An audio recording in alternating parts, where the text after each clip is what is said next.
You are here. You are here because you're an innovator, a doer, a leader. Because you imagine, design, and build things never seen before. Where others see problems, you see opportunity. You know that tomorrow's biggest innovations start today, and that AI isn't just here, it's rewriting the rules of the game. This is the moment to invent, scale, break limits. Yesterday's databases? They'll struggle with tomorrow's demands.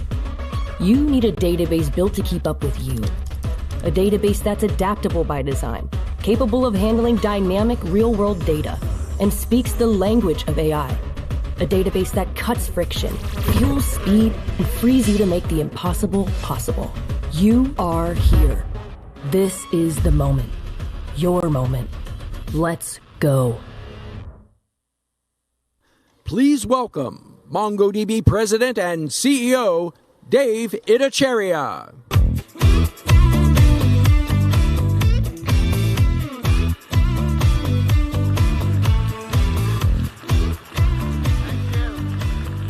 Thank you. It's great to be back here in New York City at MongoDB.local NYC.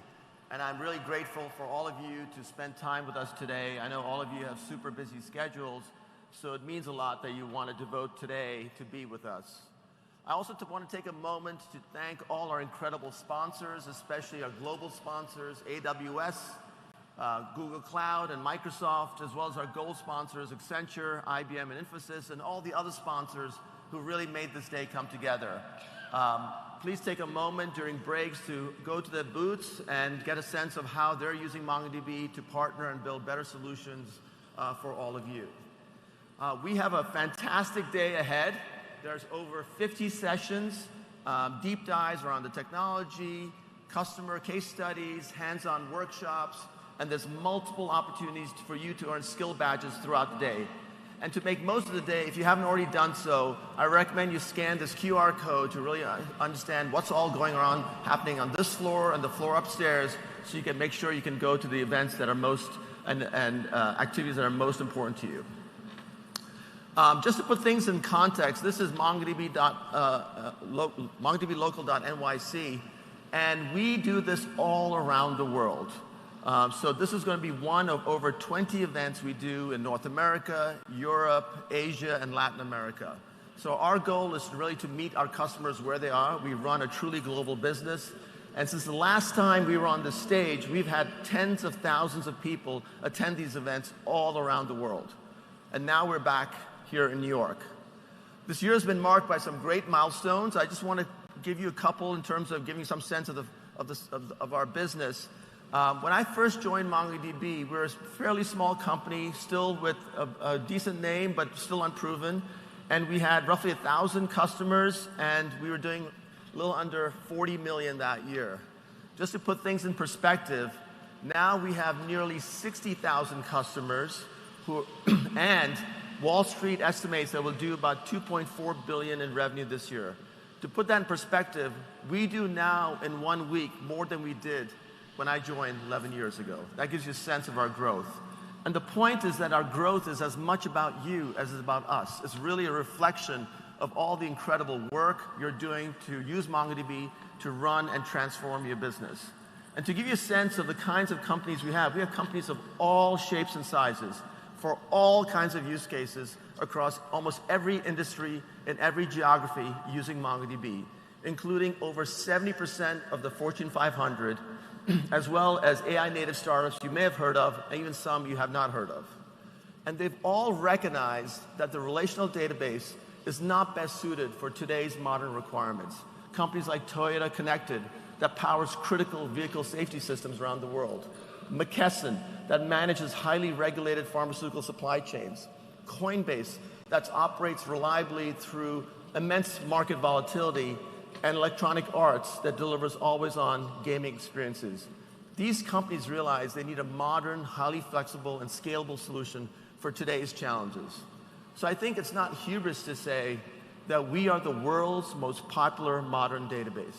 And we're consistently ranked at the top of developer surveys that highlight this.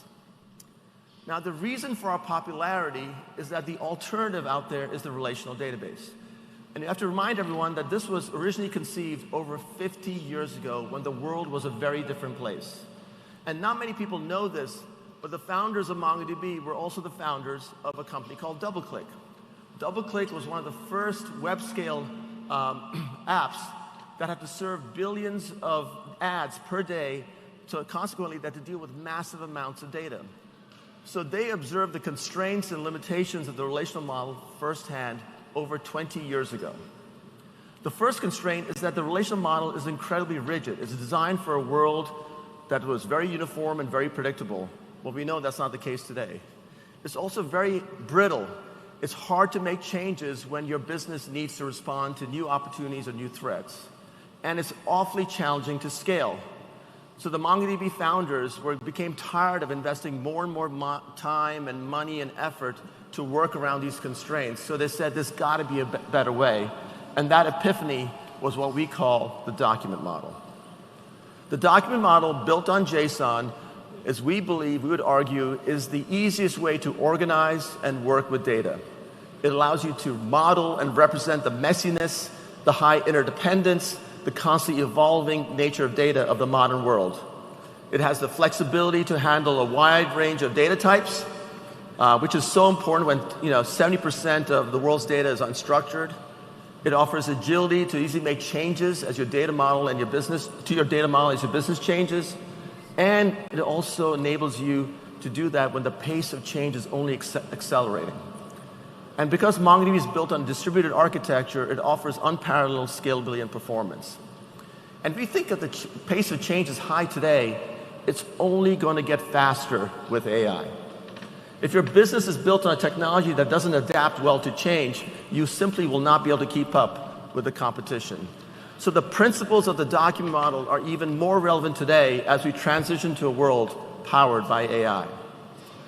So at the risk of being trite or being a cliche, we are entering into a new era of how everyone will use this technology to transform their business. And hopefully, what I'll try to do is explain why the database you choose matters more now than it ever did before. And the first generation of AI tools have been really focused on what I call end-user productivity, making developers more productive with code gen tools, making customer support personnel more productive with conversational chatbots, making business users more productive by summarizing documents, synthesizing them, and creating new documents. But this is just the beginning. The next wave of AI applications are all about agents. And instead of single-purpose chatbots or autocomplete on steroids, agents are most similar to the way humans actually think. We focus on an outcome, then we decide what are the process and steps and tasks we need to take to get there. And agents operate the same way. So they won't just make us more productive, they'll actually drive true business and industry transformation. So just to level set on what an agent does, I use these definitions. I believe agents can be understood as systems that perceive, decide, and act in a continuous loop of desired outcomes.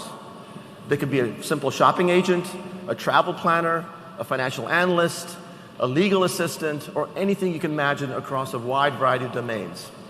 And so while a large language model provides the reasoning, it is the database that gives the agent memory and state. So in the perception phase, this database supplies the agent with context such as user preferences, prior actions, constraints, and enabling it to understand more than just the immediate input. In the decision phase, the database helps with planning by providing accurate facts so that the LLM can help the agent decide what to do. And in the act phase, the database captures the outcomes of the new state of things. Consequently, the database is the agent's memory and source of truth, allowing it to operate coherently across multiple cycles and even coordinate with other agents. So to make this come to life, I'm going to give you an example that I think everyone could understand. Imagine you and your partner want to go on a vacation. You decide, you know what, we want to go to the Amalfi Coast, and we want to take some time and enjoy the scenery there. So you use your AI agent to define what are your budget constraints and what are the dates that you want to travel. And then you start the process to book your vacation. Now, the agent may also know that you prefer boutique hotels, restaurants maybe off the beaten path, that you like morning flights, and that you tend to favor water excursions over long car drives. With this context, the agent builds a tailored plan that fits your constraints and your preferences really without your involvement. And as the itinerary takes shape, the database acts as the ledger, recording the actions that have been taken, the cost and timing of flight into Naples, the booking of a hotel in Positano, and a dinner reservation in Ravello. These are all logged in the database. And because all this state is stored, the agent can reason clearly about what remains, how much budget I have left, what days are already committed, and what choices have already been made. So the database is not only the memory of the past, but also provides the constraints so that each new decision fits into the overall plan. Now, God forbid, if that Naples flight is canceled, the agent will immediately see what other flights are available, understand the existing itinerary, and replan around those immovable or important events. Or if a coveted restaurant table suddenly becomes available, it secures the reservation and reshuffles the itinerary accordingly. So the point here is the database is at the center of making that agent adaptive and proactive, turning what used to be a brittle booking engine into a capable and responsive travel manager that can orchestrate an enjoyable vacation within time constraints, budget constraints, and even factor in challenges and any unanticipated events. So you can see how memory, context, state, and real-time data enable you to build a powerful agent that can transform your business or even your life. Now, obviously, I've shown you a very simple example, but as the technology matures, there's no question that agents will transform every industry and every company. But the funny thing is, given all this promise, this hasn't happened yet. In fact, in a recent MIT study, it highlighted that 90% of corporations have failed with their AI projects. And the interesting thing is not because of the LLMs, but because of the lack of the ability to use memory for complicated AI use cases. Being able to store and retrieve memories and applying that context to problem solving and decision making is a massive factor for delivering high value and transformative use cases. So if memory is so crucial, you need to think very, very hard about the database that can deliver on these capabilities. So then the obvious question is, what does the ideal database for AI look like? Well, let's go through the requirements. It obviously has to model the complicated nature of the modern world and the world that's constantly changing. It needs to perform sophisticated search and retrieval across raw data, metadata, embeddings, etc., to find the right information quickly and easily. And none of this matters if you can't trust your database. It needs to support an environment where the intensity of usage is far higher than ever before, as agents don't take breaks, they don't go to lunch, they don't go home at night, and they certainly don't go on vacation. So it needs to be massively performant and scalable and incredibly secure. So given these requirements, let's take a look. Well, we know that JSON is the best way to model the real world, and this is what MongoDB delivers. We are a native JSON database, the ability to handle all types of data and adapt and change very, very quickly. But what's also interesting is that JSON has become the language of AI. LLMs are trained on JSON. MCP emits and consumes JSON. Other adjacent technologies use JSON. So bring this kind of dynamic data into MongoDB is so easy and so seamless. Second, our advanced search and retrieval methods go far beyond simple queries. We use both keyword and exact matching, but also you can search on meaning and intent. So you can do a hybrid query, a vector similarity search, a keyword search, and search on metadata filters all in one pass. So this means that developers can build AI-powered agentic applications without having to stitch together multiple separate databases or search engines. So this is a far simpler path to more relevant and accurate search results. And then embeddings, something that people have only started to appreciate now, are the bridge between a customer's private data and the LLMs. And what's clear is that the higher the quality of the embedding models, the better the LLMs can reason to improve their output. And through our acquisition of Voyage AI at the end of last year, we are providing the industry's leading embedding and re-ranking models by optimizing the most contextually rich, domain-optimized embedding. So said in another very simple way, MongoDB sits at the gateway of meaning of an AI system. And last but not least, as we said, we have thousands of customers. Our platform is battle-tested, pushing on performance, on availability, on security. And I mentioned earlier that over 70% of the Fortune 500 rely on MongoDB. And that's not by accident. That's not something a new company or new technology can replicate overnight. It takes years of investment, of focus, and experience to do that. So what's interesting is that you can see MongoDB doesn't just check the box on this list of requirements, it actually defines them. And what's clear is that our architecture wasn't retrofitted to meet the requirements of the modern agentic world, because we were actually built that way from the start based on the document model. So if I go back to my original question, if you were asked AI, what's the ideal database that will power the modern agentic world? And I encourage all of you to ask your favorite frontier model. I think it will look an awfully lot like MongoDB.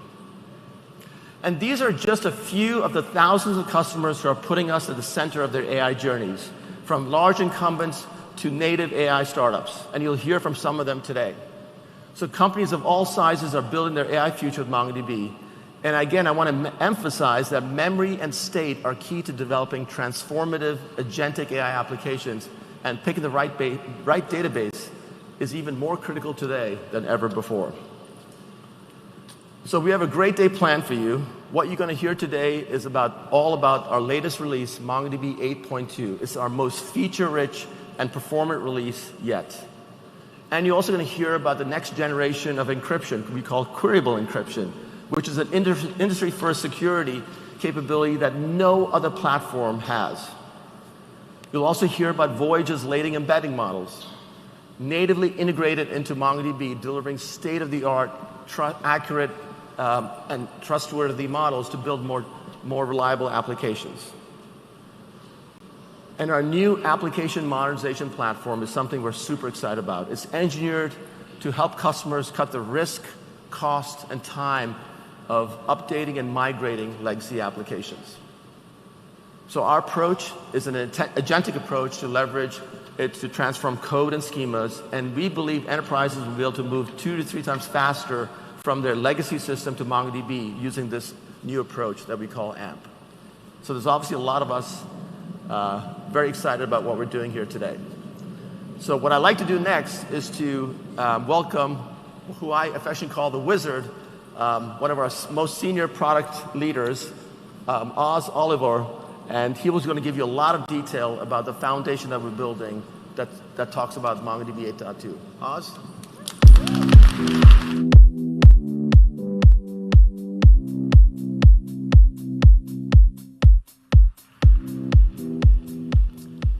Thank you, Dave.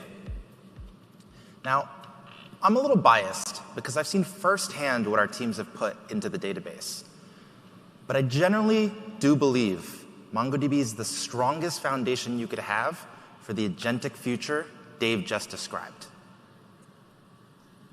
MongoDB 8.0 shipped just last October, and it's already become our fastest adopted release ever. More than half of Atlas clusters are already running it. That's because 8.0 delivered more of what your applications need now and what they will need in the AI era. Compared to our previous release, 8.0 achieved 36% more read throughput for read-only workloads, 59% higher throughput for bulk updates, and for common time series workloads, we're seeing an incredible 200% faster time series reads, thanks to advanced block processing. But 8.0 wasn't just about performance. We made the database easier to operate at scale as well. For this, we've added new insights into how queries run, so you'll see bottlenecks before they ever slow you down. And once you're sharded, we've made it easier to keep up with your applications by making resharding up to 50 times faster. And if that's not enough, in 8.0, we also optimized the database across concurrency, memory management, and query execution. So every application will run better just by upgrading. 8.0 set a new bar. So of course, we couldn't wait to raise it again. That's why today we're announcing MongoDB 8.2. As we enter an agentic world, performance isn't just about pleasing human users. It's about machines talking to machines, applications calling agents, agents calling other agents, all in real time. Not only do agents not take lunch, they never sleep. It's an unforgiving workload where every millisecond, every throughput gain matters more than ever. MongoDB 8.2 takes another big step forward in performance to meet the challenges of this new era. In 8.2, unindexed queries are up to 42% faster, which means even when requests are unpredictable, responses will stay quick and reliable. Array traversals, the kinds of queries that dig into more complex data structures, are about 20% faster, making operations smoother end to end. And time series bulk inserts run nearly 3 times faster, so you can ingest massive streams of machine-generated data without hitting a wall. We're also, as always, focused on security. And we've steadily advanced Queryable Encryption, a true industry first. The enterprise-grade security technology protects sensitive data at every point in its journey. Most database vendors only protect data at rest or in transit over the network. But when data is in use and being processed, it's often left exposed to administrators and service operators. Unique to MongoDB, Queryable Encryption closes that loop. It's the first fully integrated database technology that keeps data encrypted, not just when it's at rest and in transit, but also, and here's where the big difference is, while it's actually in use in memory. With Queryable Encryption, MongoDB ensures your data can only be viewed by the authorized application while still remaining searchable with expressive query types. With 8.2, we've expanded what Queryable Encryption can do. We started with the support for exact match equality queries and expressive range queries across numbers and dates. Now in 8.2, we've added substring support, letting you search encrypted data with prefix, suffix, and partial matches. Imagine the possibilities.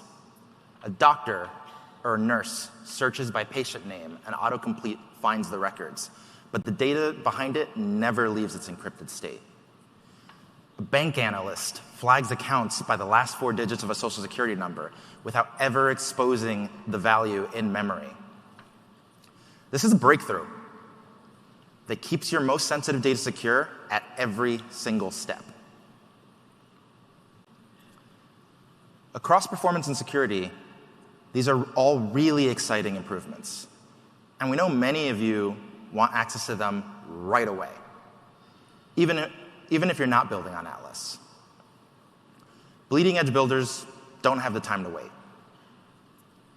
So starting with 8.2, every incremental release will now be available across Atlas, Community, and Enterprise Advanced. This gives you the freedom to put new and advanced capabilities to work the moment they're ready.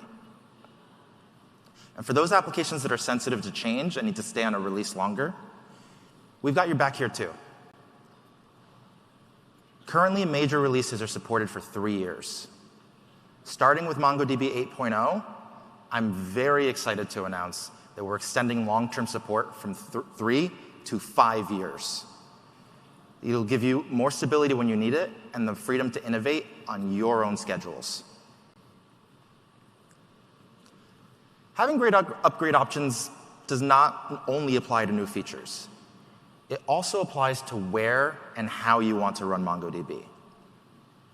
Because with MongoDB, you don't just get a database. You get a consistent foundation that runs everywhere your applications need to be.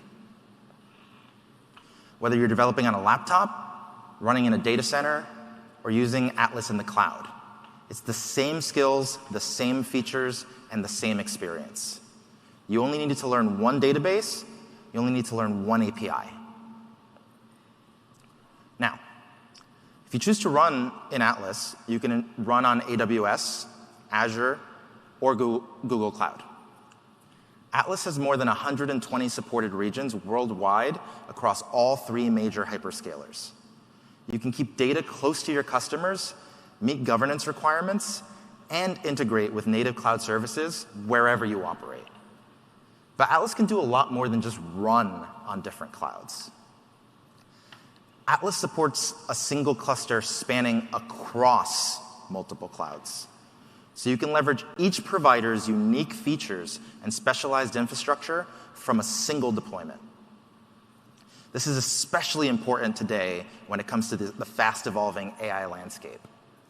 This flexibility ensures you can always take advantage of new AI capabilities, regardless of what cloud they're available in. So, whether you're managing MongoDB yourself or relying on Atlas as a fully managed service, you stay in control, free to deploy, move, and scale in the way that best supports your growth today and in the future. With MongoDB, you get the foundation you can count on, with performance to power demanding applications, security that protects your most sensitive data, and the flexibility to run anywhere. There's so much more to tell you. So please attend the session later today to learn more. Performance and reliability aren't just features of our latest releases. They're the non-negotiables our customers depend on. So let's hear from one of them now. McKesson is a leading pharmaceutical distributor who provides prescriptions for over 1/3 of North America. The applications that they run on MongoDB play a vital role in making sure essential medications reach the patients they need. Please join me in welcoming Brian Schmidt, Upendra Kulkarni, in conversation with MongoDB's very own Melissa Plunkett.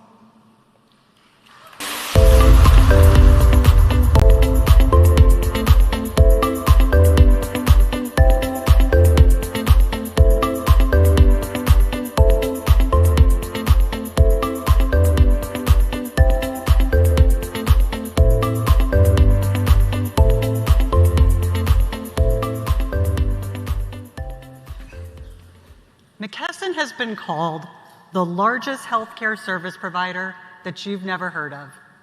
Upendra, can you give us a sense of McKesson's scale and impact and your individual roles in the mission? Absolutely. Thank you for this opportunity. McKesson is the largest drug distributor within the United States. We serve about 40% of the RX products within the United States. 1/3 of the medication is supplied by McKesson across the North America. And within McKesson, I work as a principal product manager, and I've been with the company for about 15 years. Yeah, Brian Schmidt, principal IT architect. I've been working with the DSCSA systems, which is one of the systems we're going to talk about today. But in addition to McKesson being the largest, we're one of the oldest too, well over 200 years old, which is kind of astounding in today's market, right? Where you have all these new up-and-coming companies. We've been around for a very long time in this industry, and we continue to be successful. Fantastic. Thank you so much. Now, there was a regulation passed in 2013, the Drug Supply Chain Security Act, or DCSA, that you just mentioned. Brian, for those unfamiliar with it, what does this regulation require? And at a high level, without getting into a lot of technical details just yet, what kinds of challenges does that create for a company like McKesson? Yeah, thanks. So DSCSA was a new regulation to help patient safety. Back in 2013, the states were starting to organize around coming up with ways to protect counterfeit drugs. And so a coalition formed at the federal level to help us make sure we had a unified market in the space. And really what it means is every pharmaceutical product, drug, every bottle has a unique serial number within the globe. So if I get a particular bottle, I can scan that and authenticate that drug all the way back to the manufacturer if I needed to, enhancing the patient safety and the efficacy of the drug. Fantastic. Now, I understand that this is pretty massive scale. We're talking 1.2 billion serial numbers, and I believe that is annually. So that's billions of drug bottles where accuracy is critical because, as I understand it, even small errors could impact patients. Is that correct? That's correct. So for DSCSA, one of the regulations is that the supplier has to send us not only the product, but the data. And if the two don't match, the challenge is that product is now as if it didn't exist in the supply chain. So you can think of a lot of drugs where we've had shortages over the last decade or so. Every bottle matters when we come to pharmaceutical supply chain. And so not only that, but when we send our product to our customers, we have the same responsibility. So our dispensers cannot receive or use that product unless we send them the accurate information. And it kind of changes the mindset because now you have a product and the data is just as important as the product itself to be usable. Amazing. So now I understand that McKesson's first approach involved a specialized SAP compliance system together with Postgres, but that setup couldn't serve your use case at scale. So we'll get to how MongoDB comes into play in a moment, but Brian, can you first walk us through at a high level what the limitations were and what kind of solution you ultimately had to build? Yeah, so we attempted at first to come up with one system to solve all of our problems. And what we realized at our size and scale, it just became impossible. Once we started overlaying all of our use cases from receiving, picking, packing, shipping, and then trying to service our customer with the data that they're required, all the use cases just started to combine and we couldn't scale on the platform. And so that's where we pivoted and moved to federating our information to be able to take our warehousing information, put that on its own repository, and also take our customer information and put that on its own repository to help alleviate that bottleneck and that scaling. Fantastic. Now, as I understand it, you built two repositories. So you had the central data repository, or CDR, and then DSR, which is the distributed serial repository. So with the pain points for that first approach, what led you to go with that dual system? Yeah, so part of it was we had lots of requirements. So let me step back. DSCSA was a very new regulatory requirement. We were out to build something that didn't exist. There's no off-the-shelf software that you can go and buy or look at. So with this, all the new challenges, and we went with DSR to help break down the calls from our warehouse management. So we have about 60 warehouses across the nation. We do about 2 million verification calls every evening in the supply chain. And with all that activity, we decided to go ahead and put a distribution-facing system to be able to handle those calls. On the customer side, we have customer use cases where we have to supply information to 350,000 plus customers every day. And all that activity, unfortunately, happens all in the morning. So anytime from 7 a.m. to noon is when everybody's wanting their information. And so it made sense to help separate those systems out to individual use cases to make sure that we're able to be successful. Fantastic. So now you've decided on the CDR, DSR approach. So what tipped the scale toward MongoDB? So a couple of different things, right? One of the key things was our data in the DSCSA world is very hierarchical in nature. And obviously the document database fits that model very, very nicely. It was a very good fit. We also took a look at some of the performance metrics between MongoDB and other systems. And with our access patterns, and I want to make that key, is access patterns is key here. We were able to get much more performance-related metrics out of the MongoDB platform than some of the others that are out there. In addition, we had requirements to also have on-prem systems as well as in the cloud systems. So it allowed our developers to go ahead and code once and deploy anywhere we needed to in order to make our business successful. Fantastic. So now Mahindra, systems built, big day. So once you went live, how did it actually perform in the real world? I think it's kind of overwhelming, and the kind of scale that we achieved. I think a big thank you to MongoDB as a partner, along with our partners as well. The go live has been as smooth as it can get. I think it's a moment that we all should be incredibly proud of. Because if you see DSCSA, it is all about trust. It is about protecting the integrity of the supply chain so that our people that rely on our medication to manage their chronic conditions or fight infections can trust, feel safe that the medication that they're getting from is safe, it is authenticated, and that one that they can trace back from the manufacturer all the way to the pharmacy. Fantastic. I mean, that is a huge accomplishment.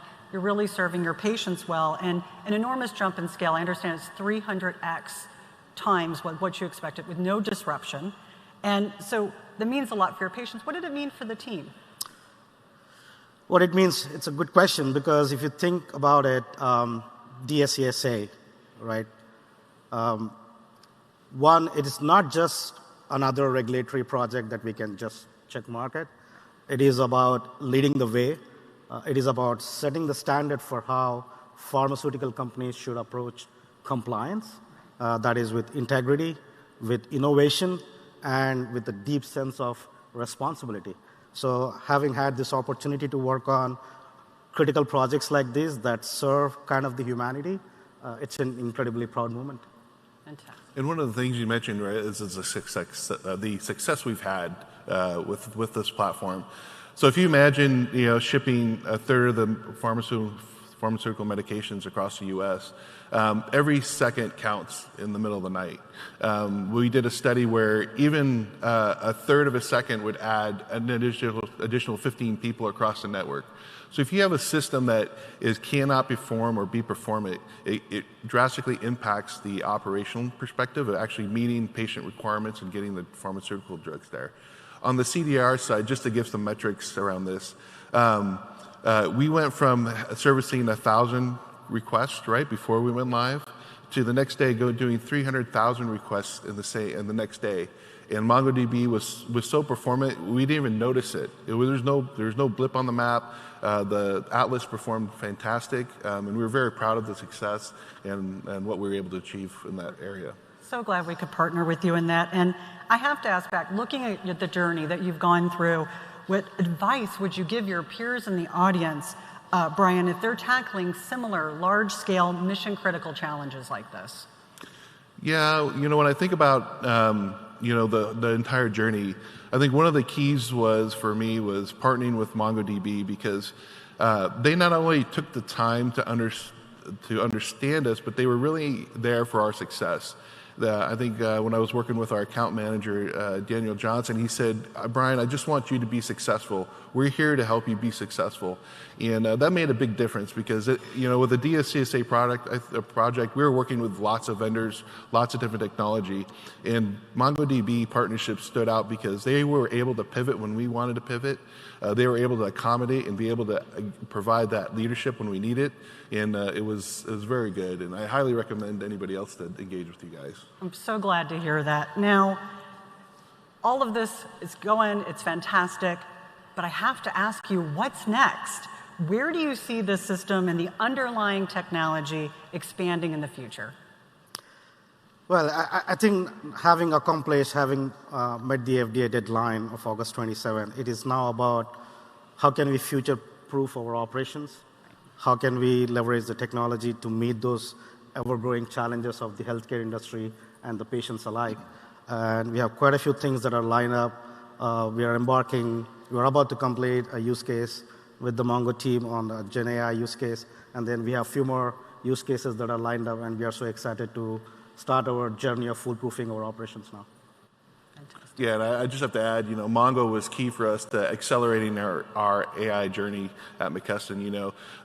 Being in technology, I think we've all heard of blockchain. If anybody remember those days when it was very popular, blockchain was going to save the world. AI was kind of seen somewhat similar in our technology space, but being able to partner, you guys helped us accelerate and see real-world results. And that's the key, is real-world results that can speak to the business. And that was just fantastic. Fantastic. Thank you both so much for sharing your story with us. Upendra. Thank you. Brian. Thank you, guys. Thank you, everyone.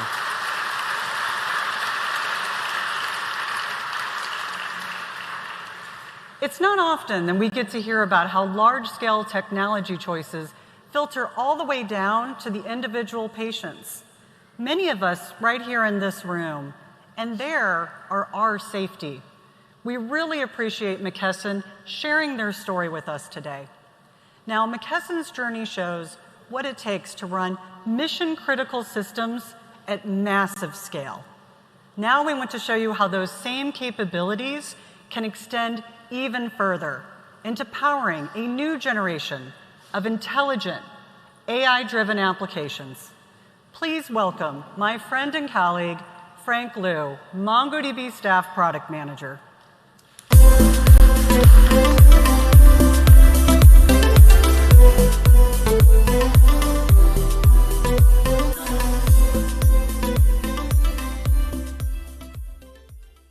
Thanks, Melissa.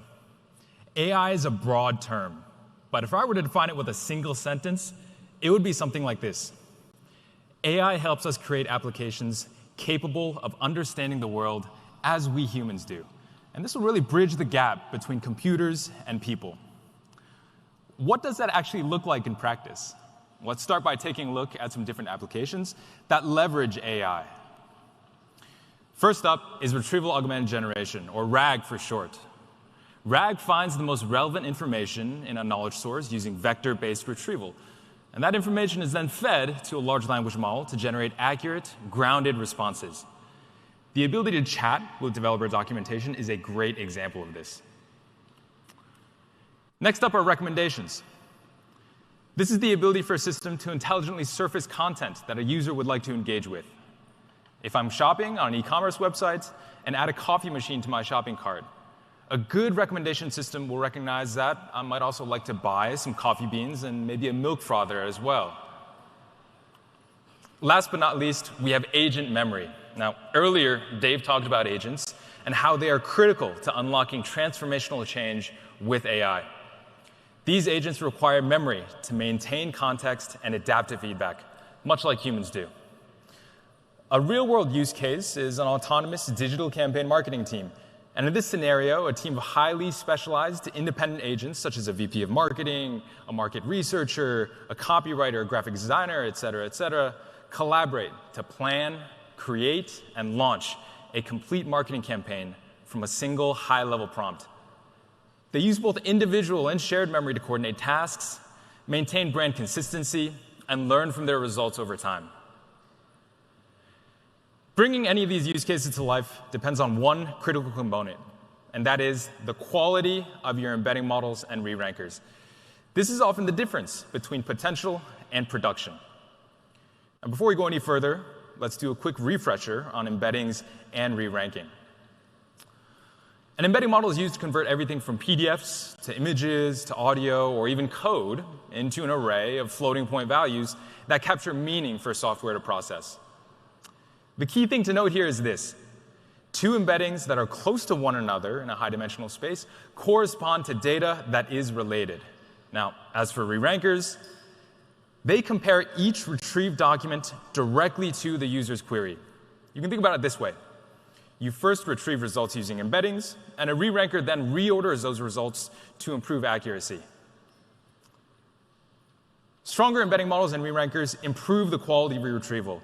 And this results in A, more relevant and grounded results for RAG, B, recommendation systems that actually drive more engagement and improve user satisfaction, and C, agents that remember the contents of past conversations. So if embedding models and re-rankers are so important, where can I get great ones? Well, I'm glad you asked. MongoDB Voyage offers best-in-class embedding models and re-rankers. We have your typical general-purpose text embedding models, which turn pure text into embeddings.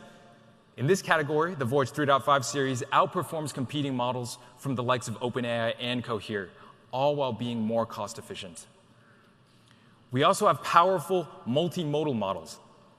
Where typical multimodal embedding models are only capable of vectorizing a single photo or a single text string, Voyage Multimodal 3 is capable of vectorizing interleaved text and images.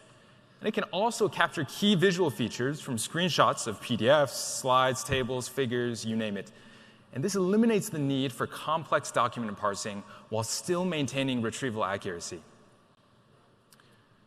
Innovation is the name of the game when it comes to AI, and embedding models, quite frankly, are no different. We recently released Voyage Context 3, a breakthrough in precise chunk retrieval with global document context.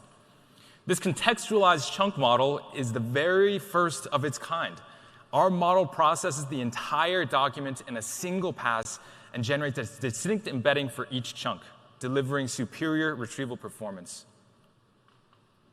On the re-ranker side, our recent Re-Rank 2.5 release sets an industry standard for re-ranking with instruction-following capabilities. Voyage models are designed for high accuracy and quality. And when you start using them, I think you'll find that we've done a lot of work to make them as developer-friendly as possible. And even though great embedding models and re-rankers are critical for building grounded, reliable AI applications, you still need other components to bring AI to life. With other database providers, this is an extremely complex process. You had to have your source of data, a database for structured data, and a vector database. You also had to feed that data into your embedding model, and then be sure to update both data stores. And then you had to have your results re-ranked outside of the database. Now, all this made for a very, very complex and multi-vendor environment. Now, you can do everything with MongoDB. This native integrated experience reduces friction for you and accelerates your AI application development journey. Search and vector search have been in Atlas for a while, but we understand that a lot of development starts locally. And as such, I'm pleased to announce that search and vector search are now available for Community Server and Enterprise Server.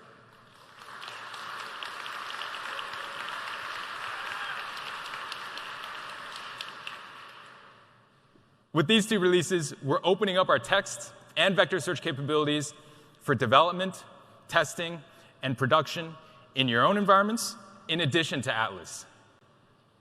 Now, I'd love to show you all of this in action. Please welcome Apoorva Joshi to the stage to help me do that.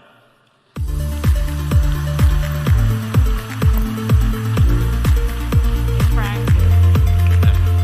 All right. So, hey, Apoorva. I heard you are a big fan of the movie The Devil Wears Prada. Is that right?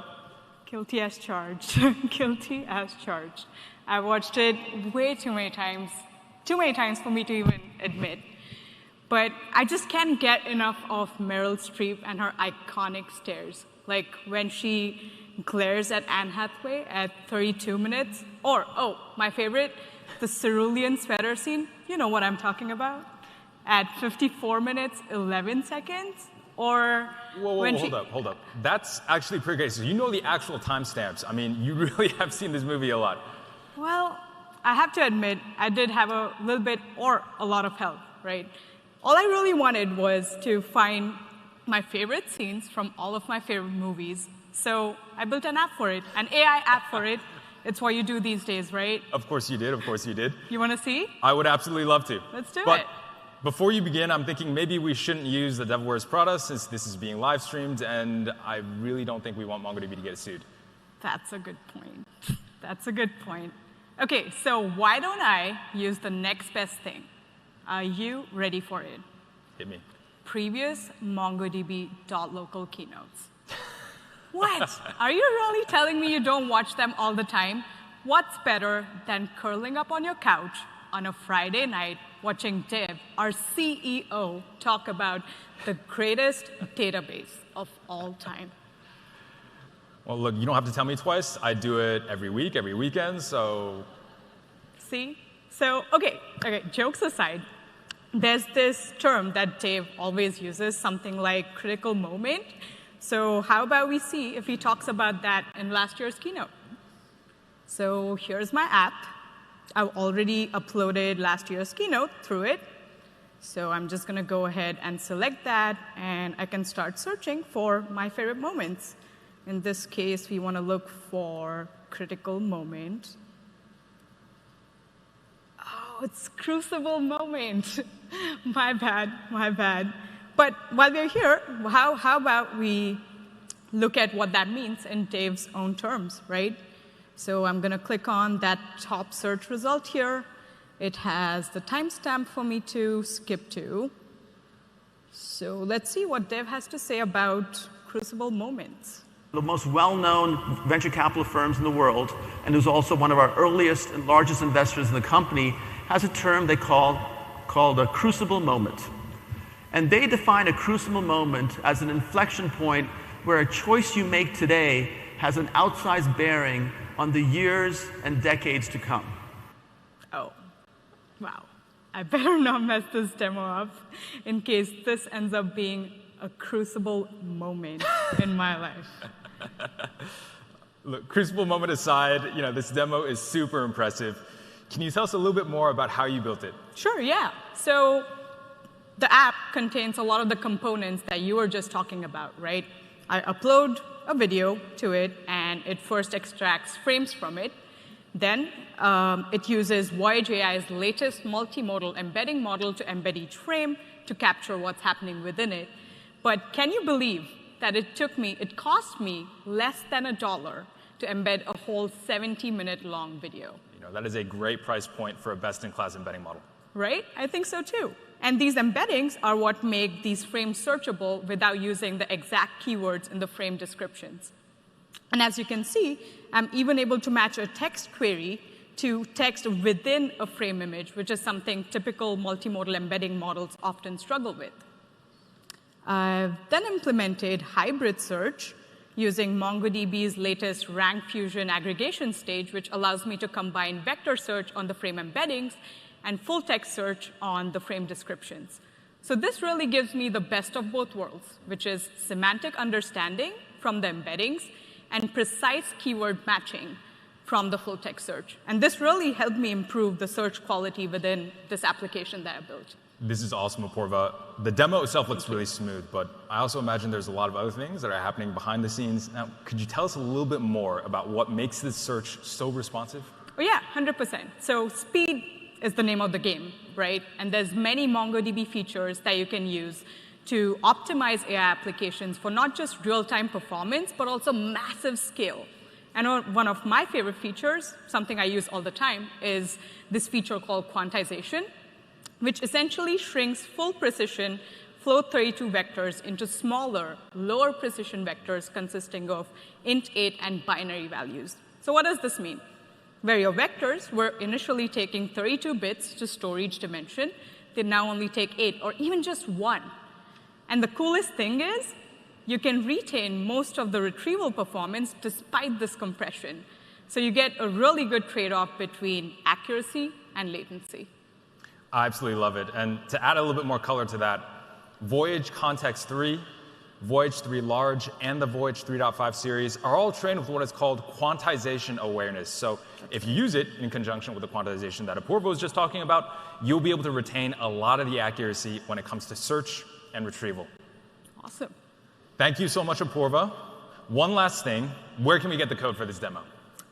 So there's a QR code right there that should take you to our GenAI Showcase GitHub repo that has this app that I was just showing you and many others for you to check out after today. Awesome, awesome. I love it. Well, thank you, Frank. And I'm going to now go re-watch The Devil Wears Prada. Thanks, everyone. Thank you, Apurva.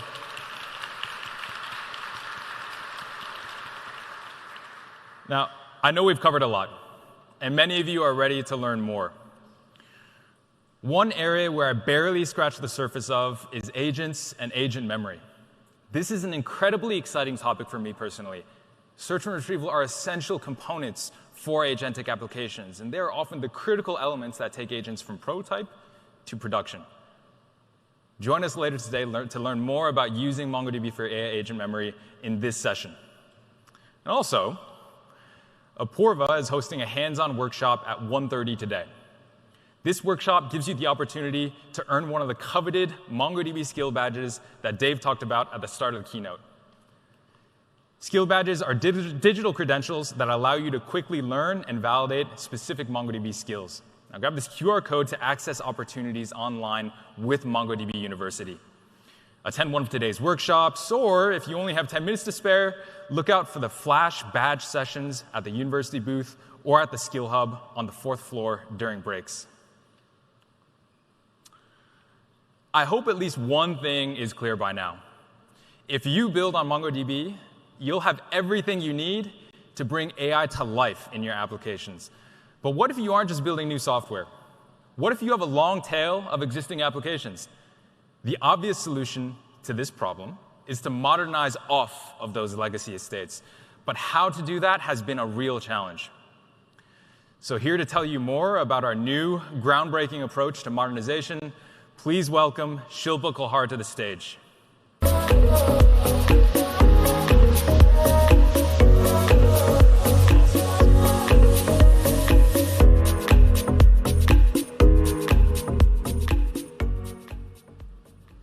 I'm not sure I would call modernization fun. However, I'm sure everyone here would agree with that. But I do love a challenge. And what I love more is how MongoDB is solving for this one. So let's kick this off with a question, or maybe a few.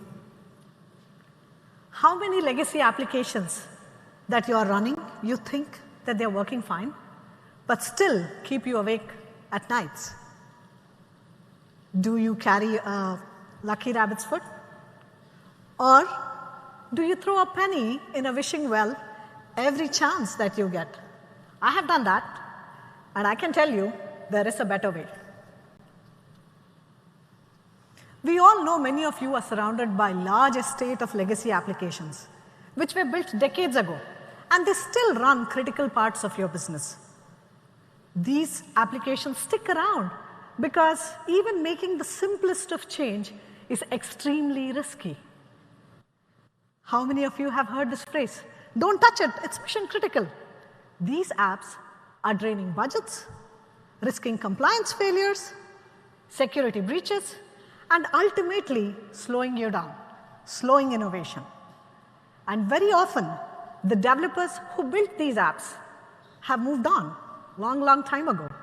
So you are now left with maintaining these applications, which can be challenging because of, large estate of stored procedures.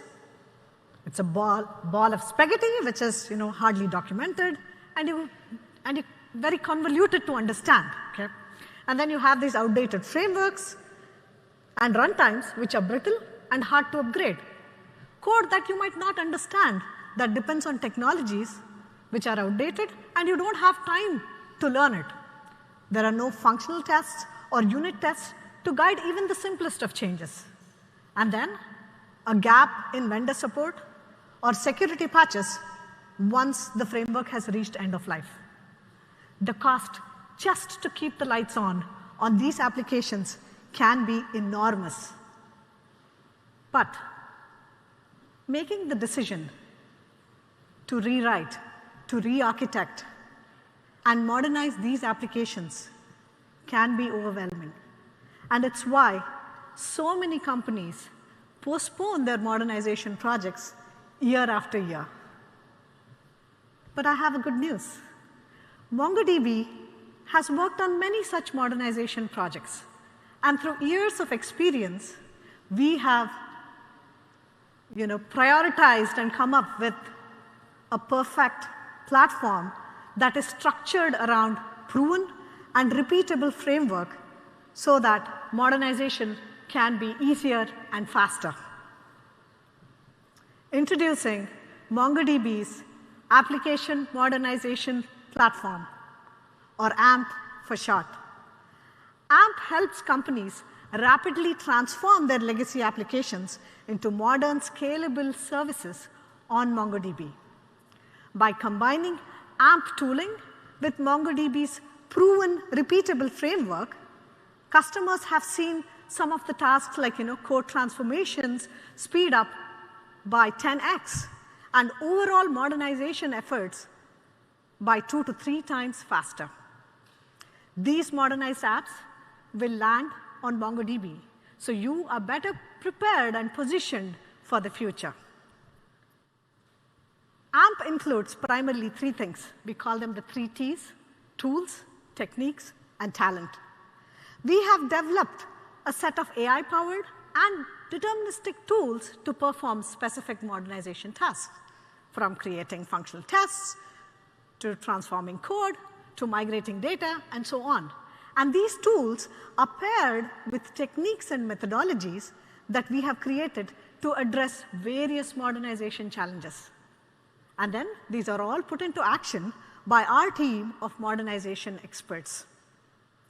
These are all designed to completely transform your applications from the data tier to the application tier so that you are on MongoDB, and in the future, you can focus on building new capabilities and business differentiators, and you are ready to embrace AI.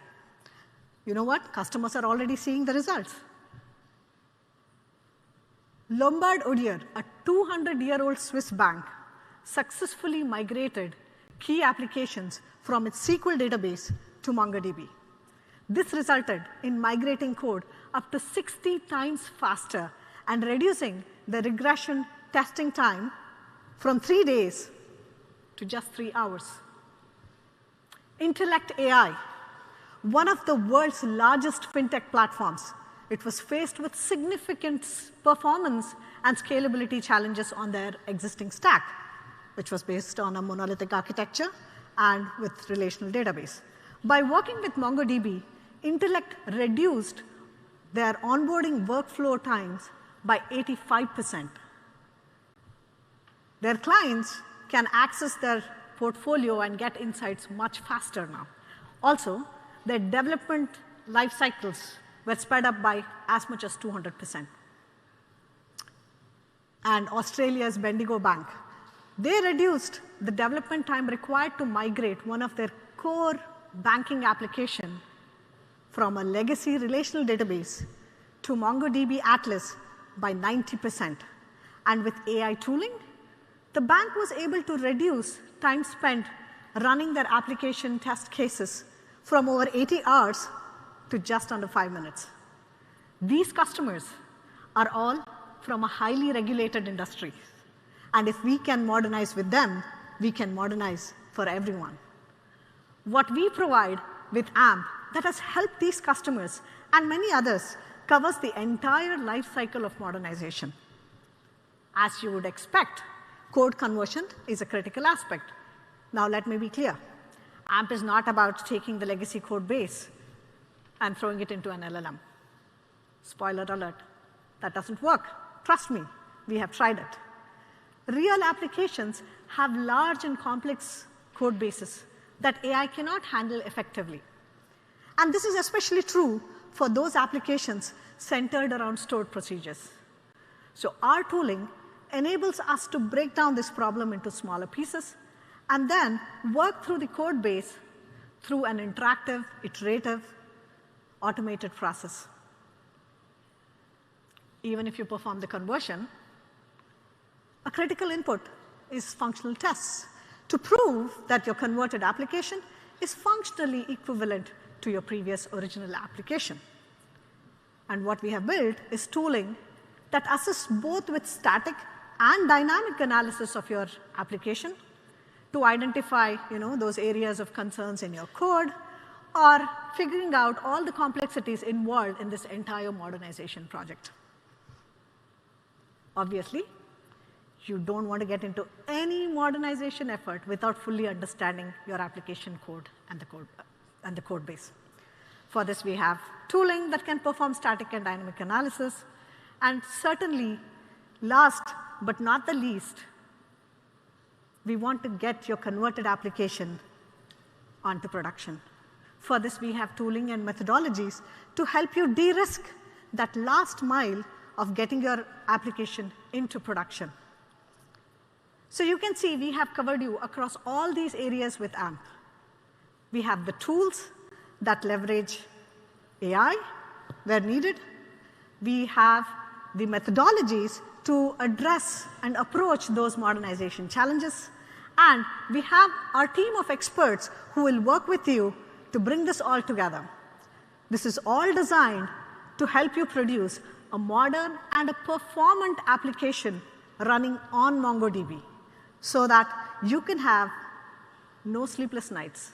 I don't know, I can say that, like fewer sleepless nights, and worrying about your legacy applications. Like, we don't want you to worry about it, and spend more productive hours developing the capabilities that your business needs. I hope that gives you an idea of what we can do to help with modernization. And there is so much more to show.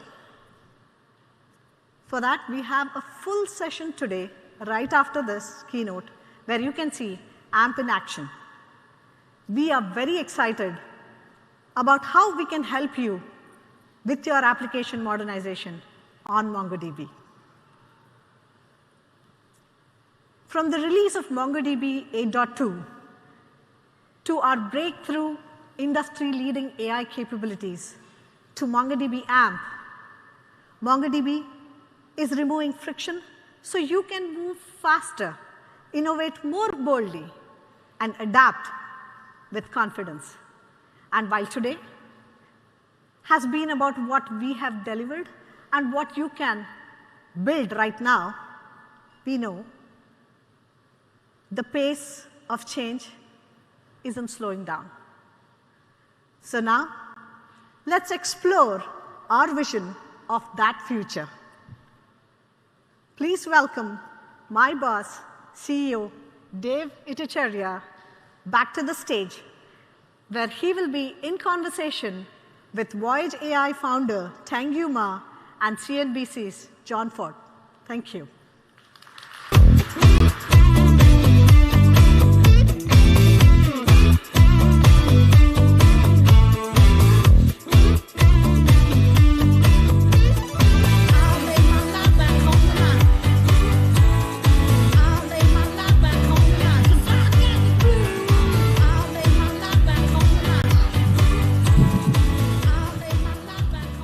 All right, nice gathering you've got here, guys. Thanks for having me.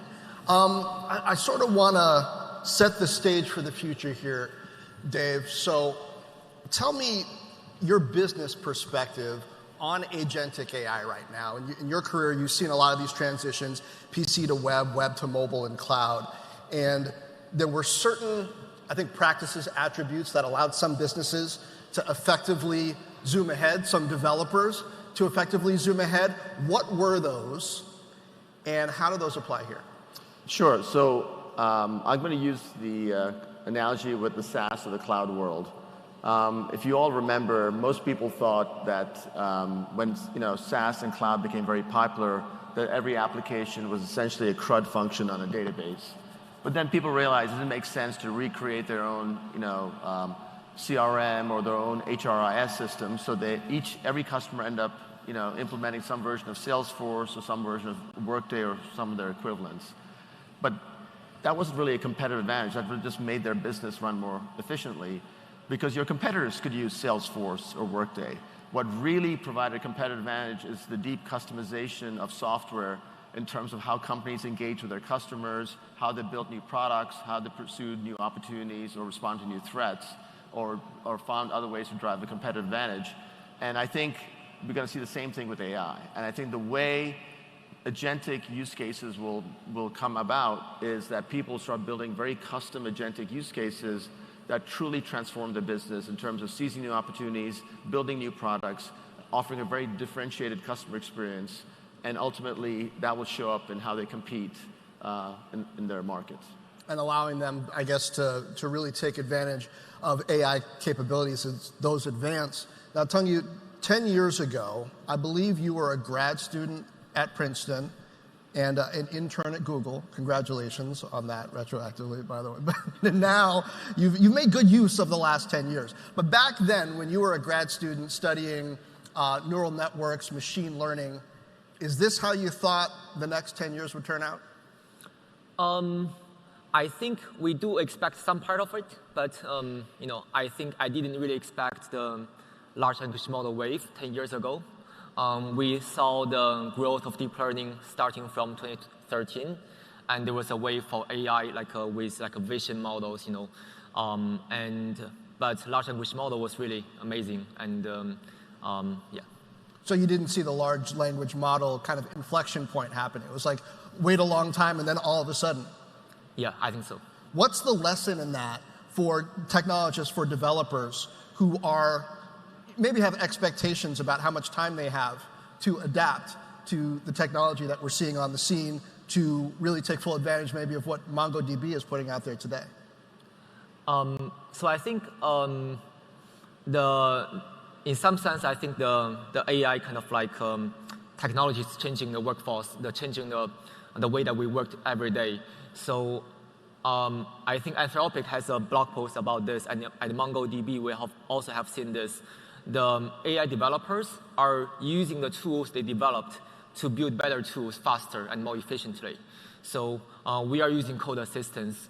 We are using our own models to help us to write new code to train the models, next generation of the models. So in some sense, there's a double acceleration here. So we are faster and faster in developing new models. So Dave, along those lines too, in the ways that you need to effectively lead a team today, whether you're at the CEO level or like most other people in the room at a more micro level, how is this agentic moment changing the way you effectively build something? The human communication piece, and then even the degree of understanding you need to have of your organization's mission, your customers' needs. Yeah, I have a pretty optimistic view of AI and agentic use cases going forward and agentic tooling. I don't believe that suddenly all these jobs are going to disappear. In fact, when I look at like what our scale of our ambition, there's so much more we want to accomplish. It's not like you can say because we have AI tooling, all of a sudden we need less developers or less staff. We want to get more leverage out of them so we can actually do more things or do more things more quickly. And we're still investing in R&D. We're still investing in building more capacity in our organization. And I think we view that tooling will enable us to move that much faster and get more output from the resources we have. And like most other organizations, I would have to, I think every development organization probably has a backlog of things they want to do, but they just don't have the resources to do it. And I think now with AI tooling, you're going to see the scale of ambition just increase dramatically of what people want to accomplish. And so, I'm super excited about that, what that says for us. So about a year ago, I guess maybe a little less, you at MongoDB bought Tunguyu's company, Voyager. Tell me why and how some of those technologies that you picked up that his team was working on are really embedded into what folks are going to be learning about today. Sure. So when we rolled out our vector store, and we were really proud that we could offer companies the ability to do this very sophisticated, and you heard a little earlier about hybrid search, the rank fusion command, that you can do very sophisticated searches. But customers, when they heard the story, said, yes, but I still have one problem. I still need to go embed my data because you can't use a vector store without embedding your data. And so we said, okay, that's a fair point. So we're creating like an extra step in the process. It wasn't a seamless developer experience. And so we said, okay, let's go try organically building our own embedding models. We quickly realized that would take a long time, and we didn't necessarily have the expertise. And fortunately, through some venture connections that I had, we got connected to Tengyu and his team, and we were dazzled by what Tengyu and his team were doing. And I think at the same time, they were also thinking about maybe they should be part of a larger organization. So we had multiple conversations and discussions and realized it made sense to do that. And what's really impressive is the Voyage models are really well, I mean, Tengyu may not say this himself, but they're super well respected. The team, Tengyu and his team are a bunch of rock stars, and they're really respected in the AI community, and the Voyage models are ranked very high, so much so that Anthropic recommends the Voyage models to all their customers. So we got really excited, and that's why we ultimately decided to make Voyage part of the MongoDB family. Tengyu, why were you building that? So because we believe that we have amazing kind of progress in the last few years for the AI's capabilities, but sometimes people forget or miss that these AI models off the shelf cannot access proprietary information the company or an individual has. So these models are like smart brains, but you always have to connect them to the proprietary information so that they can have the context and backgrounds to make reliable, accurate decisions or responses. Otherwise, they're just kind of guessing, right? Like smart. You got to read stuff or talk to people in order to, no matter how intelligent you are, really get practically smarter. Exactly. For example, even you have a smart guy like Einstein joining MongoDB on the first day, that person needs to read MongoDB's documentations, internal documents to contribute to MongoDB. Okay. Yeah, and embedding models is this tool that MongoDB built to make this kind of connections and ingesting massive data into large language model possible. In some sense, it's kind of like a librarian, so which help you find the most relevant book or book chapters in a library. So, and in some sense, this librarian is also beyond the traditional librarian who is using the call numbers, right? The call number is just 9 digits. But here, the embedding model actually generates thousands of numerical floating point precision numbers to represent not only the book title, the year, the authors, but also every little details in that book, up to the chapters, sentences, or even any entities in the book. So that when you use this longer version of the call numbers, we call it embeddings or vectors, to search the relevant chapters, you can be much more accurate and much more efficient. Okay. If I could just add, I think the thing that I think a lot of people don't appreciate is that the frontier models have scraped all the public data. So they have basically indexed and scraped all that data. The real secret sauce for any company is their private information. So what the embedding models are truly a bridge between a company's private data and the LLM. And no company is just going to hand the private data to a frontier model. So the best way to essentially, figure out how to leverage their private data is through the embedding model. So I think what the industry is starting to realize and value is that the quality of the embedding models and the re-ranking models are super important to be able to reason and make good decisions about your own data, which is frankly what most customers have to do on a day-to-day basis. So that's why this element that was kind of viewed not as strategic or sexy a couple years ago is now viewed as super important to build, again, reliable and trustworthy AI applications. Tungyu, game plan time for the folks here in the room. If you were getting ready to go out into these breakout sessions, interact with peers, whatever, how do you make the best use of your time today? I would encourage people to understand, and kind of get more familiar with our products. I think I think one of the reasons, for example, that I believe that the vision and join MongoDB is that we believe in the document model, which is what AI is all about, because AI's data are unstructured, semi-structured. In some sense, that's fundamental because our brains don't store knowledge in rows and columns, but we store knowledge in some kind of unstructured, semi-structured way. And I do believe that MongoDB is uniquely suited for the new generation of the AI applications. There will be a massive replacement of the old traditional softwares by AI native softwares, and all of them requires a database. And MongoDB can be that database that is intelligent because you can search through the database with the embedding models, the re-rankers, and get most relevant information. Well, let's let them get to it. Dave, Tungyu, thanks for having me here, helping you kick it off. Well, you're our rock star from CNBC, so thank you for being here. Well, I got to get to work. Yeah, exactly. How the market's doing. Thank you very much. Thank you. So this concludes the keynote section of the day. We're going to take roughly a 15-minute break. The breakout sessions will start at 10:45. So refill your coffee cups, do whatever you need to, and the next session will start at 10:45. Thank you very much.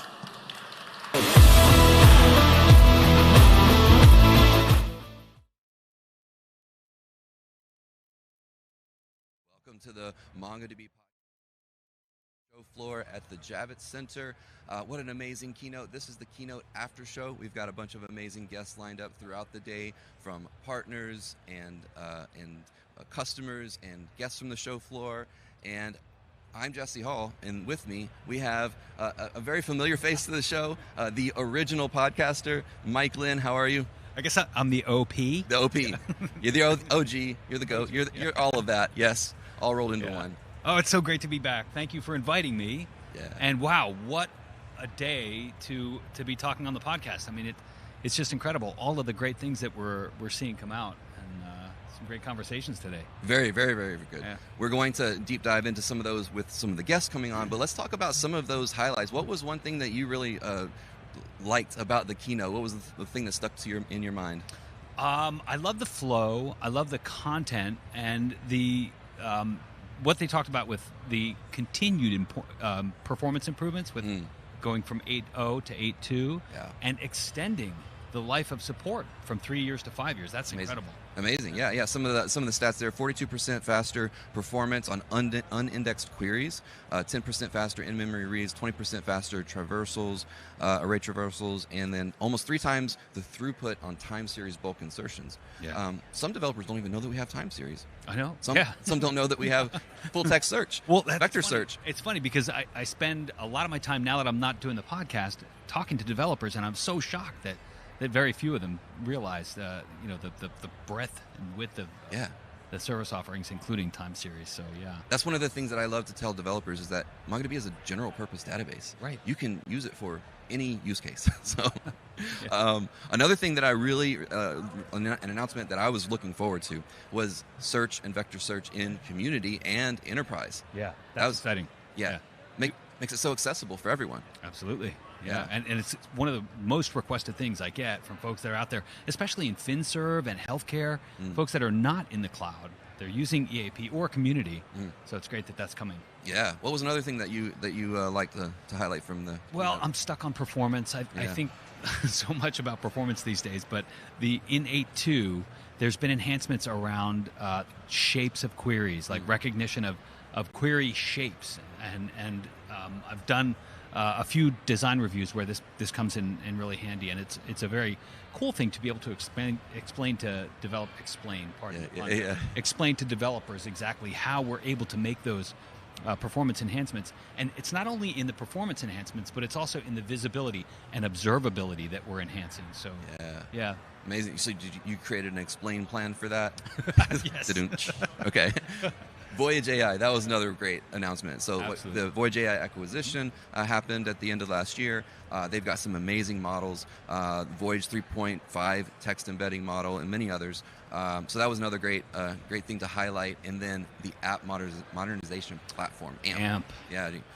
You want to say something about that? Oh, sure. Yeah, I mean, it just makes sense. And I love the way it was presented in a very realistic way. Look, it's not possible for folks to just say, I have this legacy application that's connecting and using data in a legacy database, and I just want to go forward. It's natural for us to think in today's world that AI can help, right? So why not just like send the problem to an AI, get a solution, and redo that code? It's just not possible that way. So it's great that companies like MongoDB recognize this, and we're embracing the technology and wrapping services around it and making that available. Yeah, it's a great offering. Like they said, they're not just throwing the code base at an LLM and saying, translate this please for me. Right. They've created tools around that.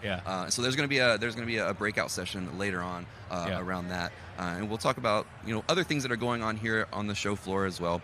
But what was another thing was Queryable Encryption. Oh yeah. So that's been around for a bit, but the improvements to Queryable Encryption in 8.2 is the prefix, the postfix, and the suffixes.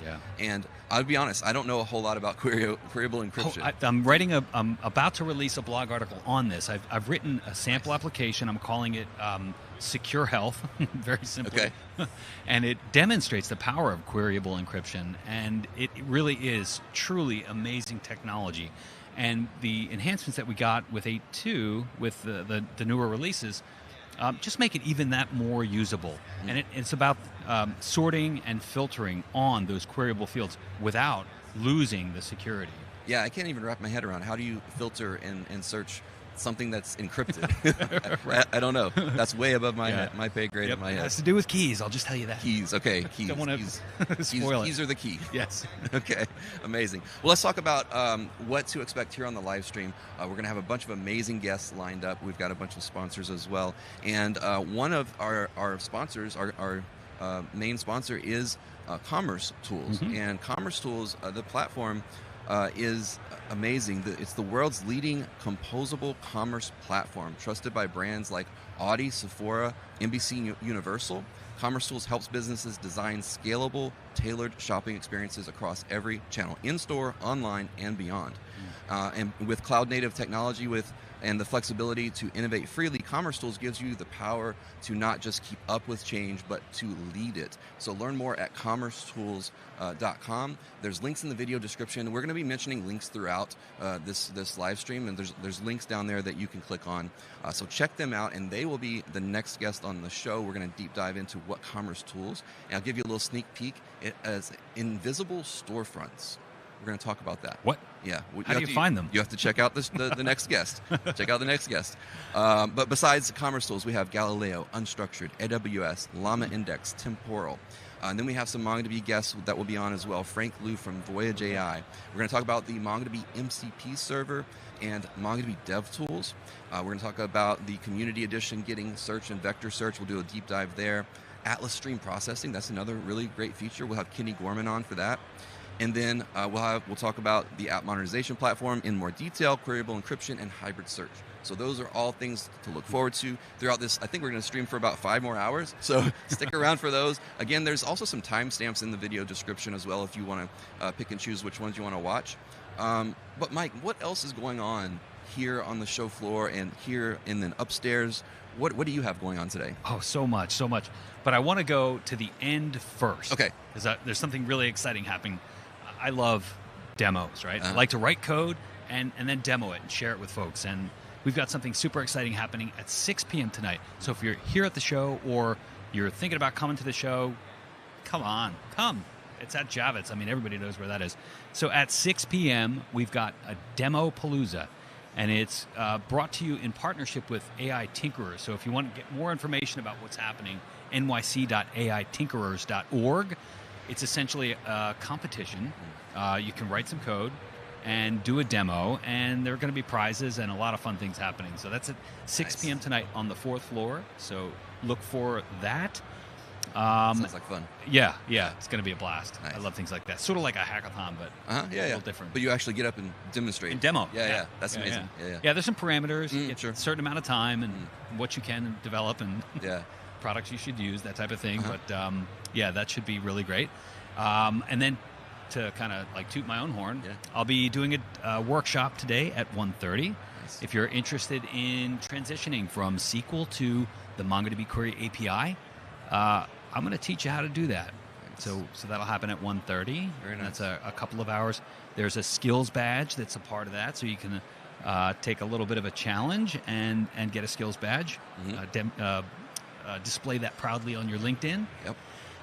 And there's just so many. I mean, I was just looking at the agenda. There's just so many great things. Like I'm having a difficult time deciding what I want to do. But the next thing is, I know that our colleague, who was just behind us, Pavel, is going to be doing a security workshop. So that's one of the newer pieces of content that the DevRel team has put together, and I'll be TAing for that. Nice. So that's good. Yeah. A bunch of workshops, breakout sessions going on. Design reviews. You talked about design reviews for a second. Yeah. Just really quick. What is a design review? Sure, yeah. So I spent about a third of my time doing these design reviews, and I've got 2 of them to do today. I'm so excited. A design review is where a MongoDB expert like myself, somebody that's very familiar with data modeling, sits down with a developer or a development team and talks about what they're building and how they're building it. Gotcha. And my job in that is, the design reviewer's job is to listen primarily, but answer questions and then come back with a report about what we heard and ways to possibly improve. And then, of course, we give you copious amounts of advice and links to documentation. Very nice. Very nice. So, you're watching from wherever in the world you are. Likely, maybe, hopefully, we're getting you enticed to actually go to a .local. And so the thing is that we don't only have .locals here in New York. We have these all around the world. And so if you want to attend a .local, you want to experience the breakout sessions, the workshops, the skill badges, all of that in person, you can go to MongoDB.com/events. You can see the full list of all of the locations where we're going to go. Just a really high level: Mumbai, Taipei, Frankfurt, London, Dallas, Paris, Amsterdam, Stockholm, Madrid, San Francisco. There's many others.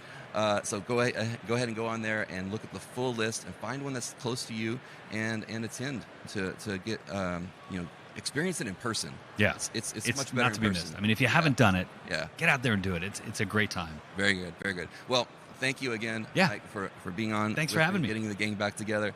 Appreciate that. So what we're going to do now is we're going to move on to our next session, and then again, stick around. Many, many more guests to come.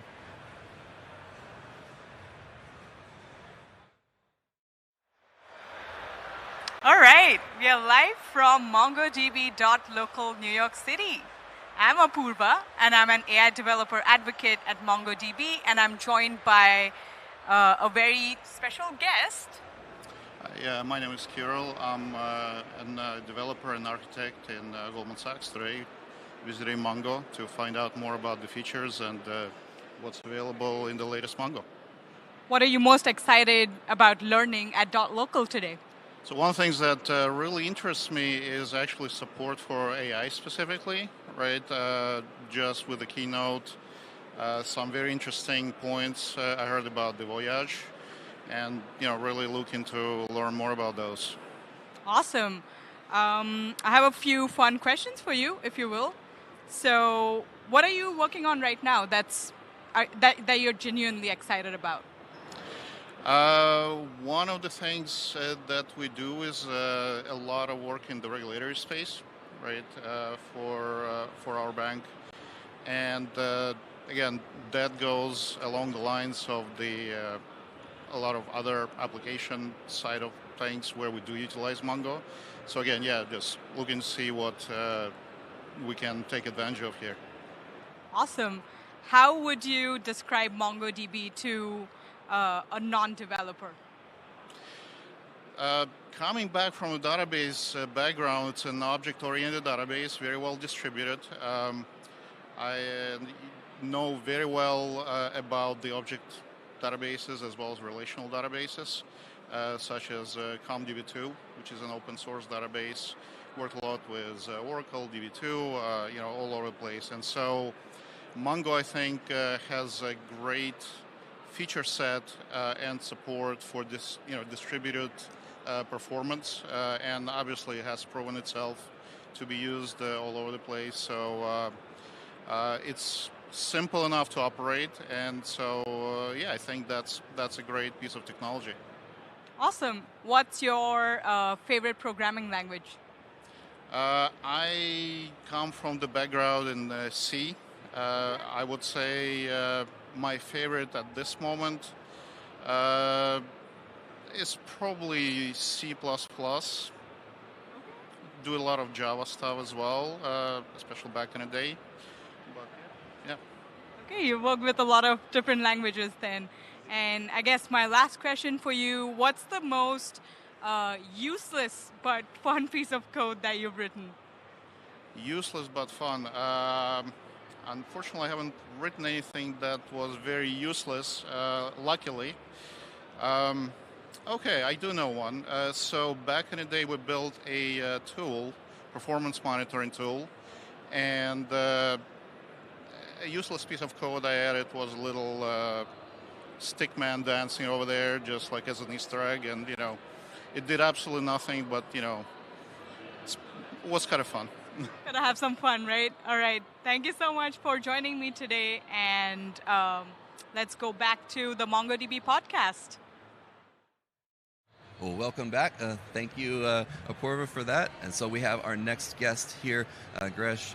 You are the VP in commercetools. Tell us a little bit about, very high level, about commercetools. What is commercetools? Hey, Jesse, first up, thanks for having us here at MongoDB.local in New York City. It's been a great event so far this morning. commercetools is an enterprise commerce platform providing modern RESTful APIs and GraphQL interfaces for enterprise customers that want to run their commerce stack on modern technologies.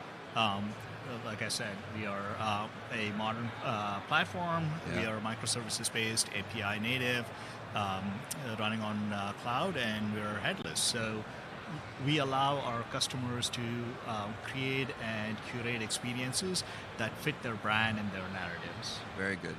So I've heard this thing called invisible storefronts. I think we're going to dive into that a little bit, but how can you have an invisible storefront? Just think about it this way, right? In years past, we've had physical storefronts, right? Where you went and shopped, whether it is your local farmer's market or whether it is your supermarket. There was a physical store and there was a seller, and you as the buyer went there, picked up whatever produce or items you wanted, and you delivered, you exchanged cash for items. That was the visible physical storefront. With the e-commerce, what changed was that the physical storefront went away, and you got a virtual storefront, a virtual seller, but there was still a physical buyer, you, the customer, in its place. Now, what's happened is in the last few months, we've seen the rise of agents, AI agents, AI assistants, co-pilots. Different people have different terms for it. Yeah. But in effect, you're not shopping. You're not even in front of your computer. And I posted about this last night.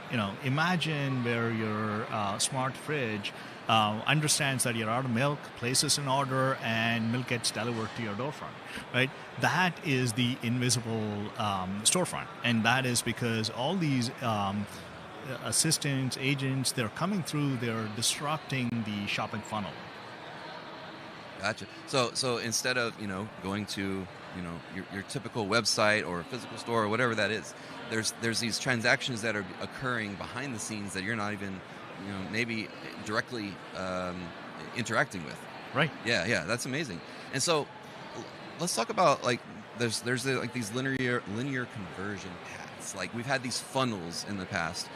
Is that going away? It has been massively disrupted because the agent is, think about it this way, right? In the world of e-commerce, the user journey was linear, primarily because you, the user, had to do all the thinking and decide what the outcome was, and you want to find out the items that fit your outcome. Yeah. Now you are delegating that whole process. You're saying, hey, agent, I'm going out camping this weekend. Tell me what I need. And make sure that I have no camping gear, but I'm ready for camping by the end of this week, right? On Friday, I should have everything I need. So because an agent is outcome-oriented and is picking up from a command to get something done, the agent is saying, I will find what I need for my supervisor to go on a camping trip, and I will find those items.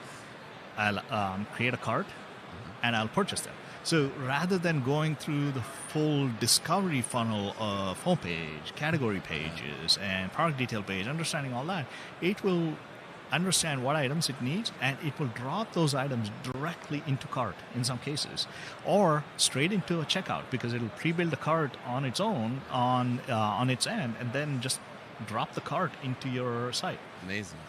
Yeah, so I'm thinking of maybe the agent already knows that I'm going to want the new Apple products as soon as they come out, so it's just already ready for me. I don't know. Friday? Yeah. Right. Just shows up at the door, maybe? Go straight to that? Amazing. Yeah, exactly. It's instead of having all these sort of historical ways of linear thinking, now it's real-time flows, and that is what is becoming massively disruptive. You've seen news articles where companies are reporting that the human traffic is converting better, but the human traffic volume is falling, right? And that's the challenge that they're facing. Yeah. How do you capture that new traffic flow? Yeah, that's amazing. So what are some technology shifts that businesses are going to need to adapt and prepare for? This is a like Dave said, crucible moment. Okay.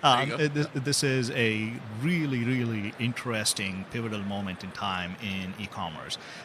We are starting to see the evolution from batch data sets, from static SDKs and APIs to real-time event-driven architectures. We are moving along our journey to be where we want to make sure that just about every data attribute that is required for shopping, whether it is inventory level, whether it is price, whether it is the nearest shipping location. All of those are available in real time in immediate access to agents.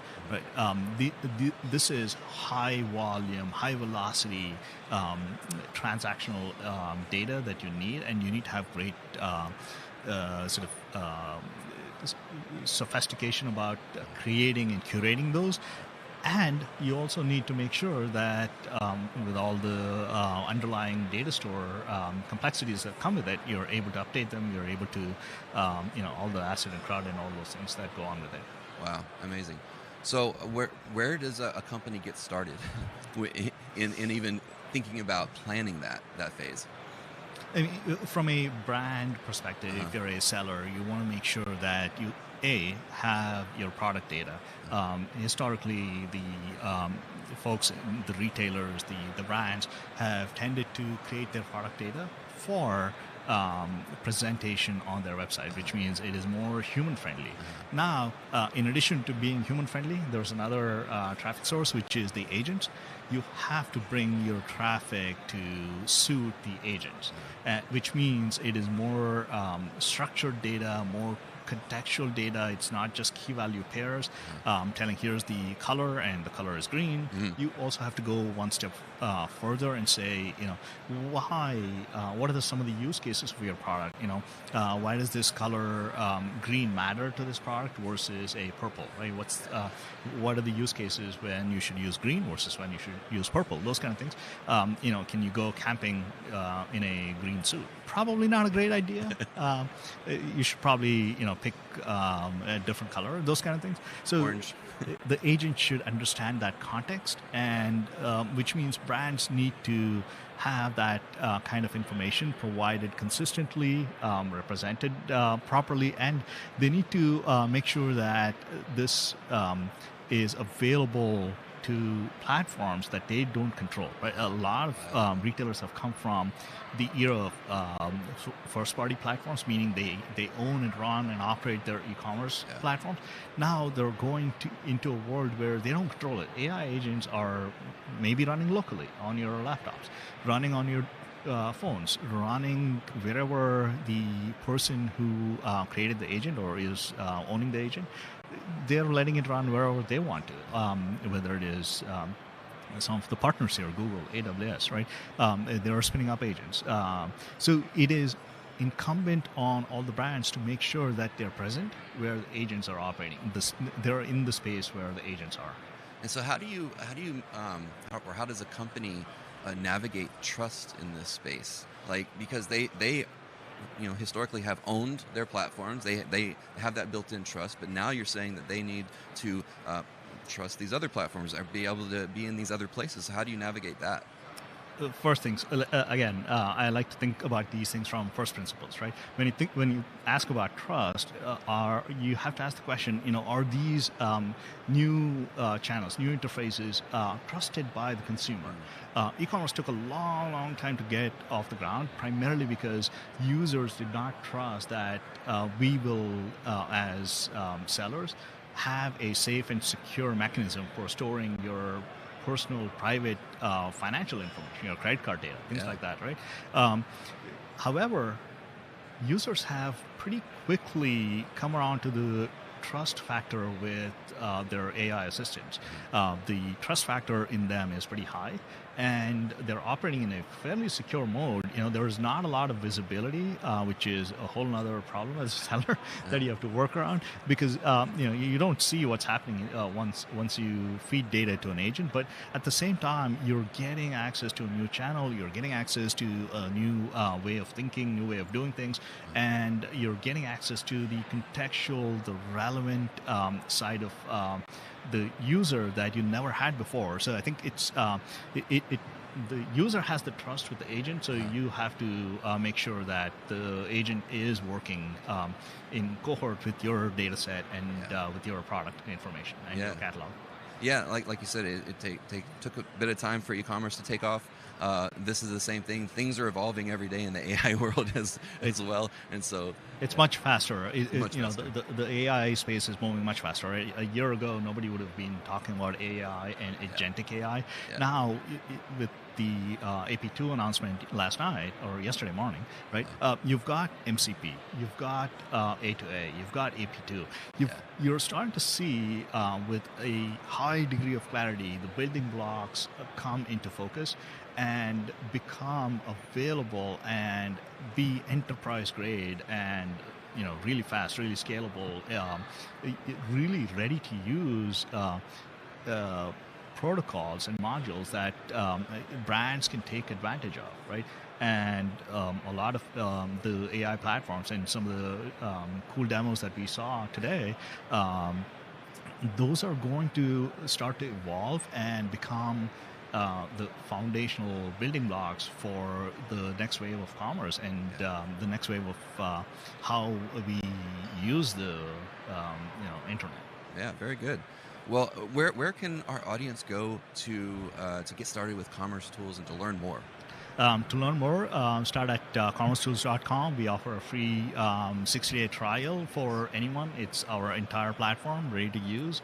No need to provide credit cards or anything else. And then, reach out to me. We've posted a couple white papers on what we are doing with AI as a commerce platform.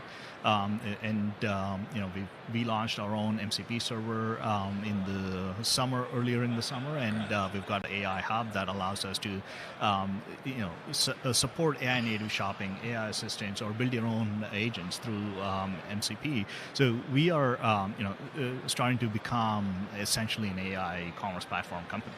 Very nice, very nice.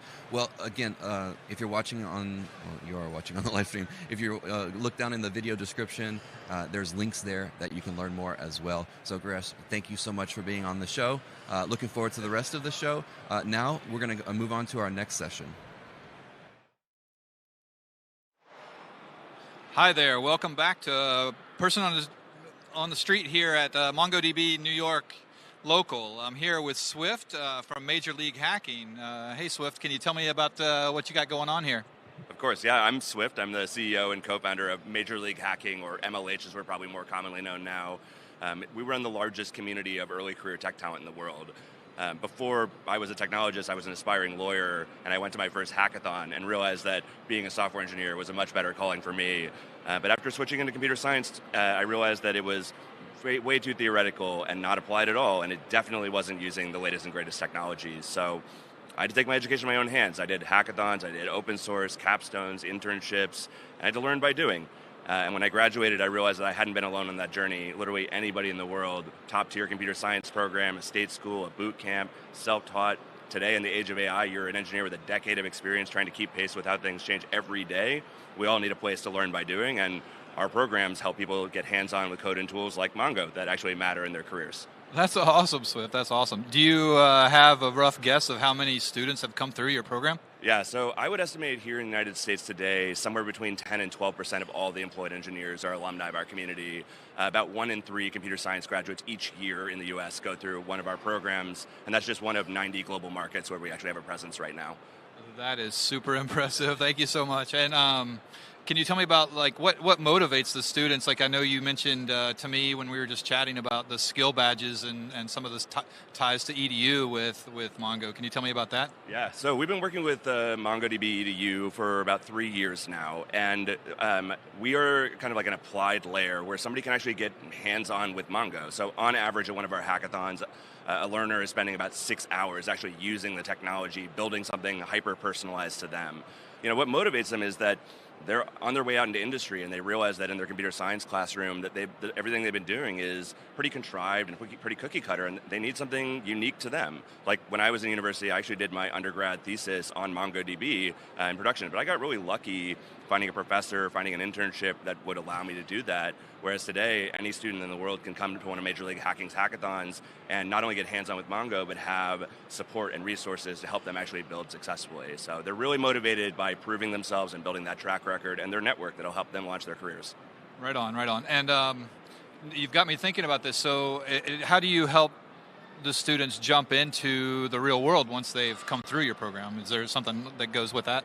Yeah, so that's a great question. So often the biggest challenge, especially at the beginning of your career, but this also holds true for people pretty far on, they don't know how to articulate the value of the skills that you've learned along the way. You know, again, like coming back to that example where somebody's spending 6 hours at a hackathon building with MongoDB, it's actually relatively easy to translate that experience into something like a credentialed skill badge that you can actually put on your resume and prove to an employer that that's something that's valuable. So we have a bunch of training and support and resources for students that help them take advantage of the experience they've already went through, contextualize it for employers or for themselves in their own career journey, and then translate that into our network of employers or co-founders if you want to start a business, or just other people to collaborate with on personal projects. Right on, right on. I'm so intrigued. I love going to classes and learning. In fact, I'm teaching a class this afternoon on Atlas Search, so which comes with a skill badge. So I'm hoping to encourage new developers along that path as well. What else can you tell us about what you're looking forward to here at MongoDB.local? Yeah. So one of the things that I have my finger on the pulse of is how the next generation of technologists are thinking about AI. And to be honest with you, right now is a palpable fear in the industry among the next generation of software engineers about whether they made the right choice getting into computer science. You know, their peers are struggling to find jobs. All they're hearing about is how AI is, maybe replacing developers. But I have a very different perspective. I think that today is the greatest day in history to become a software creator, and that ultimately we need to reskill literally our entire workforce, going from everybody starting their career as an individual contributor to today everybody's starting as a manager. The difference is, instead of managing people, we're all managing machines, and especially engineers in the way that agentic coding and tools are going. And honestly, learning the types of skills that are in all of the tracks here at MongoDB.local around how to use technologies like Mongo to build agents or to support your workflow and your development process, those are skills that are going to help people stand out and differentiate themselves. And being here, being a part of that conversation from day zero is just such a huge privilege. I'm really grateful for Mongo inviting me to be a part of this. That's fantastic, Swift. I appreciate you taking the time to speak with us today. That's awesome. Thank you so much. Thank you so much.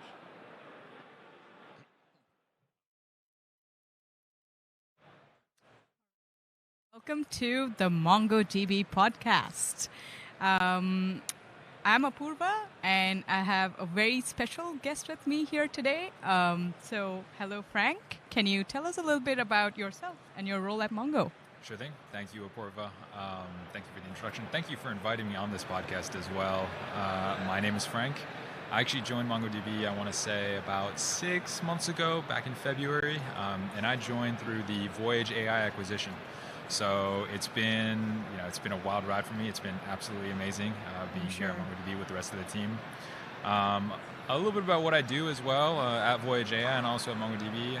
I'm on the product side, so really understanding a lot of the models, bringing a lot of those customer requests, what they want in the models, the features that they want in the models, and, back to the research team, and really facilitating a lot of that communication. So continuing to do that here at MongoDB,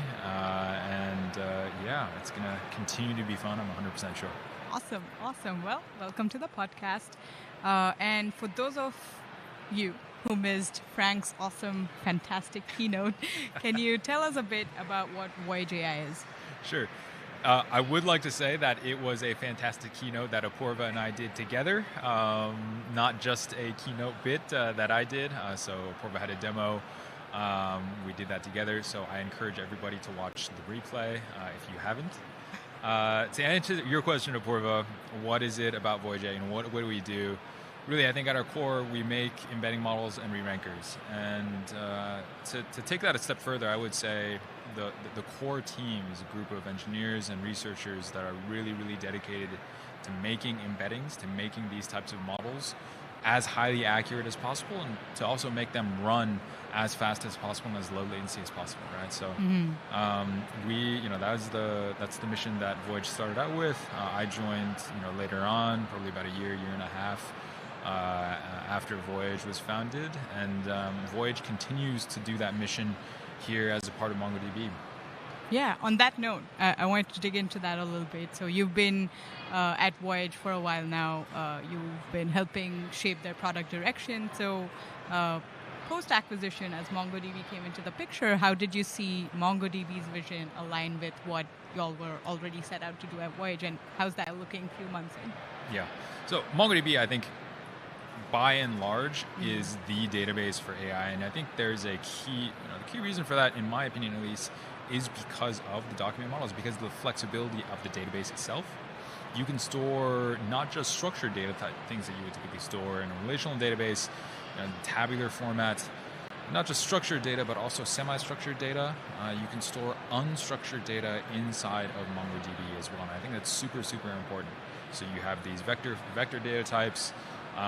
There's a lot of different ways that you can combine all those pieces of data together. You talked a little bit earlier about rank fusion on the stage earlier. And I think for Voyage, as a team, joining MongoDB, it really, really made a difference for us to come in and pretty much immediately see how amazing MongoDB was at handling all of these different data types. No, I really mean it, right? And obviously, AI is all the rage right now. Search and retrieval is a very, very big part of AI. A lot of it now is being done with neural networks, with these models, and it will continue to be done with these models as well, right? So, that definitely has given us a boost, and I think being a part of MongoDB has been exciting, not just for me, but for a lot of the rest of the Voyage team as well. Awesome.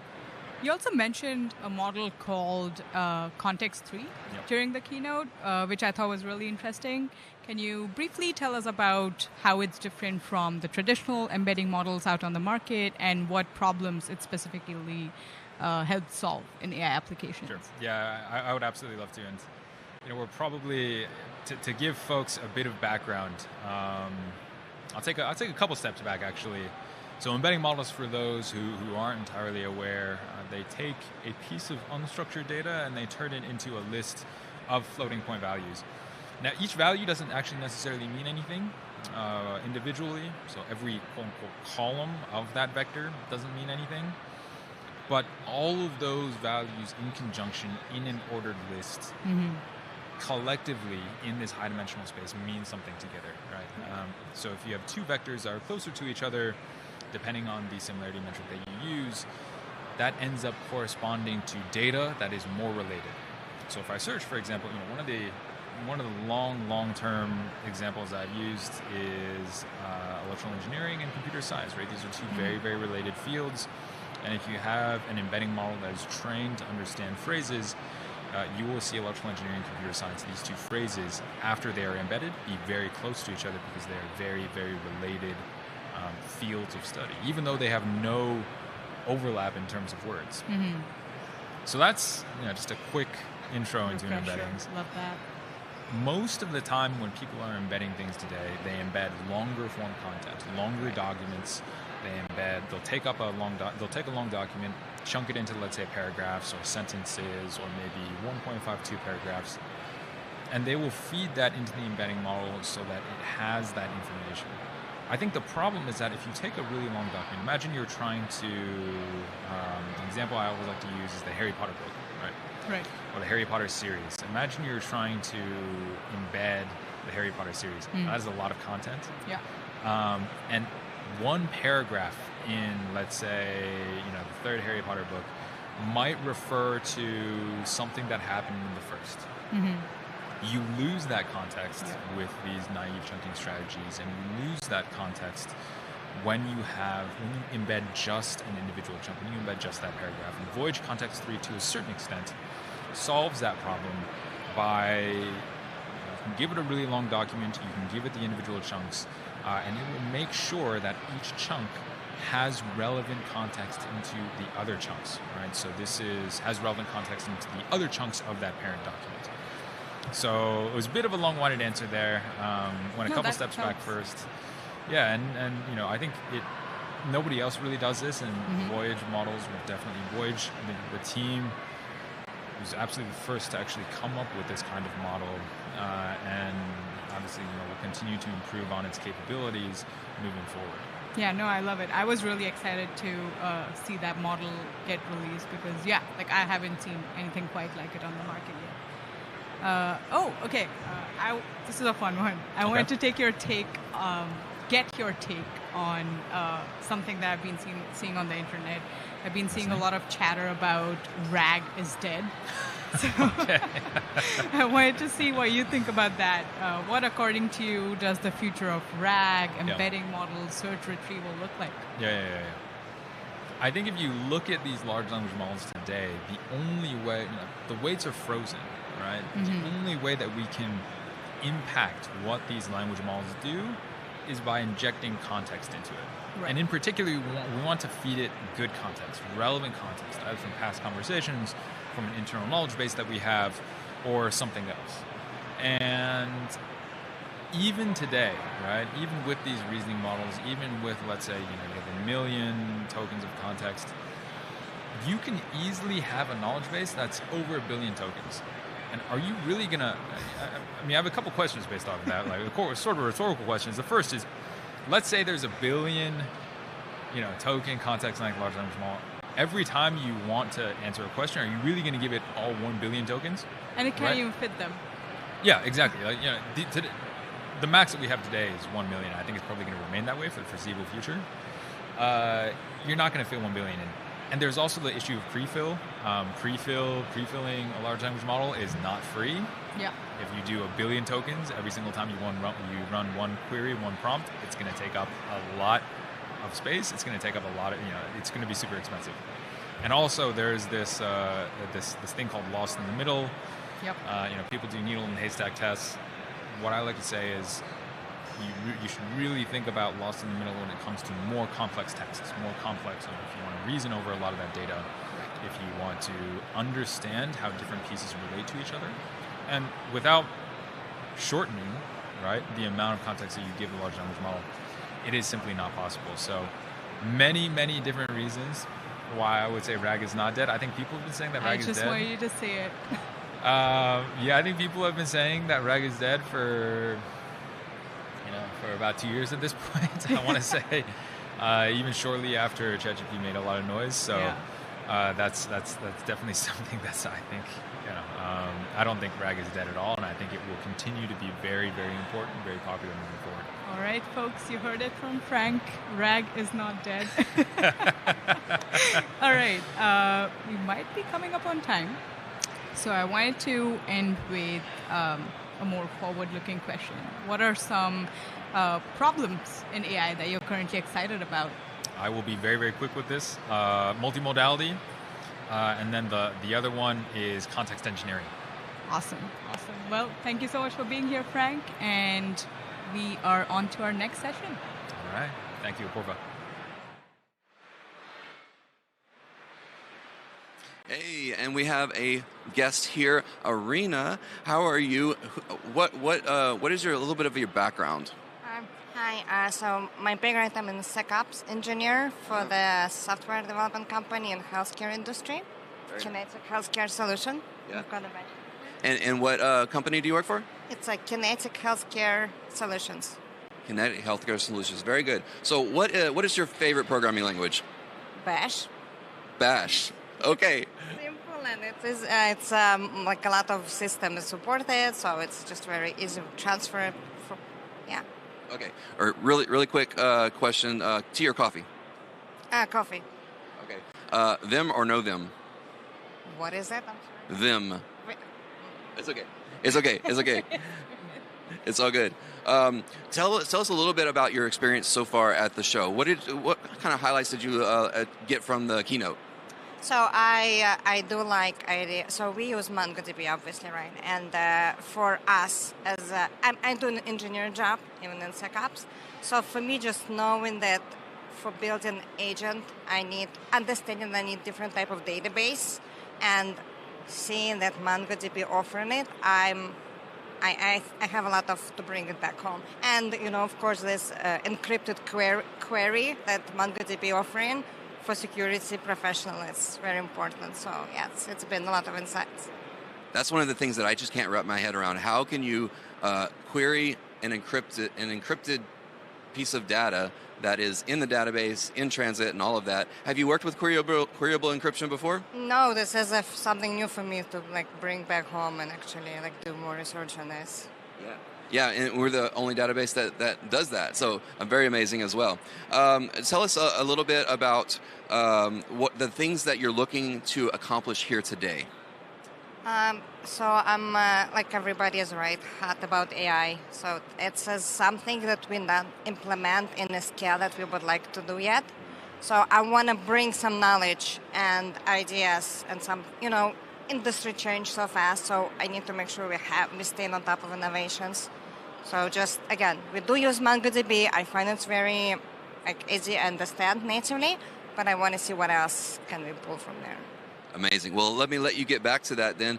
Get to the breakout sessions. There's workshops upstairs. So learn as much as you can today. And there's a lot of AI sessions as well. So I'm sure you'll be able to figure out all the things that you're looking for. Amazing. So we're going to move on now to our next session. Hi, welcome back to the podcast here. I've got Eitan Sanyal here with me from Galileo. Eitan, could you introduce yourself? Absolutely. Firstly, thanks for having me here. It's very exciting to be at the MongoDB conference and be in the midst of all the developers. I'm Eitan Sanyal. I'm one of the co-founders of Galileo, which is a generative AI evaluations and observability company. So we try to be kind of the eyes and ears of any Gen AI system that any organization's building, catch hallucinations, do it at scale, and really just help build error-free agents, RAG applications, and kind of be, like I said, the eyes and ears of any Gen AI app. Right on. Could you give us kind of a concrete example of how that plays out with, I don't know, just something that you've been working on? Absolutely. So a number of different kinds of examples. Say, take simple examples like a standard RAG application which does a knowledge lookup using some sort of a vector store, could even be MongoDB, and a lot of potential for different kinds of mistakes and errors, like picking the wrong chunks, wrong documents, retrieval quality issues. They really affect the outcomes of the end-to-end application, and often it's very hard to root cause it back to a specific particular problem that caused it, because really it's just we're basing all of this on predictive technology, and people are using LLMs and doing prompts to do certain parts of build certain parts of their application, and one small error can lead to very weird responses from these Gen AI apps. And then there's agents, which takes this problem to the next level, because now you have multiple moving components, you have back and forth interactions between different agents, and really the whole goal is to accomplish some sort of task and not just have Gen AI models say things back to you. As an example, one of our customers, which is a very large bank in the US, they're building wealth management chatbots, which are not only giving you information about their portfolio, but actually executing trades for you. So one small mistake that an agent makes can execute the wrong trade. So those are examples of mistakes that these Gen AI systems usually make. Right on. That's pretty interesting stuff. And I was doing a little bit of background work too. You talked about personal identifying information. That's an interesting avenue too. So. Absolutely. So the interesting thing about PII is that it falls under some of those this category of compliant, making your Gen AI system compliant, which is this new and emerging, increasingly, gaining a lot more importance day by day. But the interesting thing is that the definition of PII differs from company to company, and there's the baseline definition that yes, it consists of names and SSNs, but often we find very nuanced definitions of PII. So from an evaluations perspective, to catch PII, there's two problems.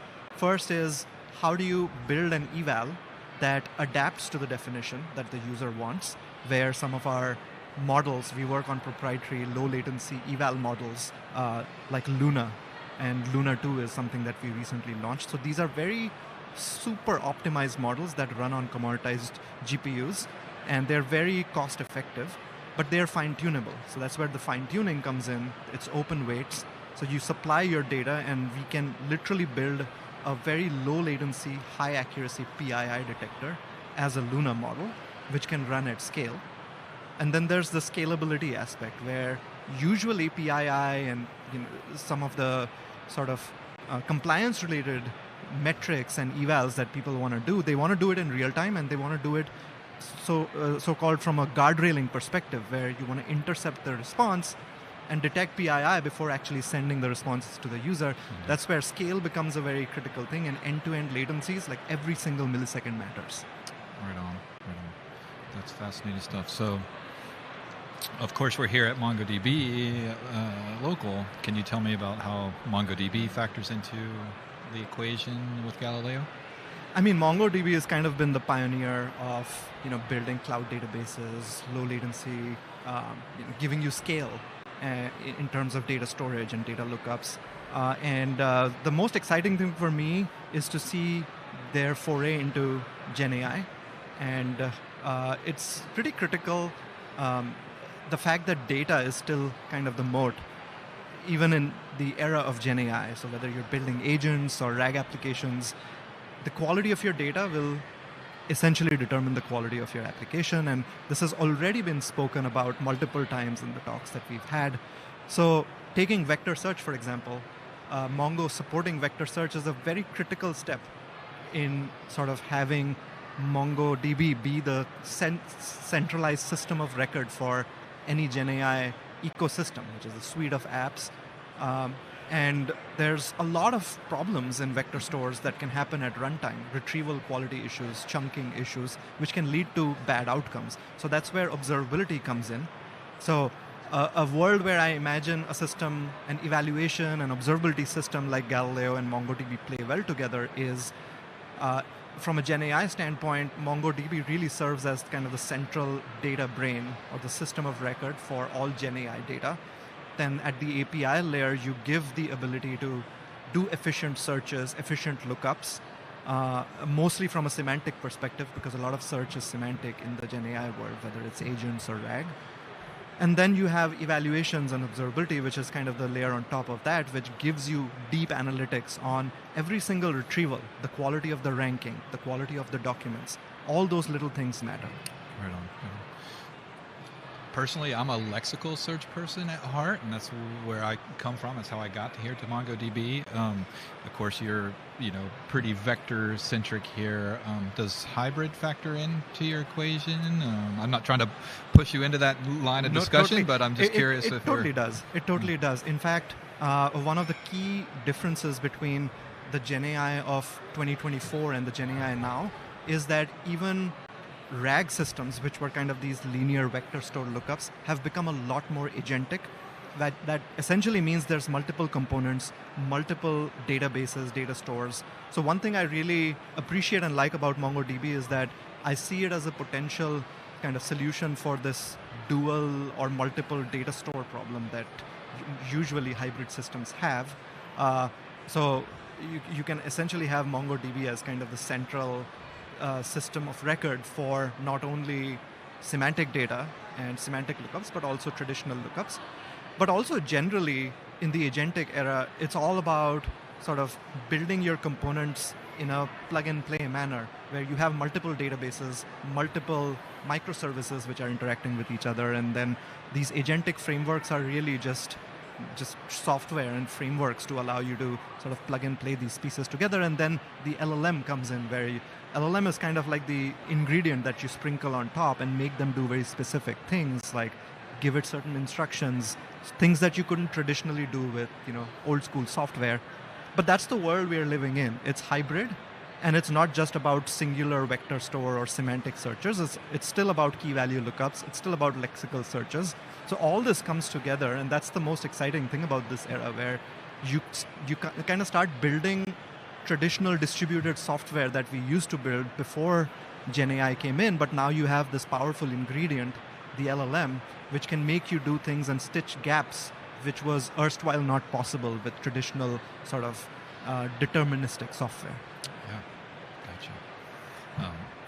I think you may have mentioned this already, but I just wanted to kind of circle back and on the observability and the evaluations, what kind of actionability comes out of Galileo? Like, obviously, if you detect PII, things like that, like what would I do as a user of Galileo, and what would I see from that?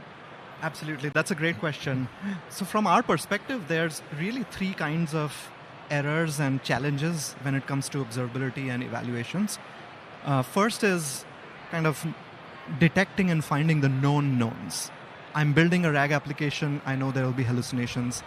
I want to quantify it. I want to detect it. I want to root cause it.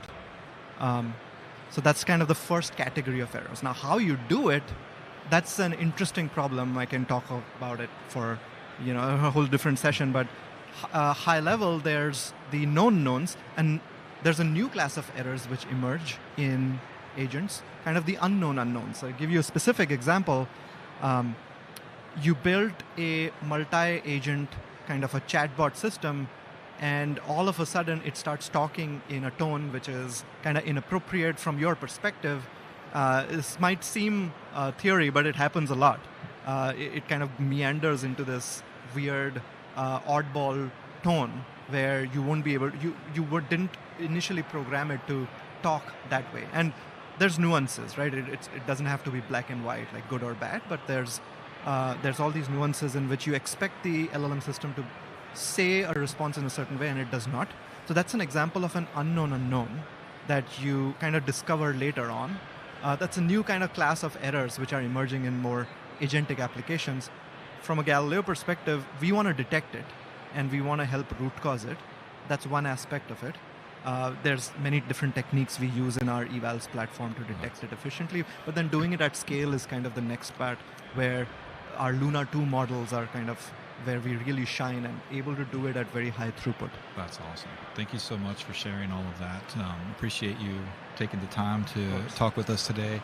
I'm just going to wrap up by saying, thank you for being a sponsor here at .local, right? And I'm just going to read your sponsor message here. So, for AI engineering leaders who are flying blind with the behavior of the AI agents, Galileo is an agent observability platform that makes agents reliable. Unlike other observability and evaluation tools, Galileo enables zero-error agents through last-mile protection at runtime. Learn more at Galileo.ai. Thank you for having me. Thank you so much. Appreciate it. All right, I'm back, and we are live again from MongoDB.local New York City. This time, I have Melissa with me. Hello. How are you? Where are you from? I'm based in New York, but I'm originally from Colombia. All right. And what brings you to .local New York City today?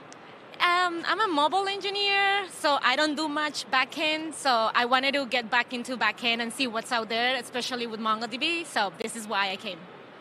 Awesome. I have some really fun questions for you. Really quick. We are going to keep it snappy. All right. So what's your favorite programming language? I'm going to say Swift, because I am iOS engineer. Makes sense. What's a coding habit you're trying to break? Not documenting. Now with AI, it should be super easy. Awesome. What's your favorite developer tool right now? I'm going to say Xcode, but also AI, if you consider it a tool. I do. Do you have a favorite coding tool that you use as your coding buddy? Like a AI buddy, I'm going to say Claude, Copilot.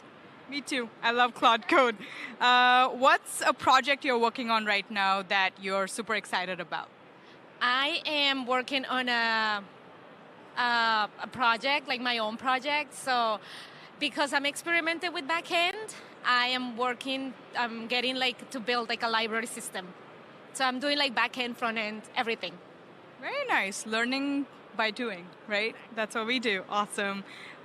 Do you have a favorite soundtrack that you listen to when you're just coding away on your own? Yes. When I'm coding, I blast reggaeton music. I love it. All right. Tabs or spaces? Tabs. Me too. And one last question for you.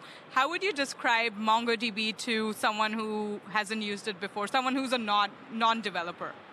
I'm going to say it's a way to store data. You have a lot of data that it needs to be stored somewhere. So this is a way to store data that makes sense, that is easy to search and find. I love that. Thank you so much, Melissa. It was really great having you here. Thank you. Thank you. Enjoy your day. Welcome back to the podcast. We have another special guest for you. We have Simon from Unstructured. Simon, welcome to the podcast. Yeah, thanks for having me. Yeah, tell us a little bit about yourself and Unstructured. What is Unstructured? How can we explain that in a nutshell to our audience? Yeah, sure. So I head up the solutions and field engineering team. So I deal with pre-sales and post-sales and deploying our product into the market. Unstructured, we want to make the world of unstructured data as structured as possible. So we have a platform and an open source tool that essentially provides various different steps to partition, chunk, enrich, embed, and then deliver that data ready to be consumed by a generative AI application downstream. Very nice. So taking unstructured data like PDFs or like just random things? PDFs, scanned images, scanned documents, all the way through to video and audio as well. Making those into something structured that an LLM can consume, and amazing. Absolutely. So that seems like that would fit perfectly into the MongoDB ecosystem. I would assume the output of that is some sort of a JSON type. Absolutely. I mean, we live in a world of JSON, right? As we heard earlier in the keynote. Mongo is a fantastic partner. We integrate well into Mongo, and I think if you couple our platform with Mongo, it serves as a fantastic solution upstream and downstream. Very nice, very nice. So what would be like a use case for unstructured? Like what would a typical developer go through to work with unstructured? Yeah, great question. So let's start with a use case. A great use case that we're working on right now is working with a very large mortgage provider. And so mortgage applications can typically have anything up to 500 pages. 500 pages of highly different kind of document types, data spread out very differently. There's not consistency in every single page. And so what we're doing in Unstructured is essentially taking that mortgage application docket and processing it through our platform to, first of all, partition, identify some of the key values that need to be extracted. So we'll take the unstructured document packet and put it into something that is then fully machine readable in a very structured sense, outputting it in JSON as the target destination. We're talking about millions of applications on a monthly basis, so the volume is pretty significant as well. And so it's not just about the ability to extract that data, it's about the ability to scale and be very elastic in doing so as well. Very nice. So yeah, you could be putting all of this data through the system, and it's consuming all of that, creating that structure, saving it in MongoDB maybe, and then letting the LLM use it and consume it as needed. That's amazing. And so tell us a little bit about how a developer would get started with that. Like how does it fit in the tech stack? Yeah, that's a great question. So we have a full UI-based DAG designer. We can build workflows. So it allows you to configure every single step of the way. Very easily configure what your source is, what partitioning method you want to do. And I think that's one of the strengths we have is we have these various different partitioning methods where we can just take standard text documents and just read it very simply. We support OCR and OD for OCR and object detection, all the way through to very complicated documents where we can start leaning on VLMs. In addition to that, other steps we can do is enrich that data so we can add additional metadata into the final output. And then obviously the final step being embedding generation before we deliver it to a target store like MongoDB. Now, obviously what I've explained there is very UI based, but everything I've articulated there is also available through an API. So for data engineers, machine learning engineers, data scientists, they're also able to use it very programmatically, be it from a notebook or some other form of code executable file. Right. So I imagine you might have SDKs for like Python, JavaScript, different things, or is it more like just an API based? It's API based. API based. Yep, okay. Absolutely. Very nice. Very nice. Well, that makes it super easy. Absolutely. What are your thoughts on MCP? That's a buzzword. Yeah, it's definitely the buzz of late. MCP is something that we are supporting and we're working very hard on bringing into the platform. I see a lot of people using it for, wanting to obtain data. I think we're also looking at it for tool curation and workflow curation as well. I think we have some very exciting ideas and plans from a product perspective about MCP and what that could then look like in the wider landscape of the world of Agentic AI. Very nice. And so what would be, so you're taking all this unstructured data, structuring it, and then what are those use cases? Like do you have like an example of what good looks like with this using unstructured to structure your data? Yeah, I mean, I think what good looks like is taking highly complicated data, unstructured data, in a process that could be very human capital intensive right today. And we're able to create a pretty good degree of automation, granted with some human and loop verification. Sure. But I think we can introduce a significant amount of automation into the world of converting that unstructured data into structured data for Gen AI, for just kind of general analytical processing as well. Very nice. So I kind of go back to the days of when everyone had things on physical paper, and then everyone needed to digitize that. So they had a human scanning all of these documents to digitize all of these records. So is it maybe sort of like that process all over again, where we're now trying to take these things and digitize them in a different way? Yeah, I think you're onto something there. I mean, it's a big paradigm shift, right? So you've gone from this world of very kind of laborious scan, review, extract manually. We're able to automate that entirely end to end. Then coupling in the ability to then convert that into something that is usable within the world of RAG or Agentic AI. We're taking something that could be hours or several minutes into seconds now, which I think is huge. Very nice. So, what are some of the other things that unstructured offers to developers specifically? And I think that you also said like there's like a free trial as well that they can sign up for. Absolutely, yeah. We've just recently launched our self-serve ability through our website, so anyone can now log in and set up a trial account, and we'd like to challenge people to try to process the most complicated unstructured documents as you can. We want to be the best at what we do, and so we're really looking for those big use cases and those complex use cases that other platforms can't do. Yeah, so I'm thinking like a PDF with images and tables and captions and all of these things. All of these things, graphs. We can extract numerical values from the data points and put those into structured format as well. So yeah, bring us your complicated documents. Amazing. Any venture into the world of video at all, or is it? Video and audio is definitely something that we are working with now. We do support that in our platform, and I think there's some incredibly interesting use cases coming out of both file formats for sure. Very nice. Yeah, like audio is a great example where call center analytics, so we can go from the point of transcribing to then enriching with additional metadata around sentiment, around rating the call, around follow-up actions. All of this can then be kind of curated into a single payload delivered to MongoDB. Nice.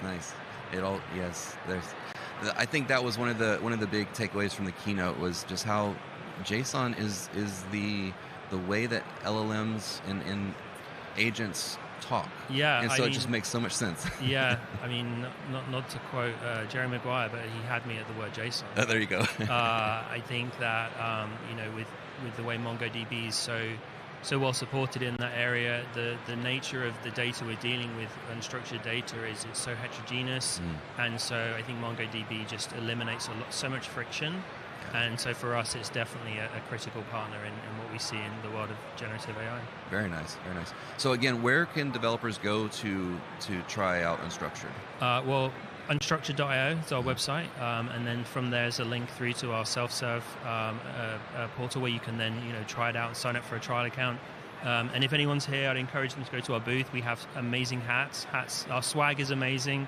Hats off to our marketing team there. So no pun intended. No pun intended. I wish I could have one. We're not allowed to take swag. Amazing. So thank you again for being on. Is there any last words that you want to give to our audience before we wrap up? I would just say, check us out, check out our platform. I think that we make a great partner in addition to the ecosystem of MongoDB. We're part of your MAP program, so I think that definitely check us out, and if anyone's got any questions, we'd love to hear from you. Very nice, very nice. Well, thank you again for being on, Simon. And we are going to head over to our next session now.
Spend more time just looking at like code smells, like what's gone wrong with this code or what's weird. So looking at for weirdness, identifying things that might be going wrong. That's seems to be a greater proportion of people's time compared to just trying to remember syntax.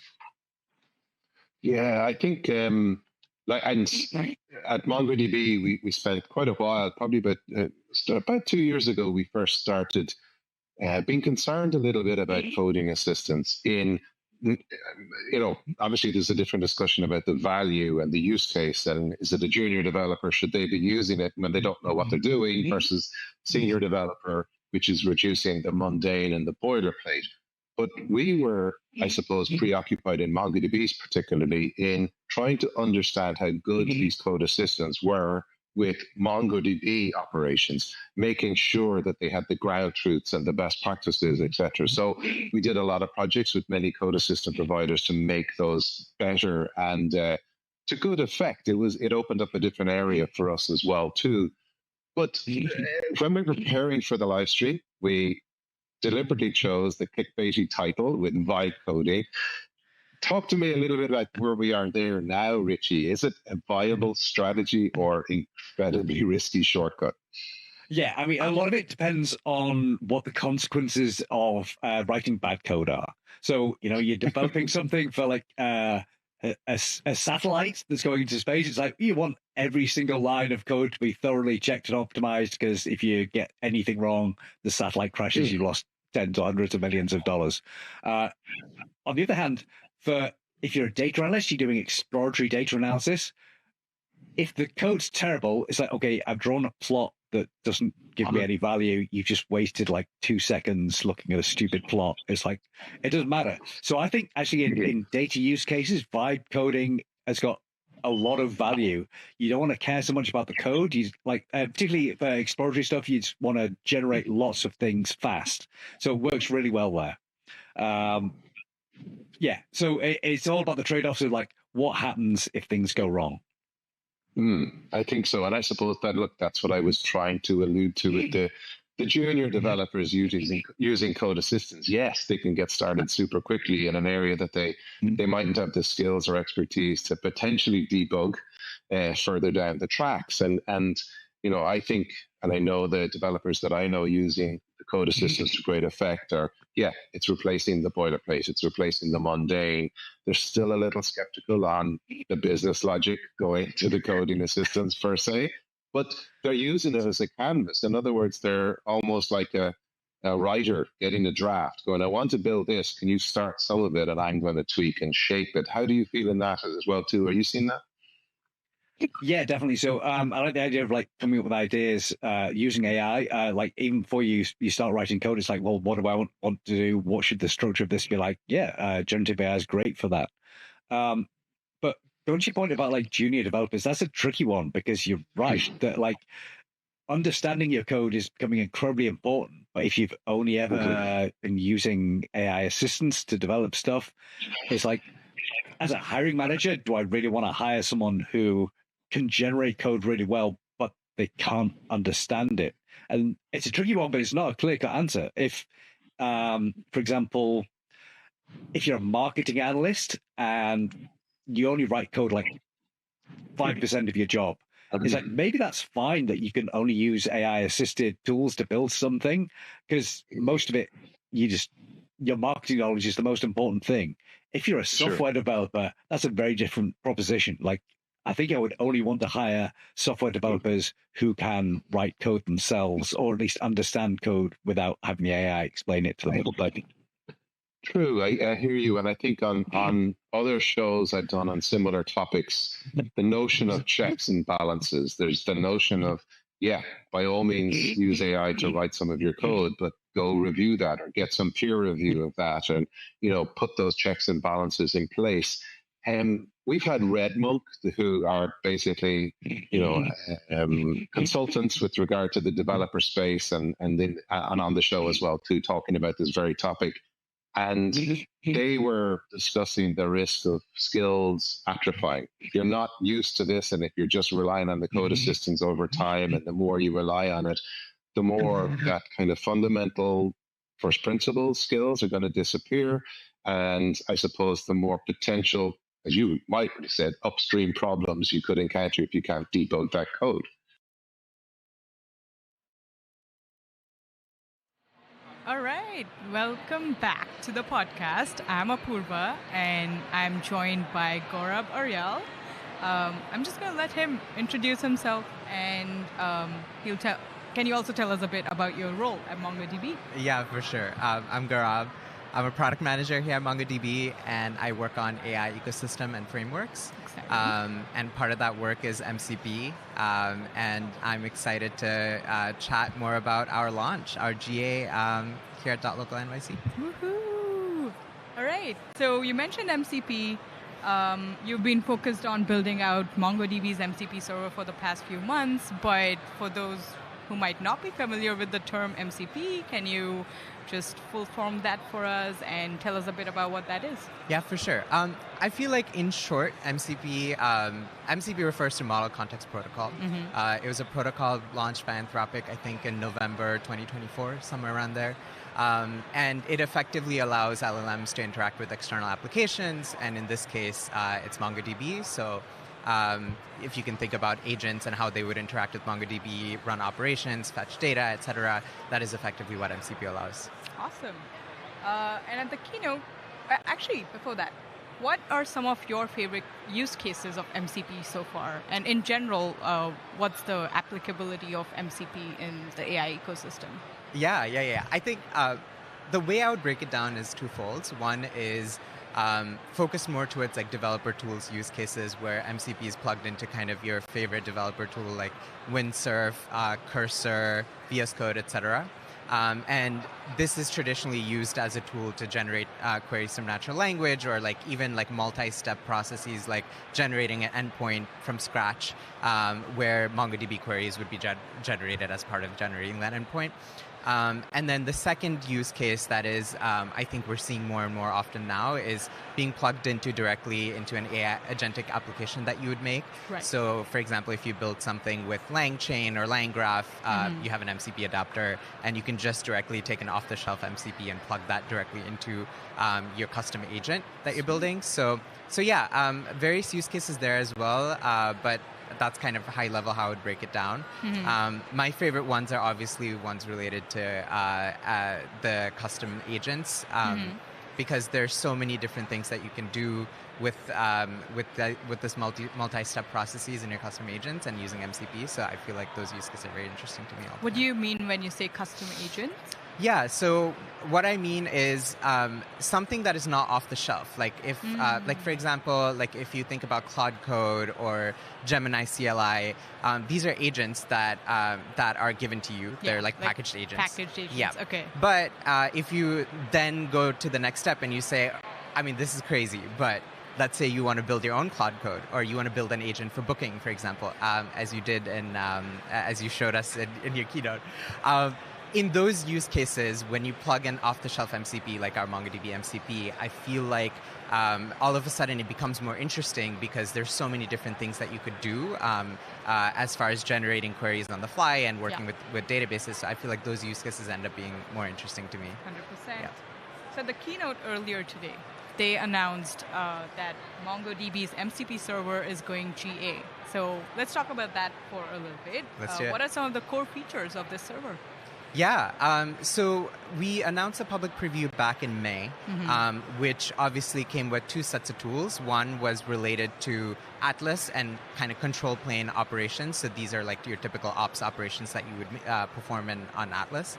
And then the second set of operations were database-related operations. So these would be like fetching schema, listing collections, et cetera, et cetera. With the GA, there are a few things that we added. One is we added support for streamable HTTP. So this means any customer that is that are looking to self-host the MCP remotely behind kind of a gateway, which we're seeing is being very popular, they are now enabled to do so. And we have some large enterprise customers doing exactly that with the MCP. Okay. And the other thing is we have added further added more authorization and authentication layers to this. So any kind of LDAP, OIDC type of authorization. Before you were not able to connect to those databases, but now you are able to connect to them through MCP. And there are a few other things that are added there too, like new tools. Very so cool. yeah.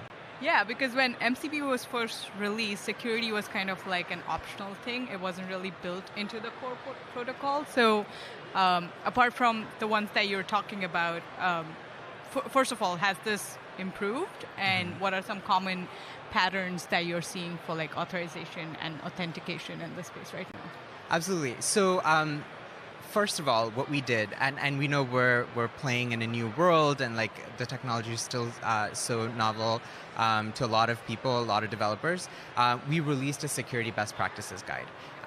So this guide would cover kind of like the deployment strategy that is best recommended based on your use cases. How can you add an authorization authentication layer on top of, like, let's say if you're self-hosting remotely, there are lots of caveats there that you need to watch out for. So we added those.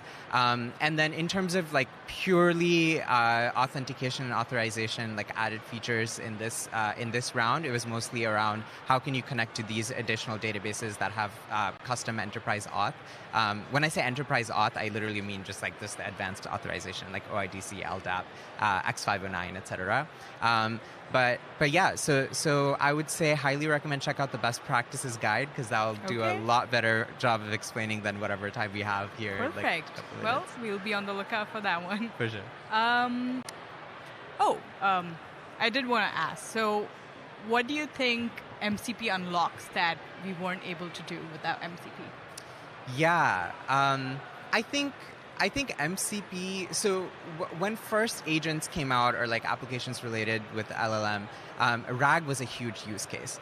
But then eventually, when people started thinking about agents, they started thinking about like, okay, how can we enable these agents to be autonomous and perform actions on our behalf? And then came like the evolution of like tools with LangChain, et cetera, where you had to like kind of custom write your own tools. But what MCP does is it brings this game-changing, I don't know what you call it, but like this concept of taking something off the shelf from any given third-party application and embedding directly into your agent and kind of giving them like executive functioning to do different tasks, right? Carry out different tasks and make them more autonomous and make them more advanced.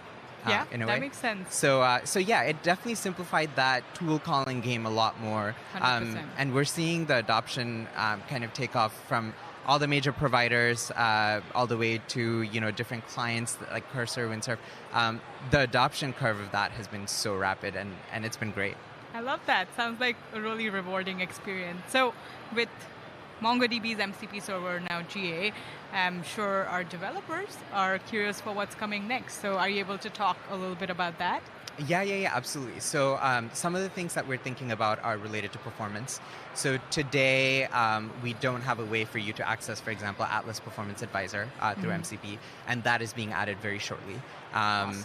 I won't promise the date, but it's in the short-term roadmap.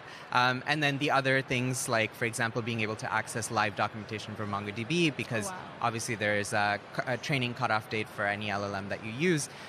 So that is coming up next as well. And alongside, like, kind of, we want to have the full Atlas API wrapped around with MCP, so you can do anything that you could with the Atlas API.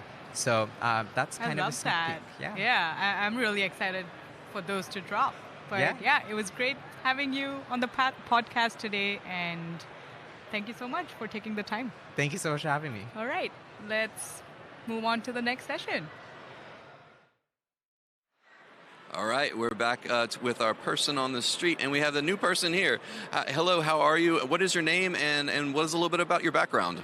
Sure. So my name is Caleb Guerra-Leon, and I just graduated from Syracuse University, and I want to be a site reliability engineer. A site reliability engineer. I'm honestly not very familiar with that. What is a site reliability engineer? So a site reliability engineer, think of it like this. If a website goes down in any way, there's a major outage, a site reliability engineer needs to be the one to solve it. So if there's a lot of traffic, let's say that like you're a MongoDB working on a server, and let's say that you're hosting like the Olympics and like you have media for that. There's a lot of traffic there. So how does your system deal with that? Those are the kind of problems that site reliability engineers solve. Amazing. So it sounds like you just graduated, so you're probably looking for a job. Yeah. So definitely looking for a job. Okay, so if anybody's out there that is looking for a site reliability engineer, Caleb, right here for you. So what is your favorite programming language? I would say definitely Python. Python. Okay. Why do you pick Python? I pick Python because it's really good about prototyping. I feel like if I have an idea that I want to test things out, Python is pretty easy when it comes to just getting the idea from just a thought to like some code I can like toy around with. Yeah, it is pretty easy to prototype things, and it's a pretty amazing language, especially in the AI world as well. Have you messed around with AI at all? Yeah, so I leveraged the GitHub developer pack, and I've been using Copilot in my VS Code when it comes to my development workflow. So I definitely want to get more into like building AI agents. I actually just attended the CodePath Emerging Engineering Summit, and we did a workshop on using Python to create an AI agent with, I'm pretty sure it was Google I think it was a Google Cloud Platform. So yeah, definitely want to get more into that. Very nice. All right, real quick question. Since you're a developer, coffee or tea? Water. Water is a great choice. Most developers would say coffee, tea, or Monster or something like that. That makes you dehydrated. I feel like I need to stay hydrated to focus. Why are you so logical? Okay, so have you heard of Vim? Yes, I've heard of Vim. Do you prefer Vim or no Vim? I prefer Nano over Vim. I can get out of Vim. I'm one of the people I know, V, Q, WQ. I can get out of Vim, but I like having a more rich editor. Very nice, very nice. I'm on the same page with you. All right. So, what about the event here are you most looking forward to? I think I'm most looking forward to seeing professionals who are very passionate about their work and being able to ask some questions as someone who is just about to join them in the workforce. So yeah, definitely the excitement that everyone in this conference has for their work. Very nice, very nice. Well, I want to thank you so much for being on the show with us. Go see what you can learn here. And there's a lot of AI breakout sessions. There's a lot of other amazing developer sessions. So we'll see what you get out of that. And then we're going to move on to our next session.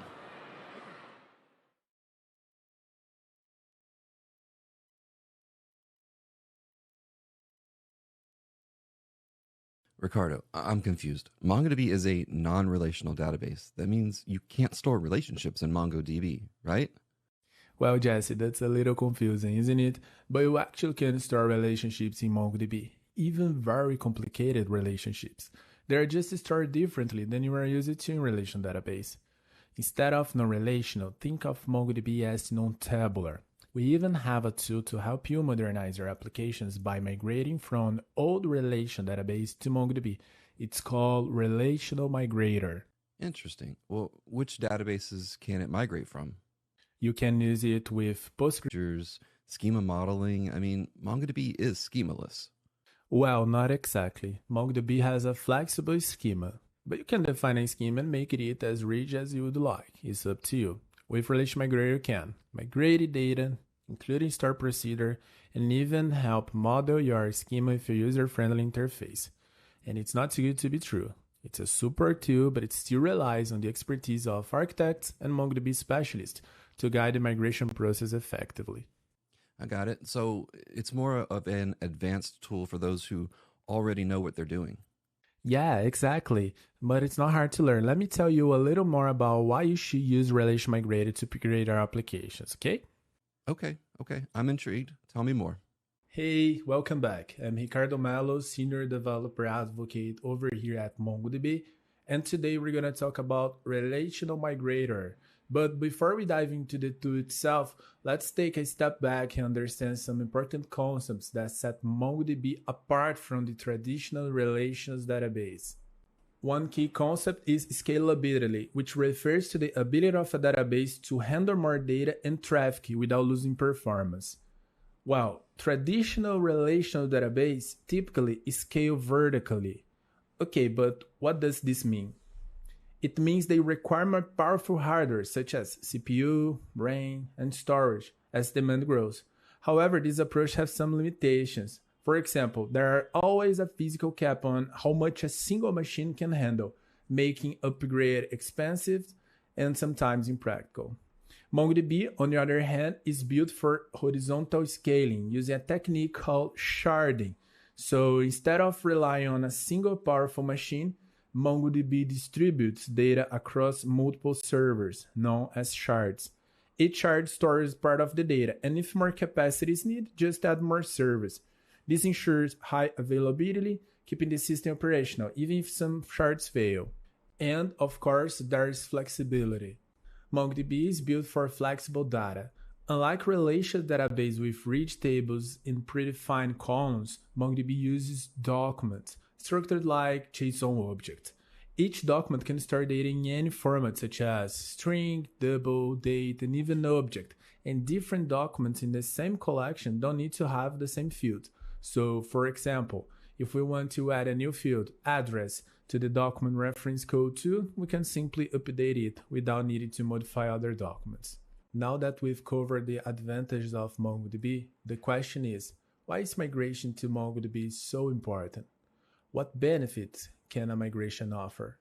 Well, to answer this question, let's talk about the challenges of legacy relational systems. First, they are often necessarily complex with rigid schemas, database-level code, and complicated application logic. This makes them hard to modify, difficult to scale, and honestly, no fun for anyone involved, right? Migrating to MongoDB gives you a modern experience, agile development, and real scalability. Well, with its flexible schema, built-in scalability, and high availability, MongoDB lets you handle growing workloads, adapt quickly to new requirements, and scale easily without the limitations of traditional database. Okay, I know you are already convinced to use MongoDB, but you are wondering, how do I bring my relational data into MongoDB? What are the common challenges, right? The first challenge is to answer the question, how do I start? What modules should I migrate first? A typical company has hundreds of applications. Think of a system with a customer management module and a sales module. Which should I migrate first? This is a common question that challenges us during the migration process. Next, we need to understand what a modern schema is. How should I model my data in this modern era? With this answer in hand, we arrive at how do I put my data into the new schema? How will the data be transformed and converted into NoSQL, considering performance and security? And last but not least, what happens to my application code, that old code? How do I transform and adapt it to work with MongoDB? And that's where the Relational Migrator comes in, a tool designed to help you migrate your relational workloads to MongoDB. With Relational Migrator, the migration process becomes simple and well-defined, following 4 key steps. First, connect to your relational database and analyze its schemas. This gives you a solid starting point without the need for manual effort. Next, create an optimized MongoDB schema based on your existing relational model. Once the schema is ready, transfer your data from Oracle, PostgreSQL, MySQL to MongoDB, minimizing risks and downtime. And finally, take your migration step further by automatically generating application code and converting SQL queries. And it's important to keep in mind that Relation Migrator is not a magic solution that will instantly modernize your applications, meaning it requires careful. We're back to the podcast desk. I have another special guest here, Coral Palmer. How are you? Give us a little bit of background. Sure, doing great. Enjoying the time here. There's a lot of people, a lot of excitement, a lot of energy. Personally, I'm a lead product manager on the Atlas Search side of the house. Before that, I spent a number of years on technical services, helping customers on Atlas across the platform. So really enjoying meeting everyone and seeing everyone here again after so long. Amazing. So when I talk to developers, there's so many developers that don't even know that we have search, much less vector search. Mm-hmm. So talk to us a little bit about, just high level, like what is search, full text search, and vector search? Certainly. So a lot of the Gen AI applications, RAG applications that we're seeing come out there are really powered by vector search and full text search.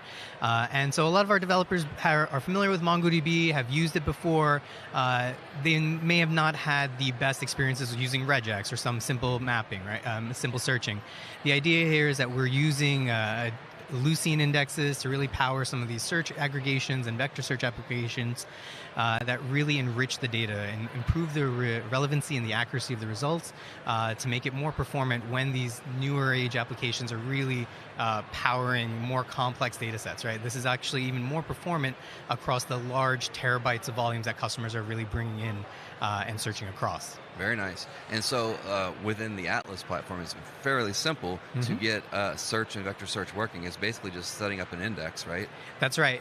In a lot of cases, there's extra compute available on these clusters, and so customers, if they want to, can get started right away. There's very little getting started tax. We deploy the appropriate processes right there in their cluster. As customers are experimenting and getting familiar with it, there's a robust troubleshooting and diagnostics and metrics that they're familiar with in the Atlas platform already that helps guide their experience in this direction. And then as they're working through and their applications scale, if they need to, they can provision dedicated search nodes as well. And so this adds the flexibility of Atlas, where we are providing scalability and resiliency and reliability across different regions. We bring that expertise to the search experience, and so that way customers have the choice of getting started, having a low friction experience, and then moving on to more robust, scalable configurations as they need. Very nice, very nice. And so that is specifically on the Atlas platform. That's right. So a very nice announcement this morning was that search and vector search are coming to community and enterprise. So tell us a little bit about that journey to get there. Absolutely. So we started out exploring this avenue, this offering on Atlas. We learned quite a bit about the needs of the customers as they're exploring the space, what it looks like to run a fleet operation, some of the pains and troubleshootings that arise from that. We wanted to package those up, and we're making those available now for our customers. In a lot of scenarios, some customers are not familiar with search, but a lot of them have been using it. And one of the challenges they've been running into is making it easier to develop new applications locally, making it available to develop in their self-managed or private cloud applications. A lot of these, some of our FinServe customers or health customers have a lot of these restrictions, where Atlas was not really an option for a variety of use cases. That is completely going away right now. If they need to, they can spin up locally. The cost to develop an experiment should go down substantially as they're experimenting. And then even as they scale, it can match their needs and their specific regulatory compliance requirements. Amazing. And so what about like feature parity between, the community edition? Is there like a different version of search and vector search there versus in Atlas? So right now it's all in public preview. There will be no differences between community and enterprise. We really want customers to get in there and understand all the capabilities that are available on Atlas Search and now in local search. And so there are no restrictions in that regard.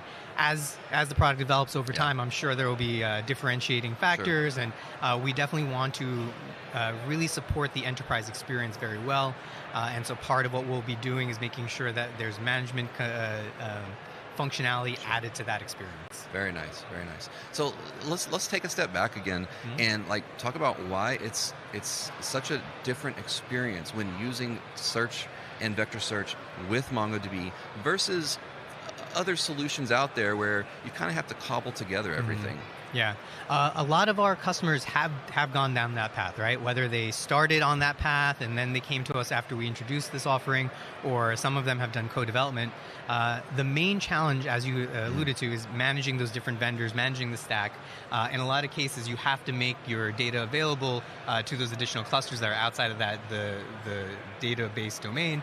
And so there's complex ETL processes. There's failures that happen there. If there's data that is out of date or something has happened, then your search results are not relevant. And so that's a complication just of running the infrastructure. Now, on top of that, it's a different language, right? If it's Elastic or OpenSearch, they have a different Pinecone, different APIs, different aggregation pipelines, different query language. If you're a MongoDB developer, you have to relearn all that. Now you don't. Right now, it becomes much more seamless and streamlined for you to take the existing aggregation pipelines you've been developing, the existing applications you've been working on, and just adding in this additional capability with much less friction in getting started and getting scaled up. I think that's one of the biggest benefits in the MongoDB ecosystem is just, you just have to learn one query language. You don't have to go back and forth between all these different things. And like you said, the ETL and all the pipes that you have to put into place to make all these things work. It's just there for you in MongoDB. Absolutely. Whether you're in the cloud or now locally. And if you don't want to manage stuff you're locally, that's what the Atlas offering is continuing to be there for, right? You can experiment locally, get it up and going, and then when you're ready for production, you move it to Atlas, and then that way you don't even have to manage reliability or availability. Very good, very good. So you can get started there and then move on to whatever your needs are as your needs grow. Precisely. And in a lot of cases, we will have customers that are on both, that are managing some of their applications and workloads on private self-managed instances while also communicating other parts of the workload on Atlas. Very nice, very nice. And one thing we haven't really touched on is hybrid search. I think there's going to be quite a few breakout sessions, and we're going to actually be doing a deep dive later on here with another session, another guest on hybrid search specifically. But just high level, what is hybrid search? So hybrid search is how modern applications are combining full text search and the keyword matching that comes with, and also bringing in the vector lookups to provide semantic understanding of the results. And the idea here is that the search query may not always be the best keyword oriented, right? You may be looking for Jordans and you put in Nike. You still want Jordan to show up because you understand like Air Jordans are part of it. This hybrid search approach allows you to combine multiple aggregations in this way, bring the results back together, play with the relevancy and the accuracy of the results, and in certain cases, if you have business logic, you can boost up certain results so that the customers are actually getting what they're looking for, even when they don't know it. Very nice. So, where can our audience go to try this out today? So it's available on our downloads pages for sure. It's community and enterprise versions are both available.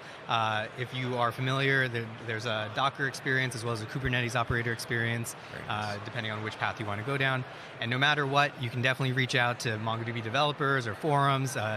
We're always here to help support and get you up and running. Yeah, I've been looking forward to this. The announcement was about, I think, last year. Yeah. And it's something I've been looking forward to, is being able to just locally play around with all these features that in the past were just in Atlas, and so now it's much more accessible now to our developer audience. That's right. And one of the things is, as always, right, we're always eager to hear from our developers as they're exploring and experimenting and running into new challenges. We have that open door policy where we're here for you guys. We really want to understand how to make this better, more performant, easier to use, less frictionful, all the good things that you bring to us, we will absolutely implement.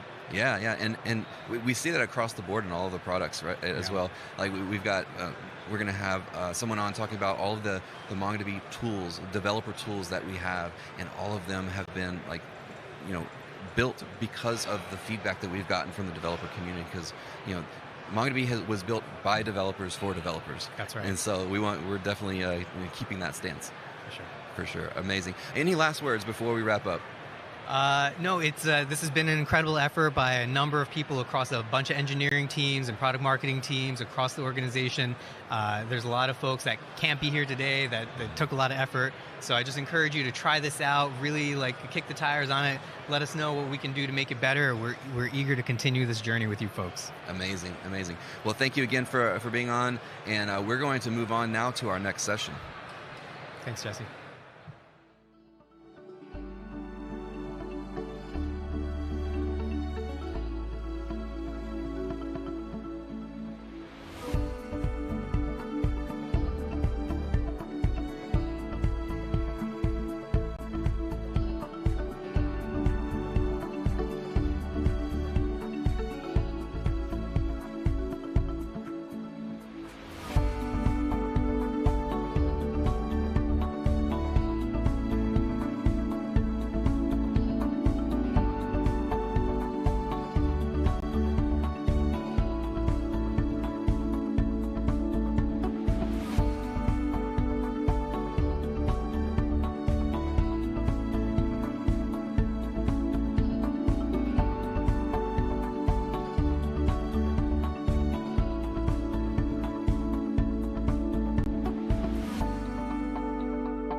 Hi, I'm here with Igor Alexiev from Amazon AWS.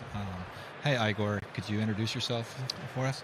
Sure. I am Igor Alexiev. I'm a partner solutions architect at AWS. I work very closely with MongoDB. You're an excellent partner in AWS. Happy to be here. Oh, that's great.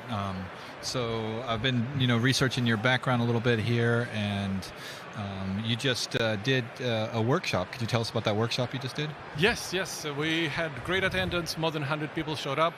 It was a workshop about how to build agent core runtime-based agentic applications.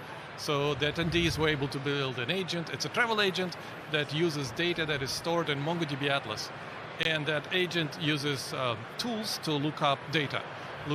Direct lookup, it uses variety. Like there's a text search lookup, there is a vector search lookup, and there's a direct lookup based on a condition. Okay. Are these lookups coming through the MCP server? I know we talked about that, or is that... They could, but in this case they're not. And we used a Strands framework. In the Strands framework, you construct the tools. It's actually very simple. People should come to my session later on. Indeed.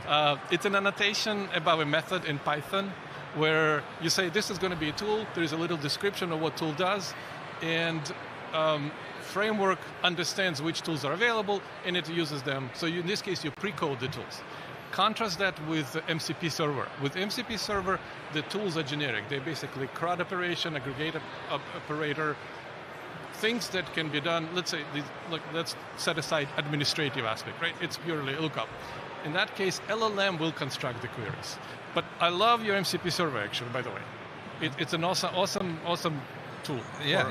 You were talking about earlier when we were just catching up offline about using the MCP server in coordination with some other services to orchestrate some stuff. That's right. Could you tell me about that? Yeah, at Amazon we have several agentic tools geared primarily to developers at this point. Well, actually, there are a variety of tools. There is a subset that geared toward developers. There is Kiro, which is like development environment that developers can use. There is QCLI, QCLI chat, and there is a QDeveloper. All of these three support MCP servers. So I particularly love QCLI chat. It's your CLI helper on steroids. Like it knows all CLI commands from everywhere. So when you plug MongoDB Atlas MCP server, you can do things like in a natural language, you can ask it, retrieve all records, all objects from a specific collection, give it a criteria, translate them into French, upload them to S3. It will do it. The LLM behind QCLI chat will interact with the MCP server from MongoDB. It knows how to connect. Because it's LLM, it knows how to construct MongoDB queries, complex queries. It knows how to execute them through the MCP server. So it will get the data. Because it's an LLM, it knows how to translate them. It translates them into whatever language you specify. And because it is aware of AWS commands as well, it knows how to upload to S3. If you can think about it, this is like ephemeral ETL ad hoc. You can do it. It's ephemeral coding. It can write little code, execute it, and then just throw it away. It is amazing, actually. You should try it out. It's magic. I'm totally going to try that out. Yeah. So some other topics we can talk about. The agentic stuff. That's fantastic. This is all relying on having solid embeddings. So, of course, Amazon and AWS are key partners in that whole space. And absolutely right. Yeah, you need embeddings to retrieve relevant data, right? I mean, of course, you can do text search, but text search has its limitation. Direct lookup, you need to know exact values. If you need to search semantically, where a meaning is similar to what you need to find, you need a good embeddings model. And MongoDB is now a provider of embeddings models with the Voyage AI acquisition. We have published this model 3.5 that Dave has mentioned in the keynote. It is available on AWS Marketplace. So you can provision the model from the marketplace. You'll need to create a SageMaker endpoint, and you just select the model, SageMaker endpoint. You need to size the endpoint correctly. And voila, you have an endpoint. You can interact with that endpoint, send the text data to it, and you'll get embeddings back. And then you can store these embeddings in MongoDB Atlas. And it's just another example of a collaboration between MongoDB and AWS, how we benefit each other. You guys have ability to deliver your models to the customers, and we have ability to offer to the customers variety of models. Indeed, that's fantastic. That's very cool. Yeah, thank you for your support there. Yes, anytime. Let's see, what other topics can we talk about? These are all intertwined, and I'm sure that they all kind of integrate in projects that need them. But we were just talking about stream processing as well, and that's an area that's close to your heart there. So can you tell me about? Yeah, actually, it's very close to my heart, but it's also something that was developed internally at MongoDB. MongoDB initiative, stream processing, Atlas Stream Processing (ASP), has added a feature where you can call out to Lambda, and there are two patterns here. You can call it out to transform something, or you can make Lambda function act as a sink with a K. Yes. So in a transform pattern, for example, you can have streaming data coming and you do a complex transformation. We were just chatting earlier. Maybe you want to convert to embeddings. Maybe somehow things have changed, or something happened. Maybe you did data enrichment. For example, maybe some data comes from outside of Atlas, and you need to enrich your text with extra data, so you can mash them up together, and then you do embedding. So that's a transform functionality, but it can be anything. It's whatever you can write in Lambda. Another pattern is where Lambda acts as a sink. What you do is, in this case, a good example would be you have basically a change point stream or change stream coming out of MongoDB, which can be exposed as Atlas stream, and that stream can be terminated in Lambda, where Lambda will write it out to an upstream system, like maybe for data analytics, like data warehousing, for example, is a good use case, right? Where multiple systems stream together in data warehouse for reporting and analytics. In this case, MongoDB focuses on operational aspect of workload, and data warehouse focuses on the reporting aspect, analytics aspect. Not that you cannot do it, but it's a common enterprise pattern, data warehousing. So that's another way of doing it. Another great example of how we work together and your customers benefit of being in AWS and being able to leverage integrations like this. Excellent. Thank you, Igor. What else are you looking forward to at the conference here? Well, what are you doing the rest of the day? How's your day? Good question. We have a vibe coding live session, a lightning talk, where two of my colleagues are going to code a creation of a REST API, similar to how you had data APIs. Okay. They're going to recreate that API in 20 minutes using vibe coding, using Kira. Okay. It's an exciting. You should check it out.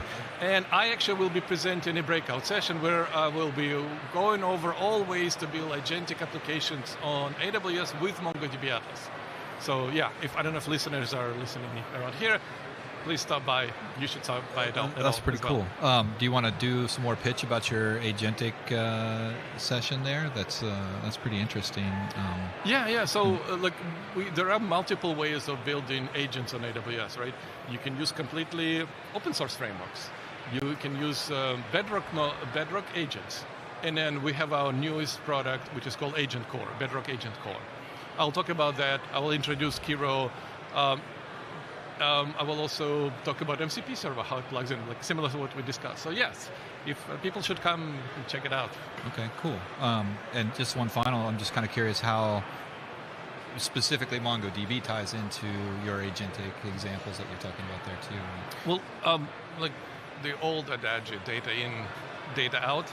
I'm not going to use the word's not appropriate for audio. Quality of agentic system is still driven by data. Ability to look up the right context is still very important. And that's where MongoDB comes in, and that's where Voyage AI embeddings models come in, and Voyage AI re-ranker models come in. So this is still fundamental to the performance of an agentic application.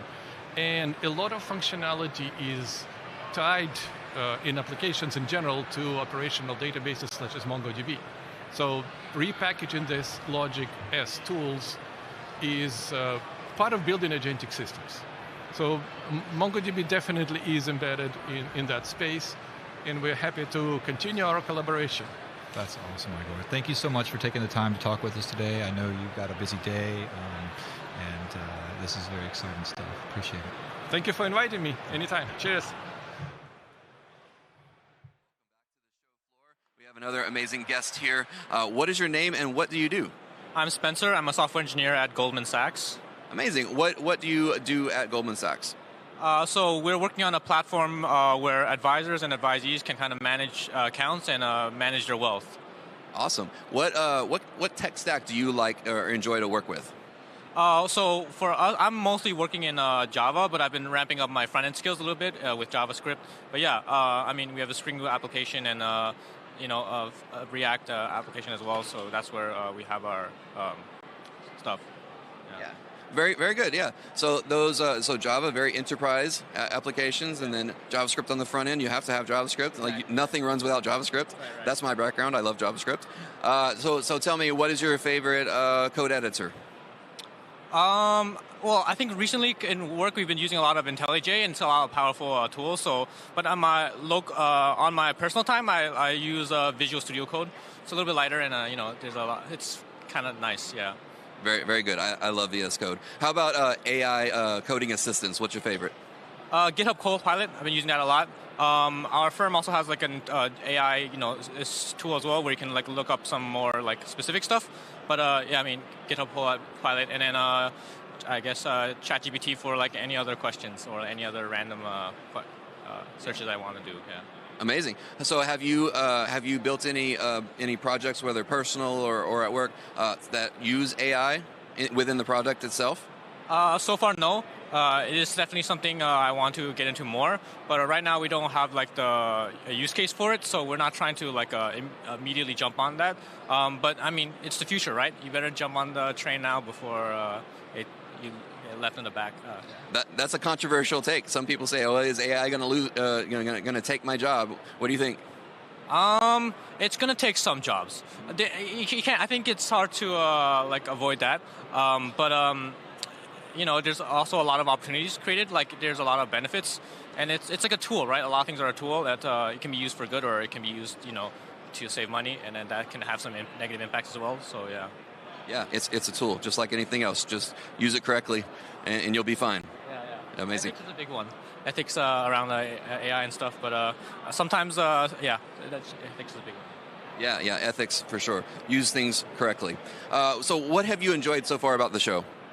I've enjoyed talking to a lot of the companies here, meeting a lot of people, seeing all the products that people have been or companies have been developing, and it's fun to see.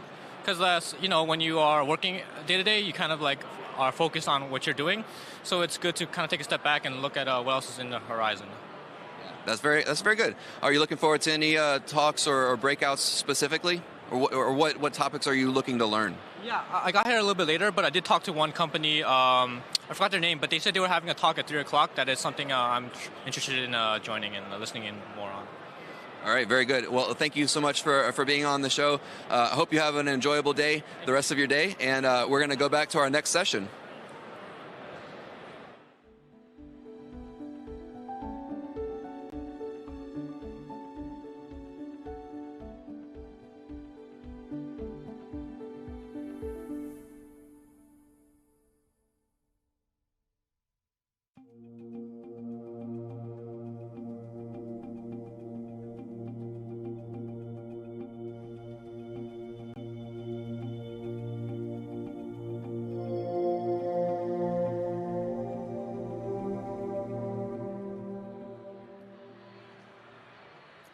Hi everyone, we're back here. I'm with Rajiv Kaul from Accenture.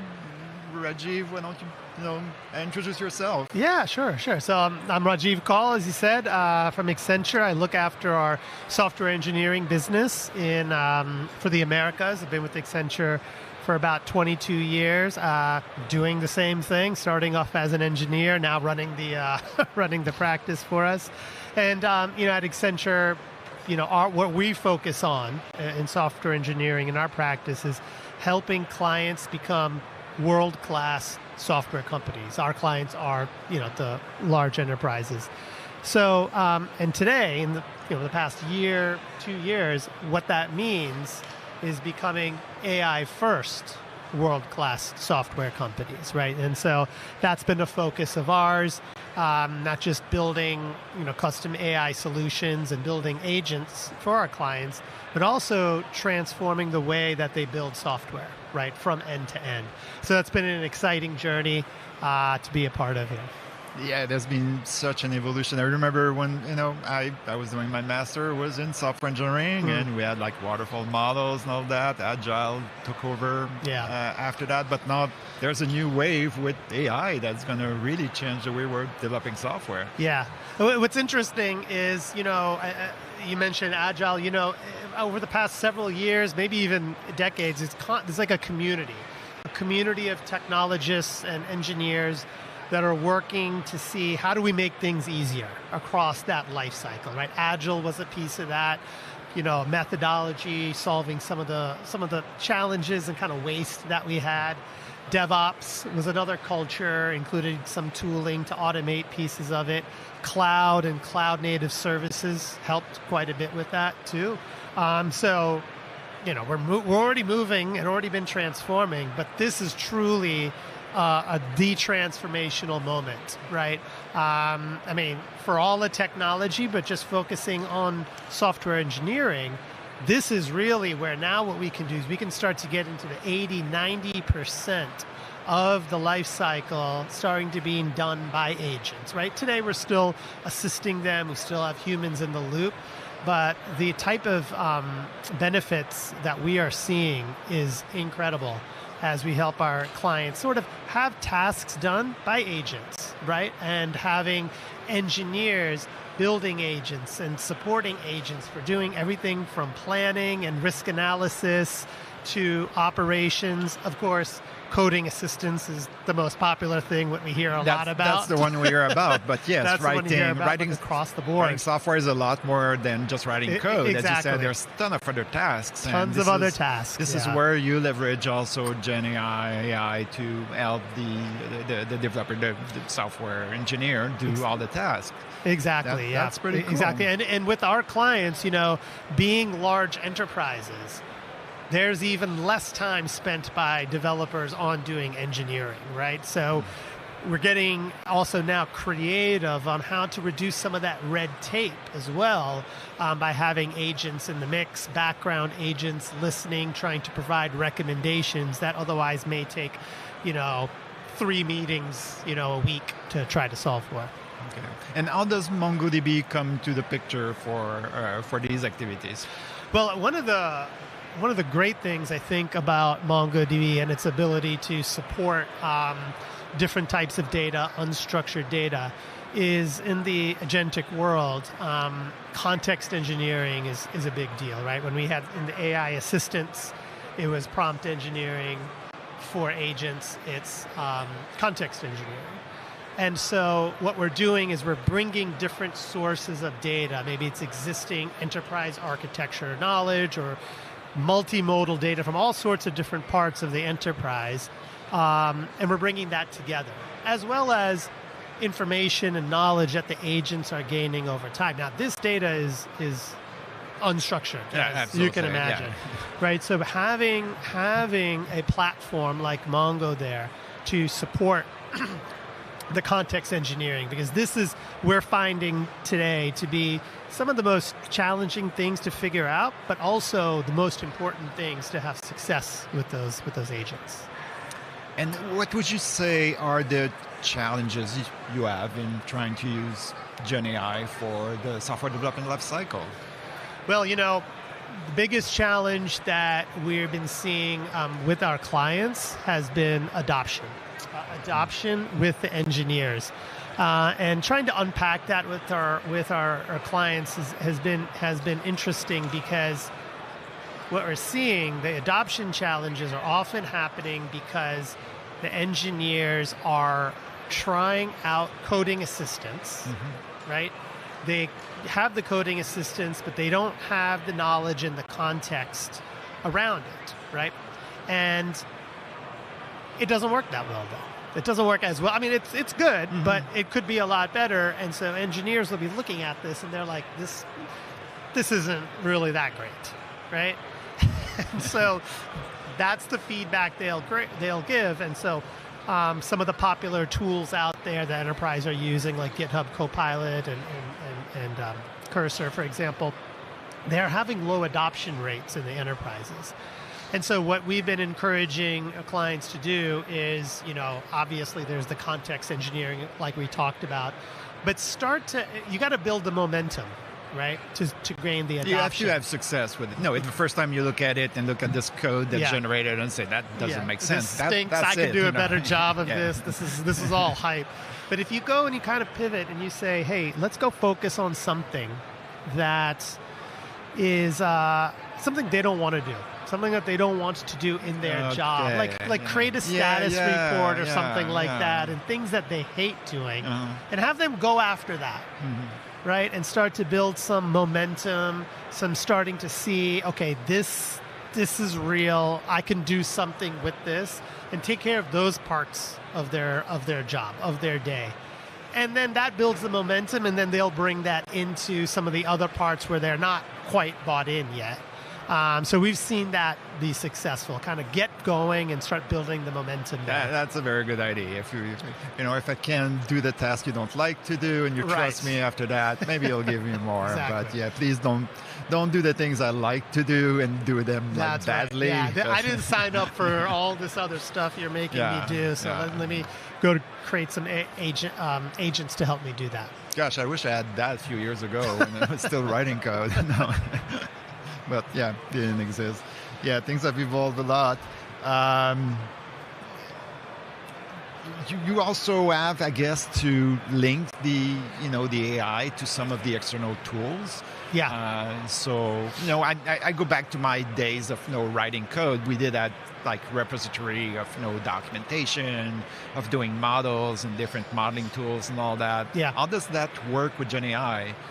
So a couple of things. So within the enterprise, the underlying knowledge that you create in that context. So agents are effectively, simplest way to think of them is they're basically services with some memory and some access to tools, right? So what does that memory mean? So one of the things that's important, if I want to take an example, if I want to create sort of a technical design, a detailed technical design before I start building something, I want to bring in some of the enterprise standards, right? Okay. Other systems around the enterprise that, hey, I want to kind of replicate that. So I need to bring all of that into the underlying knowledge that I have. And so, hey, generate this technical design, but I'm not just doing it on its own. I'm not using like just, Claude Sonnet to just, create this, because it'll do it. It'll create a technical design for this new application. Right. It has to match what the organization does. Got to match what the organization. Exactly. This is how we write code here. Exactly. So you got to get that part right. And then the other thing, what we find is a lot of value in integrating into the tool chains that are there in the environment, right? Of course, for source code management, but if you're using some of the Atlassian tools for project management, use MCP to create to that. If you have, most of our clients use things like ServiceNow for service management. Use MCP to integrate into that. So those are the two things I would. So what I hear is most of the tools that you would be using in your lifecycle have MCPs, or the tool providers are working on providing those MCPs right now, so they can. Absolutely be right, and that's the interesting thing of the evolution of this space, right? A few months ago, we were working. We had created some MCP. We'll use the Atlassian example. We had written our own MCP servers to work with Jira to integrate to that, and now, of course, Atlassian has released their own, right? So that's what's happening, right? Like the pace in which the innovation and this community, as I mentioned, that's all moving forward, making things easier for all of us, Well, that is great. That's great improvement. I wish I could go back in time and have those. You can still do it. Nothing's stopping you. And talking about time, going back in time, we're out of time for our little interview here. Thanks a lot for coming. Thanks for being here at .local New York. So thanks for having me. Yes, our pleasure. Thanks again. All right. Thank you. And welcome back to the show floor. We've had an amazing morning so far with some great guests, and now we've been streaming for about 4 hours now, I think. But now, unfortunately, we have to say goodbye to our LinkedIn audience. So if you're watching from LinkedIn, please head on over to our YouTube channel, where you can continue watching our stream. We're going to stream for about another 3 hours with some more great guests. So we'll see you back there after just a really quick short break. And we're live. Hello, welcome. Welcome to the MongoDB TV YouTube channel, LinkedIn, X, wherever you're joining us from. We're going to be talking about a really cool AI framework in TypeScript today. It's called Mostra. And with me, I have Shane Thomas. Welcome. How are you? I am good. I'm good. Great to be here, Jesse. Nice, nice. So if people are not familiar with Mostra, well, let's take a step back. Shane, why don't you introduce yourself? Give us a 30-second. Who is Shane, and why are you here? Shane Thomas. I'm one of the co-founders of Mostra. So Mostra's open source AI agent framework specifically for TypeScript.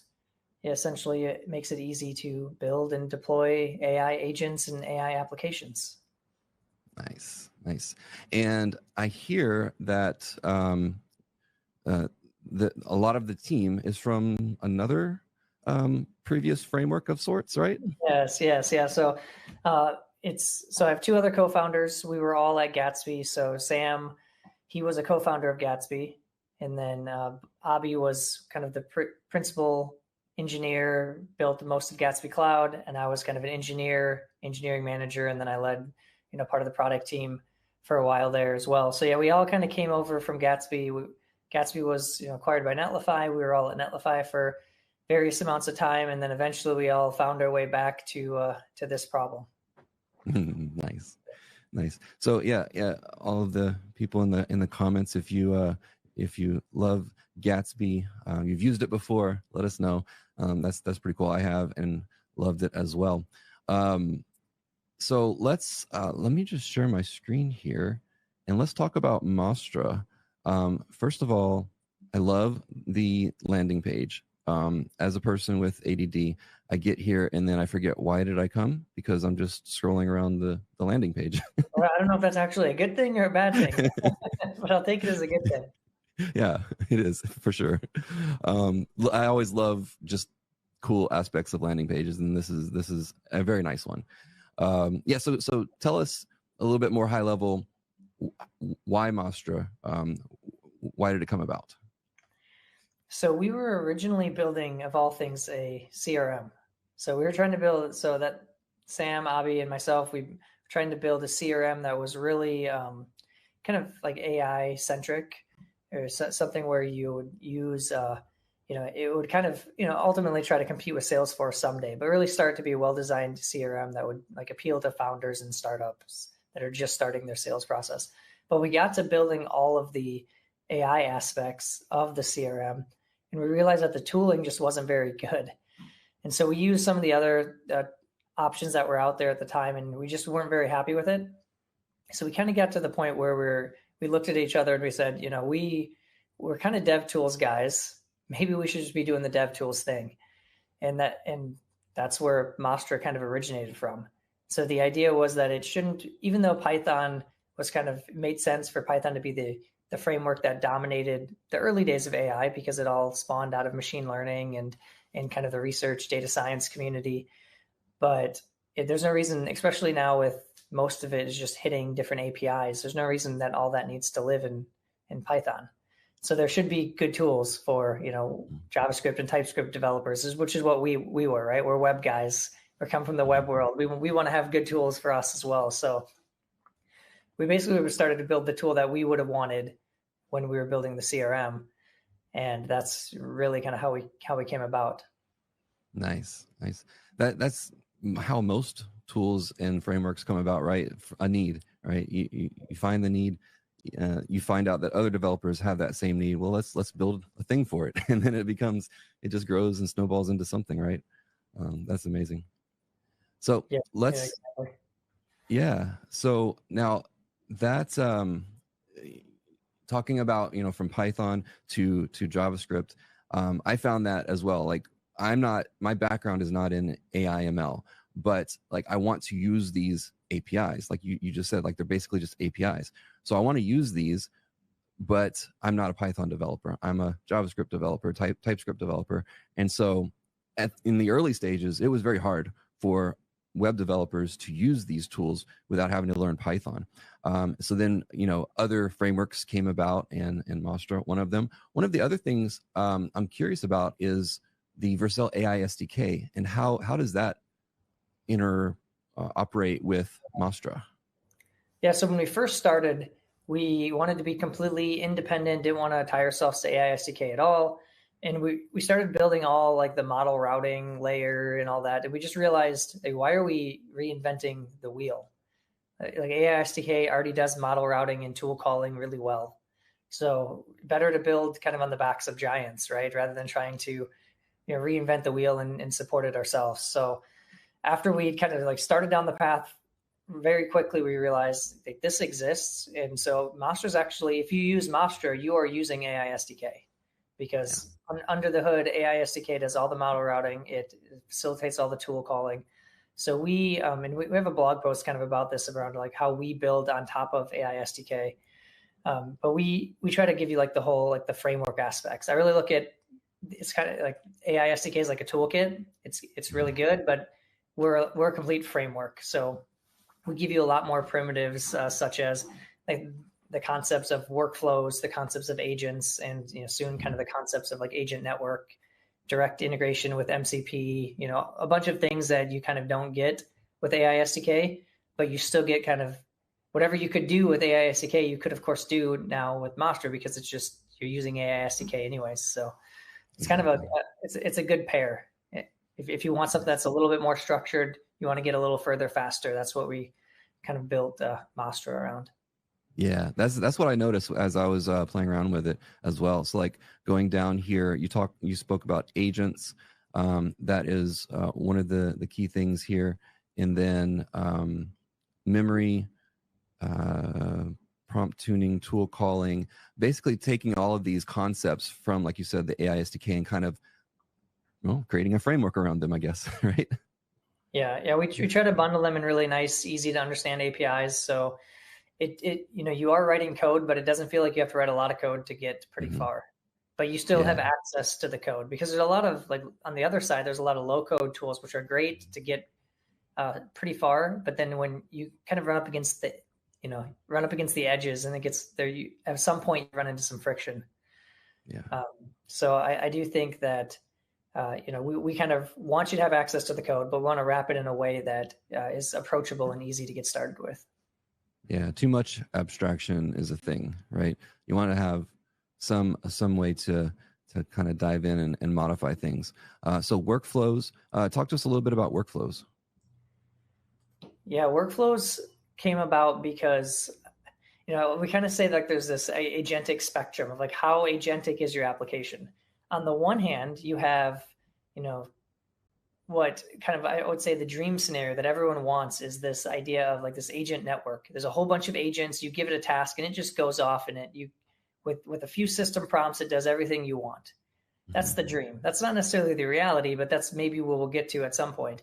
Then we have this concept of like agents, which you can give it tools, it can make decisions, you have maybe a really structured system prompt. But then on the other end, where you still want some level of like, LLM calls, and you want it to feel agentic, but you do have more deterministic parts, you have this idea of workflows. So this is more structured, where there are parts of these that might call out to an agent or might call out to an LLM, but you have more structured step-by-step flows that are kind of built into your application. And this is really nice because you can still now get tracing on every step of every decision that was made, but it's a little bit more deterministic than just letting an agent kind of make use of it.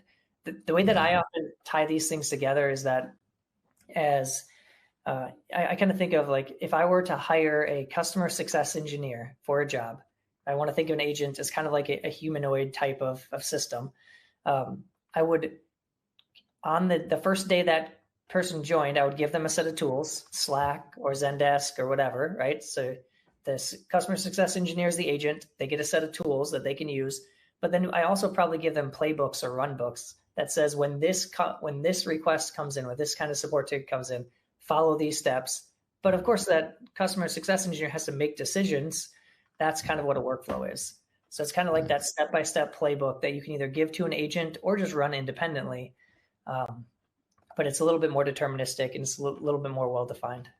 Yeah. I mean, you see that a lot with agents where you tell it to do something and it basically skips to the end and it assumes certain things, right? Whereas this is more like, make sure you do 1, 2, and 3 before you go to 4. So that's, and then when you do that with agents as well today, of course, things change every day. Agents are getting better every day. But today, when you break things down into small steps like this and then give those steps individually to the agent, you always have a better outcome. And so this is basically doing that ahead of time as well. That's amazing. And then, so RAG, of course, is where MongoDB comes in currently with vector stores. But RAG, if you're listening in, watching, and you don't know what RAG is, retrieval augmented generation. It's just a way to add extra context to the LLM because the LLM only knows so much, right? You're giving it extra context. And so the ability to then bring that context in from a vector store, augment the LLM's knowledge, and then generate a response from that. So that's the basic high level of what RAG is. And then agentic RAG, I guess, that's just basically the tool calling aspect of it, right? So the ability for another LLM to Oh, we lost you, Jesse. Jesse, I think you went muted after. Can you hear me now? I can. It sounds a little different though, like it might be a different mic. Oh no, hang on a second. No? The joys of live stream. Yeah, it wouldn't be live if there wasn't some kind of technical.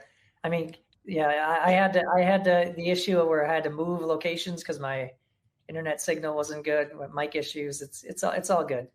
Yeah, no, hang on a second. It's using my AirPods for some reason. It just decided to go ahead and switch. Let me see. Is this better? Oh. Sounds silky smooth now. Can You you got the mic back. Yeah, it's good. I have no idea. Just like in the middle of talking, computer decides let's switch mics. I don't know why. Yeah. So I think I was maybe you lost me that's around how people know it's agentic RAG. live, though, right? Oh, sorry to interrupt. That's how people this is live because it's not produced. It's not doctored after the fact. Sorry, go ahead. Continue. Yeah.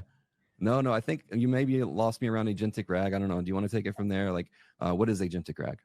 Yeah, the idea is you do need to get context from different places. You probably have a knowledge store of some kind, whether that's a database or some kind of like content that you might want to feed into the LLM to use as context when it's generating whatever kind of response. So agentic RAG is just really equipping an agent with tools to look up the information on its own. So rather than just shoving it into the context, which is still a really good use case of RAG, and that's what most people start with. You may also want to say, like, we're just going to give the agent a tool, and that way when you ask questions, it has some kind of tool where it can go to the database, pull the information it needs, and then use it. And of course, there are things you have to do to set that up and security concerns around all that. But overall, like, it's incredibly flexible when you can set something up where your agent or your LLM can actually pull in the data that it needs to answer questions and make decisions. Yeah, and that's really one of the major use cases, especially with enterprise, where every enterprise has its own custom information that it needs to utilize in some way through AI, and so like an LLM can't just go out to the internet and see your custom information, right? So that's the way to provide it through RAG. Now, one of the other things that I came across is this ops functionality here with evals, tracing, performance metrics. I've seen this before in other frameworks as well, but the ease of use here in Maestro kind of blew me away. Do you want to talk a little bit about this? Yeah, we try to make it easy. So if you're using Maestro, you just get this out of the box. So we'll show this in a bit, I'm sure, but you do get this nice development playground. So when you're building, you can actually see see the traces, the spans of what's going on. You can more easily debug when things go off the rails, which, this is AI. It definitely happens, right? The LLM isn't perfect. And so it gives you some of that visibility that you need to decide, do I need to, add some guardrails here? Do I need to change the system prompt? Do I need to, modify things, or at least get some visibility in what's happening with your application? Exactly. Yeah. My computer just decided to switch again. And so again, if my audio kind of cuts out or whatever, let me know, but I think I'm back. Yeah, let's dive into some demo now.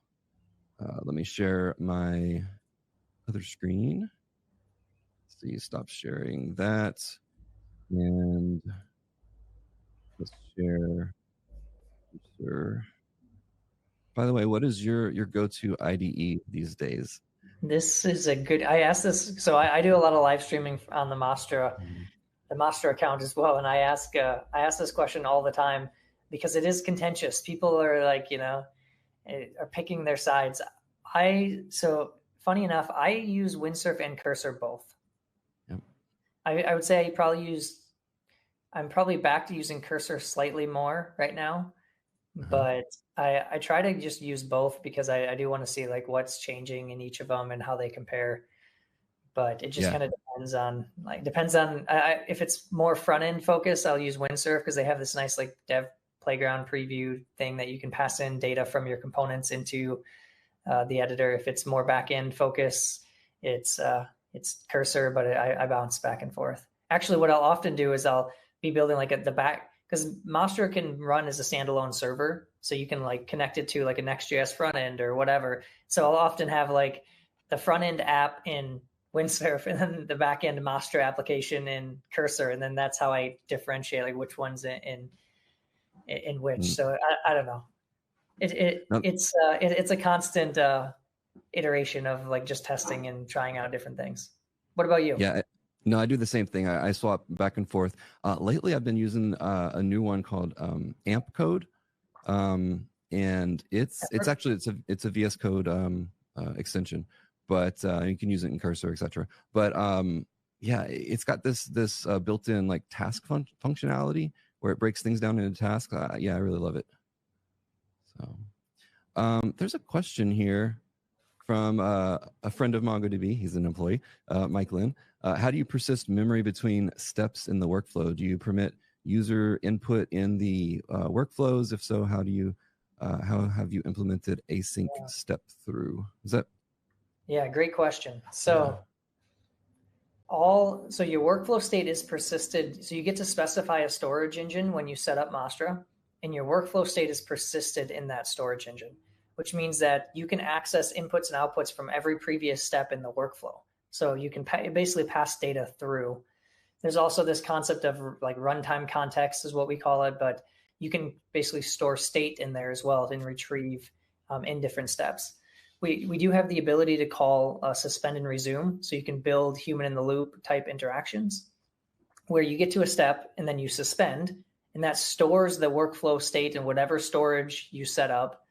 And then you could leave that for 5 minutes, or you could leave that for 2 days, and then it waits for basically the request to come in with the data that will like resume, and then it picks up the data and then it resumes. So this could be, a workflow state that has a confirmation that's a simple yes or no, right? And then the human has to say like, do you want to continue? Yes. But the workflow state will just suspend and be stored in storage until it receives that response with that, that run ID of that workflow that will then kind of re-trigger it and start it back up. Nice. Another question. Oh yeah, I mentioned the IDEs. Yeah, Cursor, Windsurf, and the new one I've been using is AMP Code, AMP. All right, so let's do a dive here into just creating a demo Mastra app. So I'm going to do npx create Mastra at latest, and then we're going to just accept all the defaults here and then load in like the default demo here, just to show the viewers like how easy it is to get up and running and like get a grasp of the interface, etc. And this just takes under a minute. to install. And let's see if there's any other questions here. Nice. I've built something that wants to be Mastra. I love what I'm seeing so far. Struggling too much with the human in the loop. Okay. Yeah, human in the loop. That is an issue as well. Something you have to think about sometimes. We'll choose source. We'll do agents and workflows. We're going to add tools. We'll use OpenAI. I'll add the API key off screen.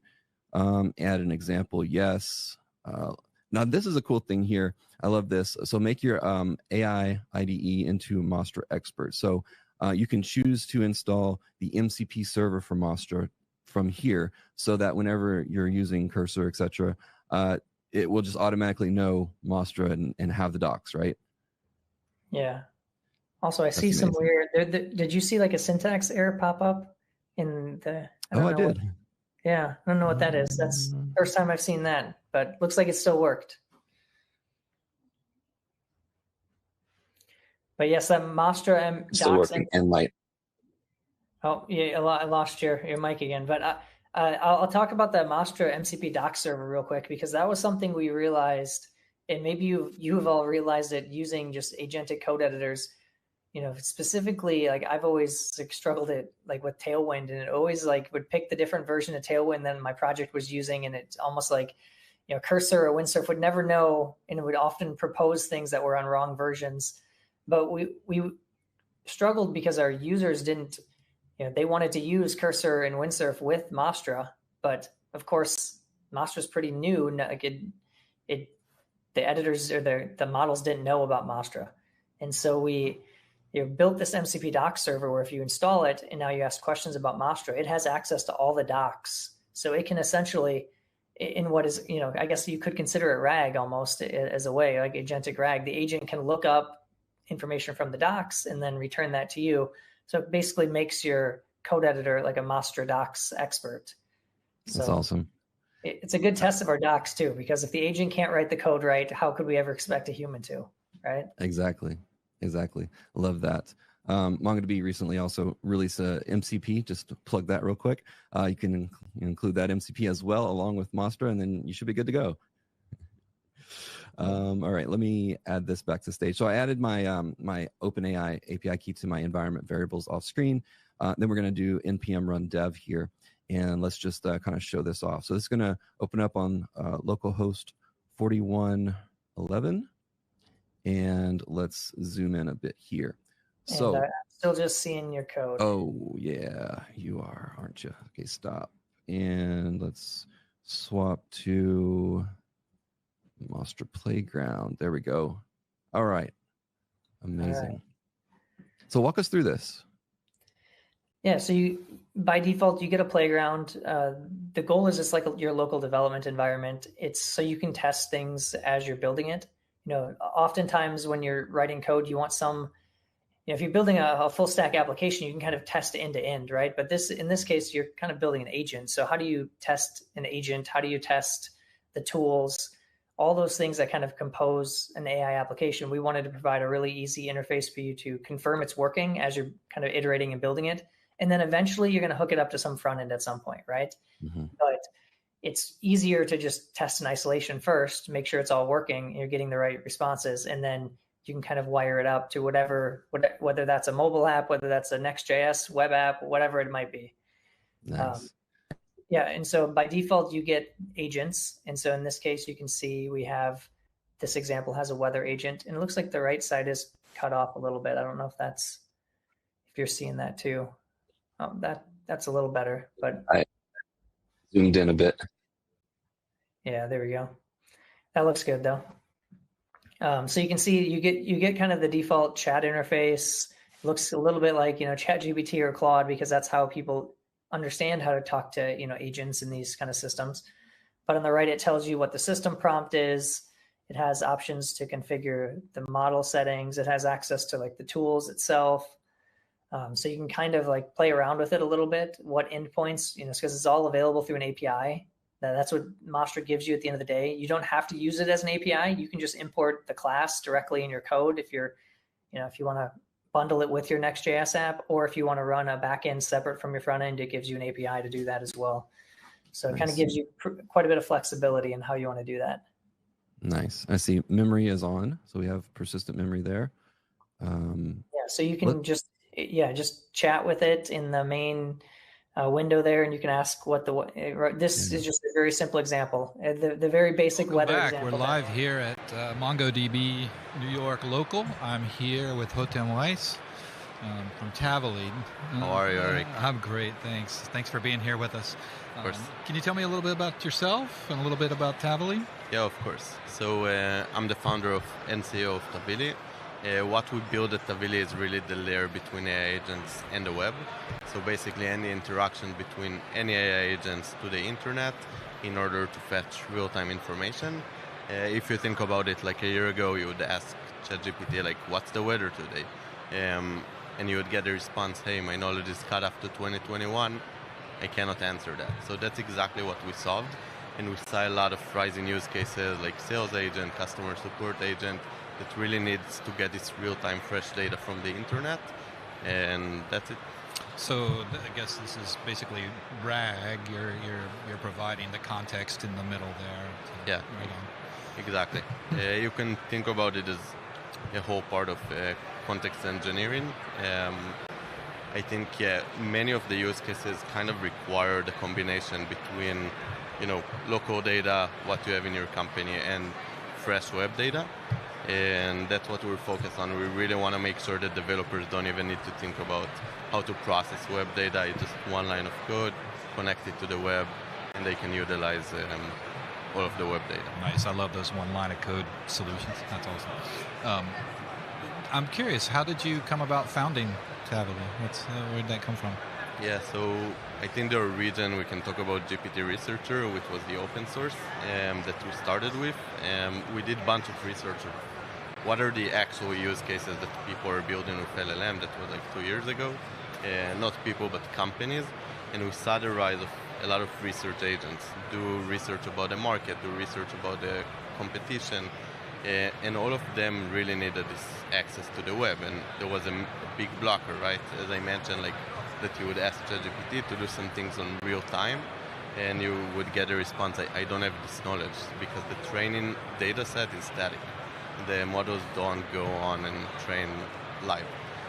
So we build an open source called GPT Researcher that does exactly that. It goes to the web, collects a bunch of information based on a query, brings it back, and then process it into an output. And then we realized, we got more than 20K GitHub stars pretty quickly. And we realized that there's a need, and we decided to go on and build the API. That's super cool. And can you tell us about any kind of real world use of Tavily? Where have you seen this thing play out? Yeah, I think the main ones would be even internal chat for a company, right? You're going to see a lot of these mimics of ChatGPT inside enterprises. Obviously, they need isolation from external vendors, and they decided to build that, and all of them need this connection to the web, right? So that's one use case. Obviously, the research agents, if you think of sales agent, right? Up to now, you had this personalization of, let's change the first name in an outbound email, but that's not real personalization. Now with Tavily, you can actually go research about the company or about the person, get some information and say, hey, congrats on the latest release of this product. I want to offer you this. And you can do it massively. Awesome. So Hotem, we're here at MongoDB, .local. So can you tell us how Mongo factors into Tavily? Yeah, I think Mongo plays a crucial role in context engineering in general. I think you saw a rise of this type of vector databases. Everyone thought that's the solution, that's the memory for agents. But what we understood early on is that search is a much bigger problem, and not everything is semantic. If you think about financial data, if you think about people or small companies, they have zero semantics, and you cannot really use only vector database to search. What Mongo did or doing is really a combination of a regular database that you can also have relationships, plus you can add vector search. You can add vectors to whatever collection you want, And this combination of this type of hybrid search is just a much, much better solution. I think it's just the beginning of the evolvement in this space. But yeah, we understood it, and we didn't want to just build a vector database of the web. Obviously, it's much more complex. You have relationships, you have semantics, and that's it. Can I drill down on that a little bit? I personally, I'm a lexical search person, so I'm curious about. You mentioned hybrid, and is there more to say about that in terms of, vectors are great, magical. They find the semantics, but you certainly need the lexical part, right? That's what you just said. So yeah, exactly. Think of a question like, give me the top 3 competitors, or the latest AI advancements of Microsoft's top 3 competitors. If you had a graph, a knowledge graph of companies and their relationship, you would say, okay, Microsoft, these are the top 3 competitors. Now let's run vector search on the latest AI advancement, right? So this is a type of search that wouldn't be possible just by using vector search, and it wouldn't be possible just by using keyword search. Yeah, no, I hear you, and I'm already a convert for this hybrid thing. I just want to make sure that you're emphasizing to our audience the importance of having that hybrid, being able to search lexically as well as semantically. I think it's so customizable per agent, so you need a system like Mongo that really allows you to do whatever you want. You can also build a graph on Mongo, you can also build vector search, you can also do BM25, and this flexibility is just powerful for a developer that builds memory layer for agents. That's cool. I'm just looking at our notes here. I see mention of MCP. How does the Model Context Protocol factor into your world? Yeah, so I think MCP is kind of, I always compare it to the Apple Nokia moment where Apple built the App Store, right? And every company in the world could now go ahead and develop applications on top of iOS. And Nokia, they had an amazing Snake game, if you remember, but you couldn't compete with every company in the world building on top of iPhone. So I think MCP, I think people learned the lesson, and people are adopting MCP early on. They don't go against it. And what you can do with that is that it can save you a lot of development time. If you build your system to utilize MCP, then other companies are just going to improve, and you can focus on what you're doing. So if you think about the memory layer, like MongoDB has MCP, you can utilize that. You don't need to think about the retrieval aspect from Mongo, but you can think of the logic afterwards. And I think it's just a big tip for developers and companies in general to really focus on, just the agent and learn how to utilize MCPs, because down the road it's going to be a winning factor for them to keep their moat. I would add on that I think for companies, like everyone going to build amazing tools for you guys, but no one going to learn how to utilize your data efficiently. Because right now, think about ESPN. If they want to build the best sports agent, they're going to have to utilize their data to keep their moat in the game. Because everyone can use the best model like Claude or OpenAI, and everyone can use other MCPs, but no one going to really learn how to fetch your data in a customized way for your agent efficiently. And I think companies that want to keep their moat, their data moat, they must learn how to utilize this data in the era of AI agents. If they won't learn how to do it, they're going to fall behind. So we just got another minute or so left. I want to make sure that we leave the audience with some actions here. What's the best way for developers to take advantage of Tavily and plug it in? Yeah, so Tavily, honestly, it's super easy. One line of code, but we also just uploaded a bunch of use cases to our website. Everything is open source. So if you want to learn how to best build a chatbot with web search, or if you want to build a company researcher agent, then we just put it out to the world just to see how to build it efficiently. Pretty simple use cases, but I bet every company can find something that is relevant for them. And it's just good methods on how to retrieve data from the web, how to utilize it efficiently, and just log into Tavily and everything is open and free. I love that one line of code, just does everything for you. Yeah. That's awesome. Well, again, thank you so much, Hotem, for being here with us today. Of course, thank you. Best amazing event for the rest of the event here. Thank you. Of course.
Hello, everyone. My name is Anaya Singani, and I'm super excited to introduce Jerry Liu, the co-founder and CEO of LlamaIndex. Welcome, Jerry. Thanks for having me.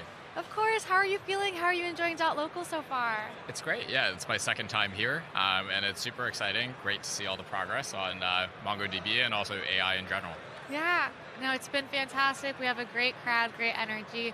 So, Jerry, I'm sure a lot of our audience members do know what LlamaIndex is, but maybe for some of those who don't, can you just give us a little general overview of LlamaIndex? Yeah, of course. So some of you might be familiar with us as an open source framework that a lot of developers use since the early days of ChatGPT, helping developers build various types of LLM applications over their data. Since then, we've really evolved into a full-on document processing and workflow platform where we decided to go all in on unstructured document data and helping to use the power of AI agents to automate knowledge work over these types of documents.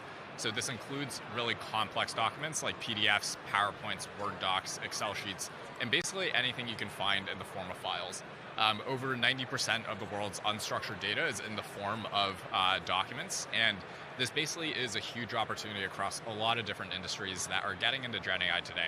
Whether you're building a chatbot over your PDFs, or you're looking to automate various types of business processes and workflows and generate various types of reports, synthesize insights, and take actions. And so that very much is what we're focusing on as an entire company within our developer community and also as a product. That's awesome. Thank you for sharing that, Jerry. And as you said, LlamaIndex started out known for RAG, but now it's so much more. How would you describe how that evolution happened in your own words? Yeah, exactly. So, we started off as a very popular open source toolkit, and that gave us a vantage point into what types of use cases users were actually building with their data.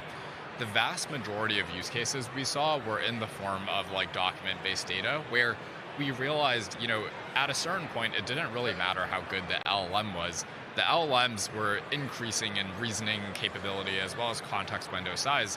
But if we didn't have the right tools to actually process, structure, and index an entire collection of document-based data, it became really hard to feed high quality context tokens into an LLM context window.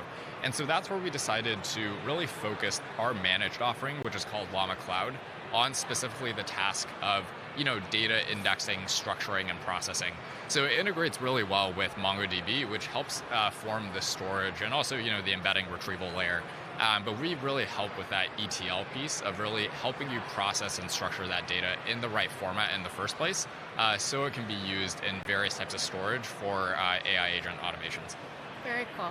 And I know that you mentioned Llama Cloud. I know that it was launched earlier this year. Can you tell us a little bit more about this managed service, kind of like what it is for, for audience members who don't know what it is, and then what developers are capable of achieving with the platform?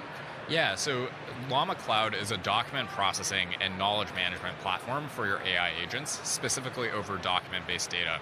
And so some of the core features that Llama Cloud contains, and we've been working on the platform over the course of the past year, and there's a pretty nice, again, joint integration story with Mongo, is one, document processing, so parsing PDF or PowerPoint or Word document into well-structured markdown text, into a JSON with bounding boxes, citations, confidence scores. There's plenty of OCR solutions out there in the market today. Those are mostly based on legacy techniques. We have like secret sauce that blends the capabilities of agentic AI reasoning with VLMs and also just best practice traditional parsing heuristics to really give that uplift in accuracy needed so that you can actually trust a decision making of AI agents over that data. So it does really, really well over even the most complex financial reports, research reports, presentations, various types of statements, handwriting, charts, and diagrams. And this is useful for a variety of purposes. This includes like chatbots that you're building over your data. This also includes, again, kind of more traditional human-based processes like invoice processing, contract review. There's just like an uplift of accuracy that's much higher than anything that's existing on the market today.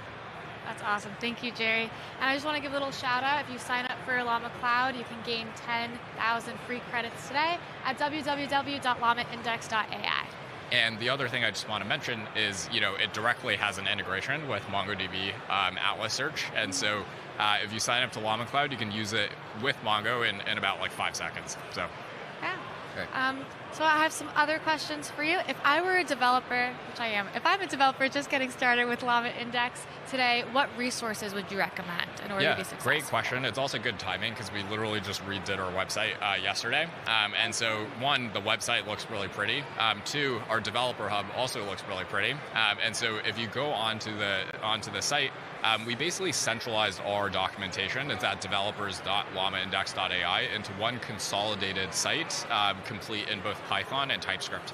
So this includes resources for getting started with Llama Cloud, our managed service for document parsing and extraction. This also includes resources for our open source framework, which helps you orchestrate various types of multi-agent flows over your data. Very cool. I'm excited to see the new website structure. Yeah. That's awesome.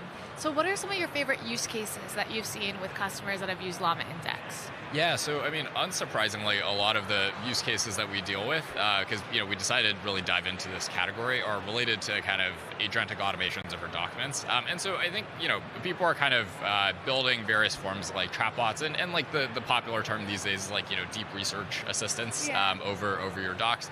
That kind of principle applies here. You basically have an agent with tool use. Whether it is kind of like vector search or it's through kind of more like file system based capabilities that can actually go in, research, dynamically read various types of like files within your system and then use that to then like synthesize a response to the user. There's kind of more also interesting multi-step agentic flows.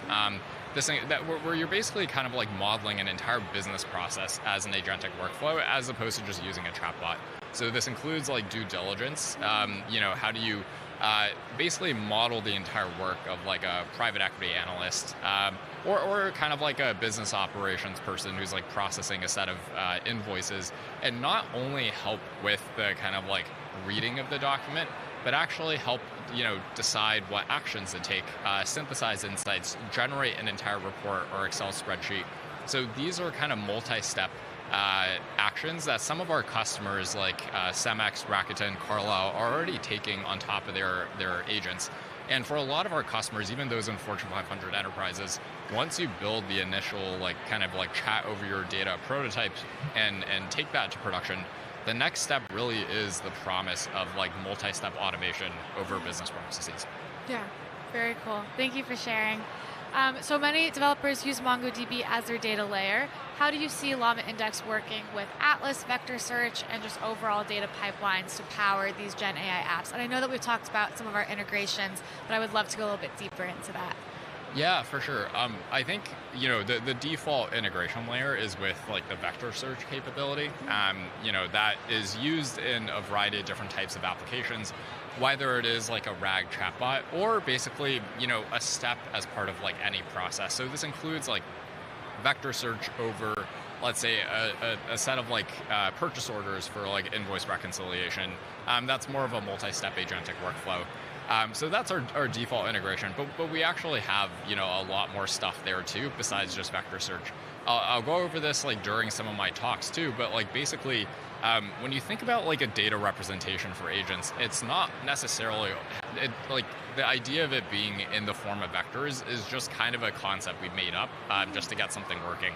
A lot of data can be in a native format, either within Blob Store or within MongoDB as kind of just an object database, right? So that you can store various types of unstructured data. And when you think about the interfaces for agents, agents don't necessarily need to only just do vector search to actually find context to load into its context window. If you give the agent access to MongoDB's query language, in addition to vector search, it can actually do structured search and filtering in addition to vector search. And so I think, for a lot of the use cases that we're dealing with, if it's kind of more structured ETL related, it probably doesn't need to go into the vector search. But MongoDB can still be the data layer for the semi-structured objects that come out of it. If you're doing document extraction or something like that. Yeah. But obviously, there's still utility in having that multi-dimensional representation of your data so that you can do semantic search when you need to. Very cool. Thank you for sharing. And then with the last 30 seconds we have, I want to round it out with what excites you the most about where Gen AI will be in a couple of years, and how does LlamaIndex plan to play a role there? So our core mission as a company, and as you could probably tell, we focus a lot on narrowing that to document-based data, but it really is automating all the knowledge work you can over your documents. And so we're really excited to explore various types of interfaces, whether it's code-based or even vibe coding, low code, to enable all users to create these automations really easily over any type of unstructured data. So super excited about the future. Perfect. Well, thank you so much, Jerry. It was awesome to have you here. Yeah, thank you. All right, we're back. So, yeah, we're talking person on the street here, person in the conference hall. I was just walking around at the keynote, and I ran into my great friend Cameron Kahn here. So, Cameron, it's great to see you. Yeah, great to see you too. Great to be at .local again in New York. Right on. Can you tell us a little bit about your organization and what you're accomplishing here at MongoDB.local? Yeah, I mean, I'm the CEO of Pure Insights, and we're a MongoDB partner, actually an investment partner, so we're very closely tied to MongoDB. And we have specialized in search for many, many years, and we've seen all the iterations of search going back decades. And today what we focus on is helping people use the MongoDB platform to build search and AI applications. And we've got some really interesting use cases that we've built that go way beyond what traditional search applications people think about. So that's what we do, and we use the whole MongoDB platform to do that. That's awesome, and I've known Cameron for years from the search space, so yeah, we kind of go way back in those decades of Lucene and other technologies on top of Lucene there. So let's drill down on maybe a specific use case that you have, and give an example of where your technology and your expertise comes into play.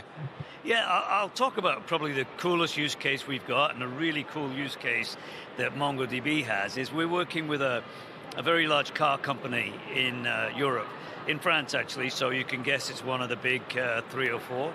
And they have an after-sales division that is $1 billion in revenue, and they want to grow that by being more efficient for their customers at the different dealerships around the world. So they have a database of 200,000 documents, and I'll define the document in a second. And these documents are problems and solutions.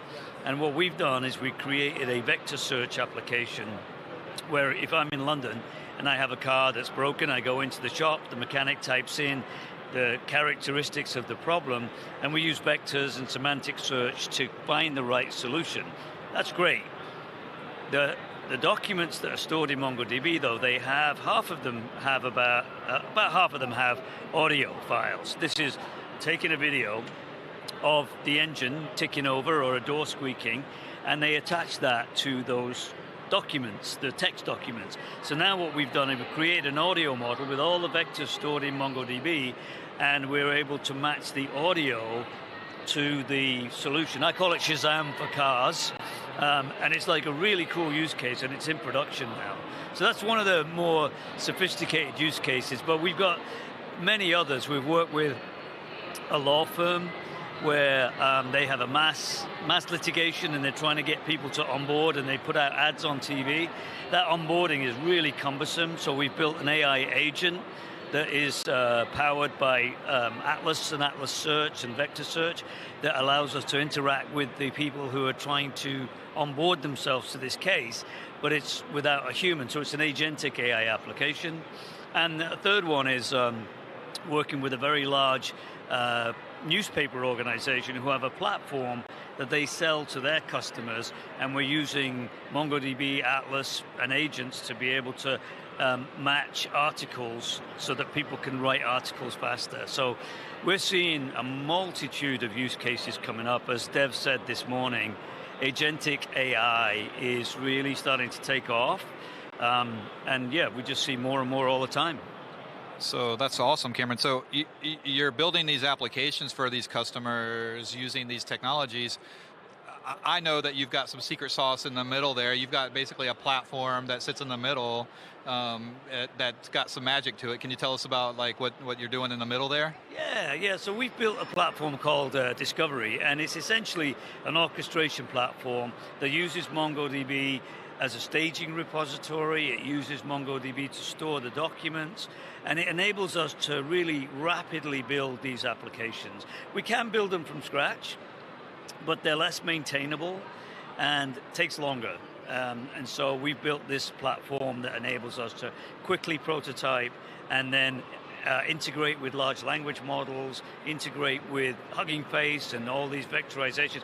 In fact, we've integrated Voyage AI as soon as the announcement was made, so that we're using that embedding model to create these solutions. So with that tool, plus our expertise, we are able to use Atlas Search and really Atlas and Atlas Search to really sort of push the boundaries around this AI.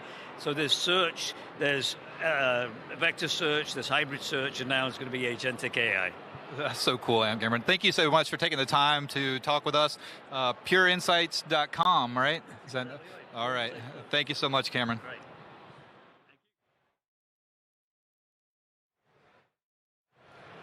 Well, welcome back to the podcast desk. We have another special guest here with us, a familiar face on the show, Kenny Gorman, the head of streaming products. Excuse me. That's right. How have you been, Kenny? Fantastic. Been a great year since it's been exactly a year.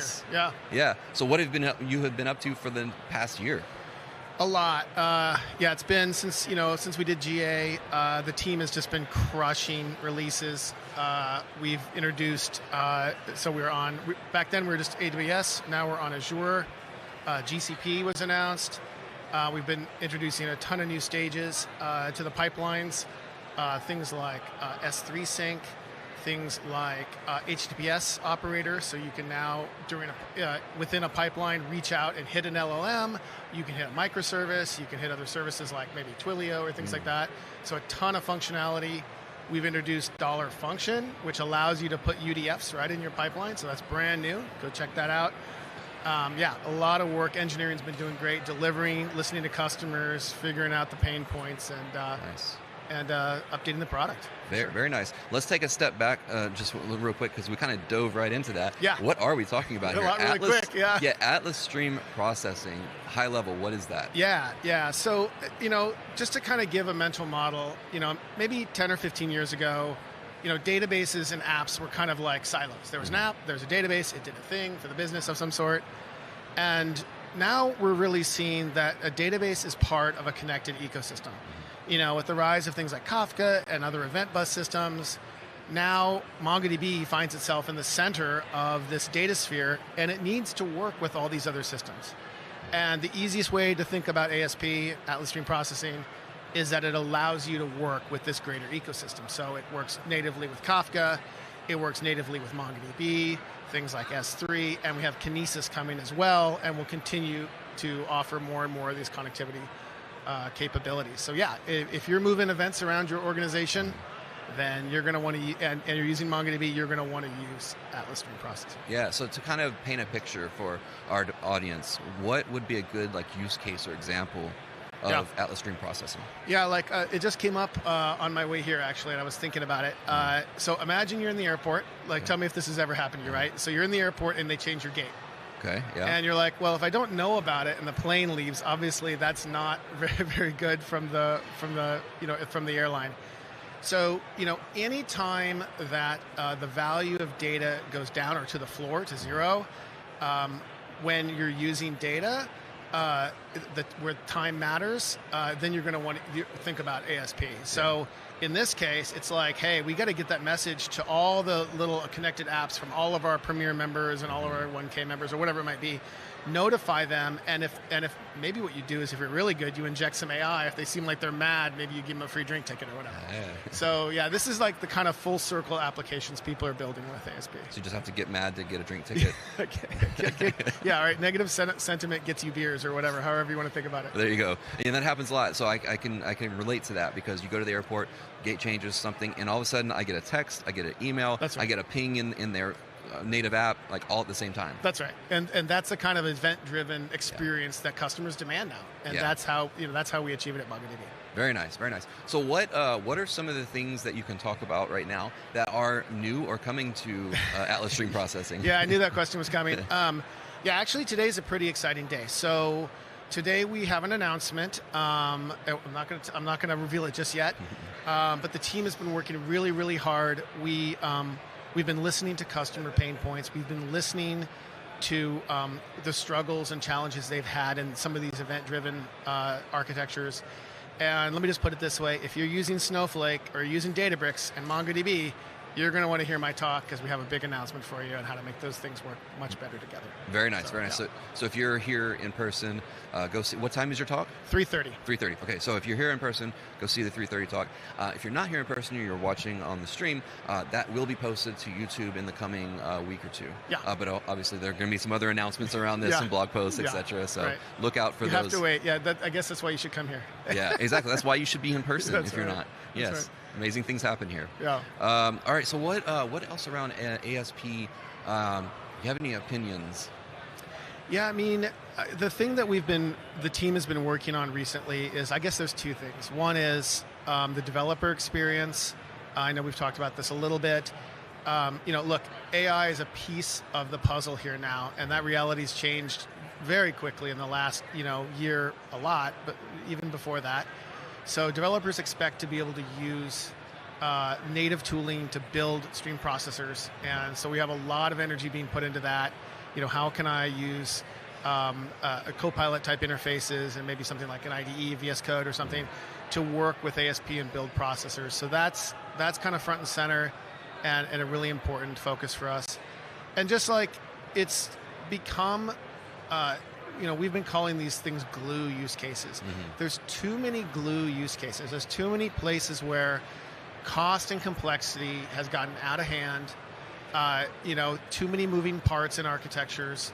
MongoDB's got a beautiful, simple document model, and it's great and easy to reason about. But hey, if you've got 10 different hops and 4 different formats to get data from A to B, your DevOps teams are struggling. Your costs are going up. and that's going to be really difficult for you to rein back in. Just the overall complexity of the situation. And we've really taken that to heart and worked on reducing cost and complexity in these event-driven architectures. How can we work better with the larger customer ecosystem? I mentioned Snowflake and Databricks. We've done a really good job, I think, of integrating with Kafka. We've got, we use librd Kafka under the hood, and so we've got a first-class citizen there.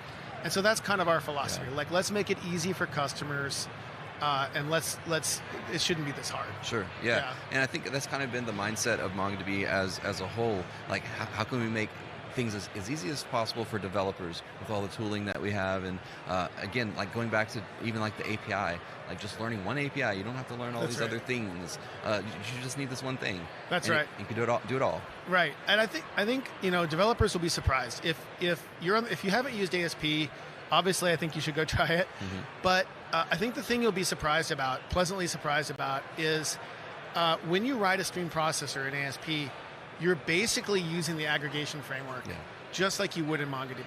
So to some degree, you are already a stream processing developer, if you will, if you want to say that, on the Mongo ecosystem. So you write it just like an aggregation. The only difference, the only mental model shift that you've got to think about is in the aggregation, the database starts, it fetches the data, and it returns and finishes. Okay. In Atlas Stream Processing, you start it, it always runs, taking data from the source, putting it to the sink. That's really the only difference. Yeah. And so it's super easy to use, super easy to reason about. Just a continual query. Continual query, yeah, that's a good way to put it. Yeah, okay, nice. Well, you taught me something. Awesome. Amazing. So So your talk is coming up.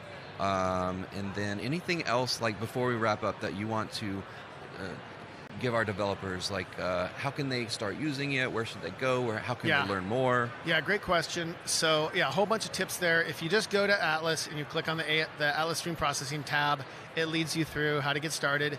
We just, notably, we just added a UI builder, so now you can actually put your processor right in the UI there and get started real quick. So it's really great for like just getting started and learning and that kind of thing. So that's a great way to get started. We have an ASP example Git repo that has a ton. It's been curated by our PM team and engineering teams. Ton of examples. So if you want to know how to do just about anything, there's probably an example for it, and that's linked there as well. So ton of resources. The education, we're adding badges coming up this year, so you'll be able to get a badge for ASP as well. And just jump in. Don't worry. Just jump right in there and get started. Amazing. Yeah, that's what we're all about. Educating developers. If you haven't heard about skill badges, that's a big thing here on site as well. But virtually, you can take these skill badges to learn data modeling, AI, vector search, like all the things we have skill badges for, and you can actually have those skill badges linked to your LinkedIn profile. So these are like real tangible things almost that can help you with your resume. Yeah. So amazing 100%. That there's going to be one for ASP as well. That's right. Yeah, up and coming. We'll get that one this year, and we'll get excited. Amazing. All right. Well, thank you again for coming on, Kenny. Appreciate it. Looking forward to whatever announcement is happening, and we'll see you next year for sure too. All right. Awesome. Thank you. All right. We're going to now transition over to our next session. All right, hello everyone. My name is Anaya Rice-Singani, and I am here with Dom. Dom, care to introduce yourself? I'm Dom. I'm a software engineer. I've been working as a software engineer for the last 5 or 6 years. Okay, perfect. And we are here at MongoDB's New.Local. Tell me about your day, Dom. How has it been so far? Oh, it's been very, very interesting. I've been learning a lot more things as a part of MongoDB, what they offer, new technologies that have been popping up, as well as how to pretty much improve our CI/CD pipelines. Okay, I love to hear it. Were you able to catch the keynote at all this morning? I did. I really liked the whole discussion around moving from version 7 to move to version 8 with the new improvements that have come along, as well as I'm really excited about the new functionality that's going to come as a part of 8.2. Yeah, I think that was such an incredible announcement, and I'm really excited to see what's further even down the pipeline. So tell me a little bit about yourself. Where are you from? How long have you been in New York for? So I'm Italian, although you might not be able to tell from my accent. I moved to New York around about 9 months ago in January. Okay, wow, 9 months, very new. And where were you prior to New York? So I was working out of Dublin in Ireland for 3 or 4 years. Before that, I was working out of Scotland. So I've been jumping a bit around in terms of countries for a while. Wow, you are a world traveler. That's awesome. And how long have you been using MongoDB for? So I actually started using MongoDB as a part of the current team that I'm working in. So the same team I was in Dublin with, so around about 3 or 4 years. Okay, very nice. And you're having a good time, I'm assuming, because you're here at .local? Oh yeah, it's a really, really good product. And I mean, this is my first .local, but I've gone to some of the MongoDB days that they were running in Dublin as well. And I'm really, really excited about the product. It is a great product. Perfect. That's what we love to hear. And Dom, just let us know, in one word, how would you describe the future of tech? Fun. I think the future of tech is going to be very, very fun. There's a lot of new technologies coming out, AI, new improvements. It's always growing. Yeah, fun. I love to hear it. And do you do anything AI related? Is that like part of your definition of fun, or is it just hearing about all of the AI functionalities that are coming out? So I don't really do much in terms of AI related, but I've seen the new functionality that has come out as a part of AI. I've seen some of the talks today as well around the agents that are being available even for searching things in Mongo. Yeah, no, overall, like I don't work with AI as closely, but there's a lot more fun things coming along. I completely agree with that. Well, thank you so much, Dom, for joining us today, and I hope that you have a great rest of your .local.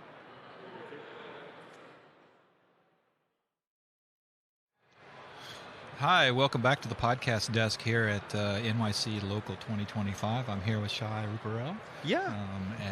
Yeah, welcome, Shai. Yeah, thanks, Eric. I am really excited to be here. Yeah, tell me about yourself. Tell me about what you're up to here. Yeah, so I am a senior developer advocate at Temporal. I've been there for like 4 months, so don't grill me too hard. But yeah, we're here at the show today showing people Temporal, how it can be useful, how it can be helpful for people to build whatever infrastructure they're creating, whatever projects they're creating, and then how they're able to leverage that with the Mongo implementations that they're running. Right on. So yeah, we were just chatting earlier, and you apparently build a lot of cool stuff. Yeah, so cool is a word choice. I usually use the word dumb, but I'll take cool. Hey, I'm a dev advocate too, so I build a lot of dumb stuff myself. Just to give examples for how stuff. Yeah. So like one of the projects I just shipped recently was like a Hugging Face implementation of small LM3. And then I added the OpenAI GPT-20B, which is their local open source model. I wanted to show off like just how easy it was to do AI integrations with Temporal. So with that application, it's got like a chat box. Like it's the most overly complicated chatbot that you could ever make. So you ask it a question in a Flask app. That Flask app queues up a workflow on Temporal, and that workflow is going to then execute a series of activities that are associated with the LLM.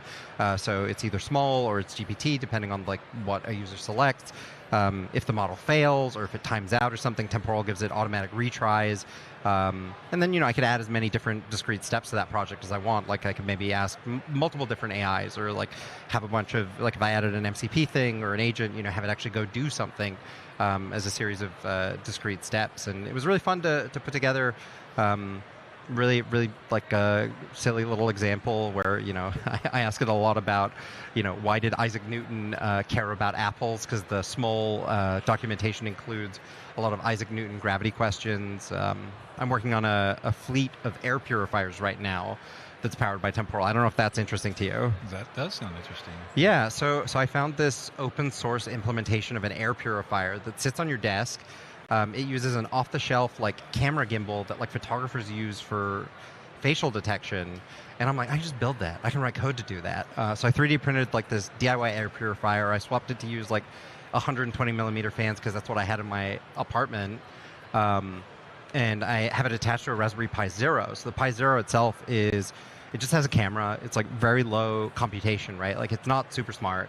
It takes a photo. It makes a HTTP request to my Temporal server and is like, hey, here's the photo. I don't know what to do with it. Like, go do some work and then come back. On the server I'm running Temporal on, it's just a local laptop in my apartment. I have a Python worker that's just polling Temporal for like, give me work. What do I do? What do I do? What do I do? And that actually is running like the image processing. So it's like a very, it's a much more demanding thing than the Pi Zero can handle. And like real laptop can get it done super fast. Pi Zero, it's going to take like a day to compile Python, like just on the thing. And so I'm able to like have essentially a distributed system of these air purifiers. So I can have as many air purifiers in my apartment as I want. The camera is just like, is Shai there? Are you there? If I am, it'll turn the air purifier on. If I'm gone, it'll turn it off. And then it's got servo motos, so it can do like a little swivel, a little up down. So it's always pointing at me as well, which is really fun. And I'm able to like do kind of like a computationally difficult thing on this tiny Raspberry Pi Zero because Temporal is letting me have like a secondary fleet of workers that does all my compute for me. And you have some fresh air. And I have fresh air. Theoretically, I will live longer. So that's really cool. Better living through technology. Yeah. So, I mean, I just want to take a step back here. Temporal is the coordination. Yeah, we're like the engine, workflow orchestrator. Yeah, we call it a durable execution platform. It's like we want to make it so like whatever code you're running is really resilient, right? Like, so it has built-in retries, built-in timeouts. You can scale up or down your workers as needed, but like the queue is always there. And it starts like self-hosted, and then we have a cloud offering that lives in your, AWS, GCP. So like, if AWS has an outage, we can't help you, but I feel like that one we're in the clear for. That one's not our fault. So. Yeah. I saw your taglines like failure's not an option, yeah. Right? So failure does happen, right? It does, yeah. So tell me what happens when failures happen. So like we do a lot of work with, I was just at Finovate last week in Times Square, which is a financial tech conference, and I was more talking to business leaders than engineers. But like, that's an environment where failure is like directly attributable to dollar loss, right? Like we have a credit union that we've worked with recently where we were able to take transaction failure from like the mid 90s up to like the high 90s in terms of percent, which for them like maps to like dollars, right? And lots of dollars. And so like we can't help you if your code is bad, but if your code is good, right, like there's a network failure, there's a timeout, maybe there's an unexpected error that you didn't test for, like Temporal will be able to handle that fairly gracefully, and your engineering team doesn't actually have to build it, right? Like they don't have to build discrete retry logic or timeout logic, and we'll maintain, let's say it's a 20-step process for moving money from point A to point B, right? Like you withdraw from account A, you deposit to account B, there's a bunch of emails and approvals and stuff that need to happen through there. Like if it fails on step 13 of like a 20-step workflow, we will continue retrying from step 12, right? We'll maintain the state of step 12 and continue going through that process with the last successful incident until it completes, or you hit your maximum retry policy or whatever, and make it really easy for an engineer to come in and be like, okay, I'm getting a lot of errors on this set of transactions, like what's going on, jump in, debug it with like a fully fleshed UI. They need to push a code change. We have things like version control support. So like, let's say you've got 1 million transactions going and you need to push a code change while there's 1 million things in the queue. Like you have to make a decision on how that's handled. And so we make it really easy to do that. Or, let's say you have a network outage and a service is down, and so you've had 1,000 transactions failed. Like it's an API call for us to rerun those 1,000 transactions when that API is back up online as well, and make it like very easy to get success and get that output without like needing to build it yourself, because that's a lot of technical work there to build all of that yourself. Right on. Okay, so you've got this workflow and it's taking care of these failure situations, and kind of the mundane database transactions and steps and all that. But earlier you were mentioning the LLMs and all this, so that's really cool that you're, that's now the orchestration's happening at that level too. So can you tell us about some applications from that realm? Yeah, so we're seeing a lot of AI stuff running on our platform, and I'd recommend taking a look at our website, because we're always adding new case studies and new examples of stuff that we're allowed to talk about. A lot of them are, since they're still so new, a lot of them are in stealth, or they're very specific about like marketing and like what we aren't allowed to say about them. And so I would encourage people to take a look, but we're constantly dropping case studies, and we are seeing a ton of AI services and AI providers. So like both the people consuming the AI and the people building the AI running on our platform, because both of them have high resiliency requirements, and that's really exciting to see, like our infrastructure being part of it. We're not like an AI product, but we're enabling AI products, which is really cool. Yep. Understood on that. So, trying to think of what's next. Yeah. Help me out here. Yeah, I guess we could talk about, what do you like how we work with Mongo? That Yeah. Sorry, that's exactly what I was just thinking exactly that. Yeah. Tell me how you work with Mongo. Yeah, I mean, so from our perspective, we're just an SDK, and so like as long as you're able to write the code, you can work with us. So like if you've already got an application deployed with a Mongo build out, like for us, it's super easy. There's no need for like a Mongo temporal integration, but like we do work with y'all really well. So like you were talking about transactions earlier. Let's say you need a rollback or something. Like you can build that custom retry policy that like rolls back your Mongo transaction or undoes it. Maybe you've got a 30-step workflow and you need to roll back to step 12 once it hits the final failure, right? Like, and it's terminating and waiting for an engineer to come debug it. Like, and we're able to handle that stuff really, really simply. And so I think we work really well with Mongo and the tools that you all have for managing that kind of stuff too. I'll be writing an application that interfaces with Mongo, but then I would... It's not Mongo's fault that something went wrong. It's not Temporal's fault. It's not the code's fault that something went wrong. Let's say it's a third-party service provider. Solar flares. Yeah, solar flares. Real thing that could happen. Yeah. AWS has an outage, right? Like, and like you need to deal with all that stuff. And your data is super important, and so like it's a big part of that piece. You're on it. That's very cool. Yeah. Well, I appreciate you taking the time to talk with us, Shai. My pleasure. Thank you for having me. Have a great rest of the conference. You too. Good luck with all the rest of your interviews. Hopefully your throat survives the remainder of the day. Appreciate you. Thank you. And we're back on the show floor. Welcome back. We have another guest for you. Mars, how are you? What are you up to? Give us a little bit of your background.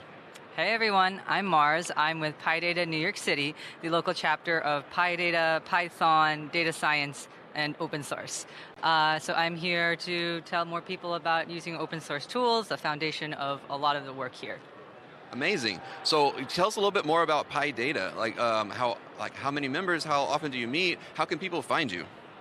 So PyData is, specifically we're the New York City chapter of PyData. PyData is a global community of people who are passionate about Python and open source tools. We are actually partnered with NumFocus and various other projects such as NumPy, Panda, Scikit-learn. And the best way to find us is through our Eventbrite, through our LinkedIn. We host at least 2 events every month, including industry talks. We connect academics, students to professionals, along with having monthly project nights at a local hackerspace called NYC Resistor. That's amazing. So what can people expect to learn and do at these events? So the number one thing we want to provide at PyData is a sense of a local community, and especially a local community that is rooted in open source and has existed in some form for almost 10 years and will continue for years and years to come. Because besides, all these really exciting trends in the industry, what really keeps open source going is the people. So we want to keep people connected in New York City, especially with in-person events, because after the pandemic, it is very true that you can have a lot of things online, but there's some sort of secret sauce when you have it in person. That's amazing. And so a lot of our viewers, they're not in New York City. What would you recommend to someone who is somewhere else to find something similar to this? I mean, go find your local PyData chapter. So there's all sorts of PyData chapters, PyData London, Seattle, PyData Chicago. There's also similar communities like PyLadies as well. But, obviously I have a bias for PyData. There you go. Okay, nice. So on a personal level, do you have any projects that you're working on that you want to share or talk about?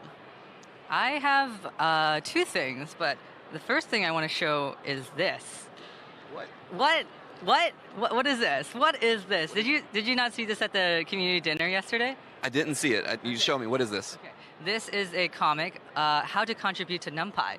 And as you can see, a comic with pages, characters, stories, dialogue, all talking about NumPy and how it can be used in scientific research, the importance of open source, and how you can get started on contributing to open source yourself. And how can our viewers get access to this? So I will be handing out copies. So if you are here at MongoDB local right now, I have a whole bag of them. That's the most exciting way. But I also have a link and a QR code, so I could help distribute that. And this project is focused on bringing open source and NumPy to especially communities or who may not like encounter open source at a conference, or may see documentation on a website and feel like, wow, this is all really cool, but kind of abstract. This is a story based off my 4 or 5 years in open source, directly working with the maintainers and getting to know the community. And so this is something that I want to share, grow, continue to build more series, grants, or any kind of pitch, any kind of idea to keep this going. That's amazing. Yeah, I didn't see that last night. And so again, we'll include a link, or somehow we'll get a link so that others can access that QR code. But that's amazing. Do you have anything else that you'd like to share? Yes, so PyData New York City is looking for a venue for our conference later this year. So if you know a place that could host, say, 500 people, November, let us know. All right. If you're out there and you have a place, let her know.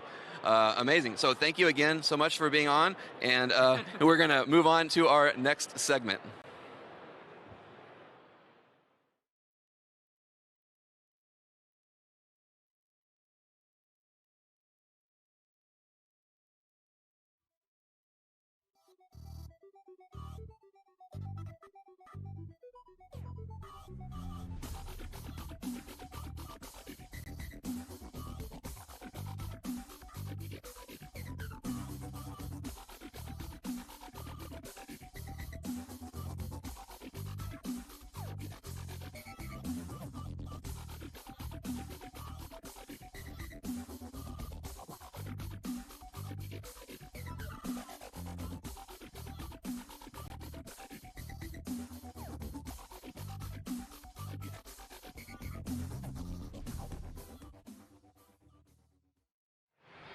Hey, welcome back to the podcast desk here at New York.local 2025. I'm here with Xiaoqin. Hi, everyone. And he's here to talk to us about the MongoDB 8.2 release, right? Yeah, definitely. So if you guys watched the keynote this morning, like we announced the MongoDB 8.2 release. And so just give you a quick recap. This is like the first incremental release we made available for our on-premise customers, EA and community customers since 4.4, which is a very long time ago. Wow. And so we really doubled down on the commitment on serving all of our customers, including Atlas and on-premise EA community customers, and give you the options to run MongoDB for different type of workloads. That's very exciting. Yep. Yeah, on-prem. That's awesome. So give us some highlights. What are some of those improvements? Oh, yeah, definitely. Like, I'll just also do a quick recap on AO. So in AO, we really focus on the fundamentals. So it's basically the most important things for any users who's already running an application on MongoDB. Those things like security, durability, availability, performance. And so like security-wide, we introduced like Queryable Encryption in 7.0. In AO, we added the range query support. And in 8.2, we added a prefix, suffix, substring support. For example, if you want to query someone's email, and with like substring, you can do that in 8.2, which is very exciting features, and that feature will be available in both on-prem and also Atlas. That's very exciting. I'm a search person, so I'm really curious about how this partial encrypted stuff works. Yeah. That's really kind of like... Yeah, so if you only want to like exact match search on your encrypted data without revealing the real value on the server side, that will be the feature for you. But another big feature we enable in 8.2 is the search and the vector search on community and also on EA public preview. And I believe we'll have one of my colleague to talk more about this later. But yeah, so that is one of the features our customer be asking for a very long time. So they can have a consistent experience when they're developing AI applications, search applications between on-prem and cloud, and also between their development environment and their production environments. So 8.2 release really enables them to do that. Yes, nice. And we did have a session earlier with Coral. Oh yeah, right. Not later. Yeah, so we did cover that. That's really exciting, and especially for my role here, I'm a dev advocate on Atlas Search basically, and bringing that stuff to the community and to the enterprise server, those are really big. I've been at some big customers that demand on-prem, but they need the vector search. Yeah, definitely. It's not easy for us to be able to offer that because there's like additional orchestration and management need to be we need to finish. That's why it took us a little bit time. But now we made that available not only for community customer but also EA customers. Yeah, no, I mean I've done search for a long time, so I appreciate the attention to detail to be able to put this stuff into production because there's a lot of work just to make sure that the stuff deploys properly and is tied together and is solid. So that's just like another like a real emphasis on the things we're focusing on. We don't want to just keep adding features, but putting those fundamentals at risk. Like for example, security. We don't want to have security issues. We don't want to have any performance regressions when we're adding new features in MongoDB. Right on. What are some of your favorite features? What is it, some other highlights that you can think of? Yeah, definitely. I mean, one of the things I'm personally most proud of is performance improvements we have done in AO, both AO and A2. So let me ask my boss showed a lot of AO numbers early today at the keynote. And in A2, we keep improving the performance and made CPU-bounded, CPU-intensive operations faster and made like array traversals faster by leveraging the latest link time optimization. So that's like really like our commitment on the performance improvements, and also my team owns MongoDB performance. So that's definitely like a really hard job the team has been done in the past year and a half to deliver those. And also we got really good feedback from our customers who's already running their database on A2. This upgrading from 7.0 to AO allows them to get like more headrooms for their instances to be able to handle more unexpected workloads, and also get like shorter latency so their application will become more responsive. Right on. Give me a glimpse behind the scenes of the engineering work that it takes to do these performance improvements, because I imagine that you have to have test data, test queries and so on at scale. So you must be spinning up. Tell me about it. Tell me what you got. Yeah, definitely. So if you're familiar with developing applications, software, database, performance is very tricky because you could do something, make 99% of your operations faster, but make the other 1% slower. So we definitely need a lot of tests, all-around tests, and to make sure that we don't do that, because those 1% could be very important for some of our customers' workloads. So one thing we've been doing the past 2 years is that in addition to those synthetic tests, in addition to like unit tests, engineering tests, we're bringing a lot of real customer workloads. So those workloads will be very representative to what our customers really do in MongoDB, in both Atlas and the EA environments. So those workloads give us higher confidence that the performance improvements we're releasing is not going to regress any of the application performance for mission, especially for mission critical applications. Are you able to work with customers and like put attempts at performance improvements in their hands to get real feedback, or how does that work? I don't put you on the spot for that. We got real feedback from our customers all the times, and it's usually it's always the same pattern. It's very interesting. Usually it starts with doubt. They'll be like, okay, you tell me you improve performance, but I don't believe you until I see it. And then our sales field team will go out with the customers to do some tests, to do some POCs, to really prove that the performance improvement is not only on slides. It's really going to be in their applications. So the customer will see the benefit of those performance improvements, like I said, either allows them to host more customers on the same size of databases, or gives them more responsive applications. So those customers are very happy with the performance improvements we have done in AO.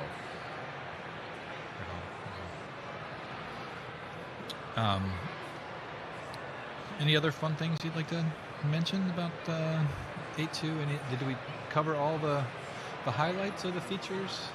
Yeah, I mean, I believe Joe, my coworker, is going to come here very soon to talk about the new, very exciting Queryable Encryption features, substring, the substring prefix suffix support. Yeah. Another thing we made a change, like right now, it's not really a part of A2 release, but starting from A2, we're going to make all the incremental release available to all the customers, Atlas, EA, and the community. And at the same time, we are also extending our support for LTS, which is long-term support, releases from 3 years to 5 years. Yeah, wow. So that means like you don't, like currently, if you want 5-year support, you have to spend money to purchase 2 years extended support, and you don't need to do that anymore. And for your mission critical workloads, so you will get more stable environments, and you can upgrade less frequently, so you'll have more time to test and you'll have more time to plan those updates. And also at the same time, we will be providing patches to those releases, including security fixes, critical bug fixes through the whole support cycle. That's a big commitment to change, to be pushing all these things out this way, right. and to increase that long-term support. So, I mean, I know that's kind of the behind the scenes or the things we kind of take for granted, but that's really important. Yeah, definitely, because we keep hearing customer feedback about two totally different things. On one side, the customer who's running mission critical applications like legacy applications saying, I want stable, I want reliability, I don't want change, I don't like changes, I don't want upgrades. So on the other side, for customers who's developing new applications, especially AI application or agentic applications, they were like, I need new features. Every time when you have new feature, I need to use it like now. So how do we change our release cadence? How do we change our release cycle to serve both sides, like both personas? Is something we've been focusing on. So that is how, what lead to this change we're making in our release cycle. That's awesome. Well, we're out of time here, so I just want to thank you so much for coming on the podcast and chatting with us about this, and I appreciate all the work you're doing to handle both production loads that want reliability and no change, and the ones that want all the latest, greatest features, and trying to juggle the challenges of that. Yeah, definitely. Well, very happy to be here, and thank you. Appreciate that, Xiaochen.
Welcome back to the podcast desk. We have another amazing guest with us now, Rochelle Palmer. She is the Director of Product Management. Welcome. Thank you. Thank you for having me today. Your first time on the podcast. I appreciate you coming on. It is, yeah. So what we're going to talk about is we're going to deep dive into AMP, App Modernization Platform. So we heard about that on the keynote. Let's talk a little bit more about it. Well, let's go back high level. What is it high level? The Application Modernization Platform is a series of tools and technologies, techniques, and then services to modernize your legacy applications to more modern standards. And so why do we even need that? Well, so for several years, we have noticed as a company that when our customers want to move to MongoDB, they're not just talking about the database swap. They're also talking about the fact that like their front end is old. Maybe their front end is written in like Oracle Forms instead of React or Angular. And maybe their framework that they're using is something like Hibernate or something even older or something custom, and they want to move to Spring. And then maybe also their business logic is in stored procedures and they want to move that to Java. And so it just becomes like a series of hurdles to move the data. So we started building tools that would help you modernize different elements of your tech stack, basically. Amazing. So in all of this, well, is all of it based on AI, or are some of the tools not AI, or like how is AI involved in this? Sure. So I would say it's a mix.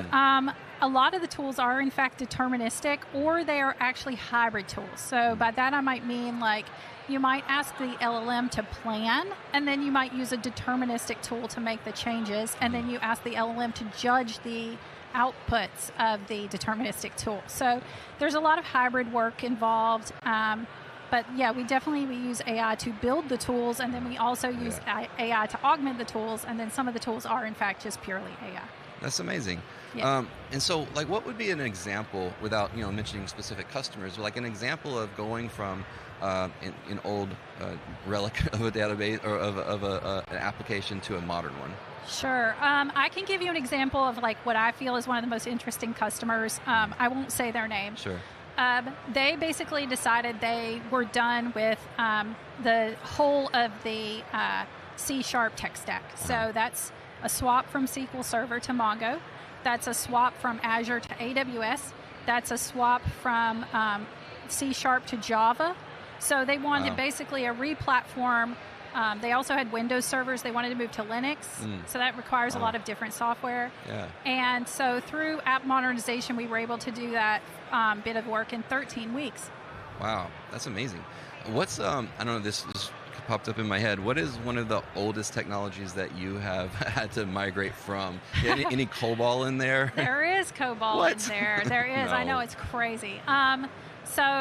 Obviously, when we started out this endeavor, we don't have tools for every single programming language or every single framework or every single variant. So we are using, as we get customers who have these different technologies, we build alongside them and sort of show them what we're doing. And we also get access to their code bases, and that's how we refine the tooling. So we do have, I would say the oldest one right now is a COBOL to Java transformation, which is currently occurring in Europe. And jury's still out, not sure how long it will take us. They estimated on their side that it would take them 8 years. Wow. So we'll see how long it takes us. I'm sure a lot less than 8 years. Yes. But if anybody out there is watching and you're an engineer and you're still working on a COBOL system, please contact us. Contact Rochelle. Yeah. Not me specifically. I will not respond to you ever. Her team really wants to help you out. Yes. We've got to get everybody off of COBOL. Yeah. Come on. Yeah. Okay, so we talked, Dave talked a lot about this in the keynote around how we're not just taking their code base and having AI help to translate it one-to-one, right?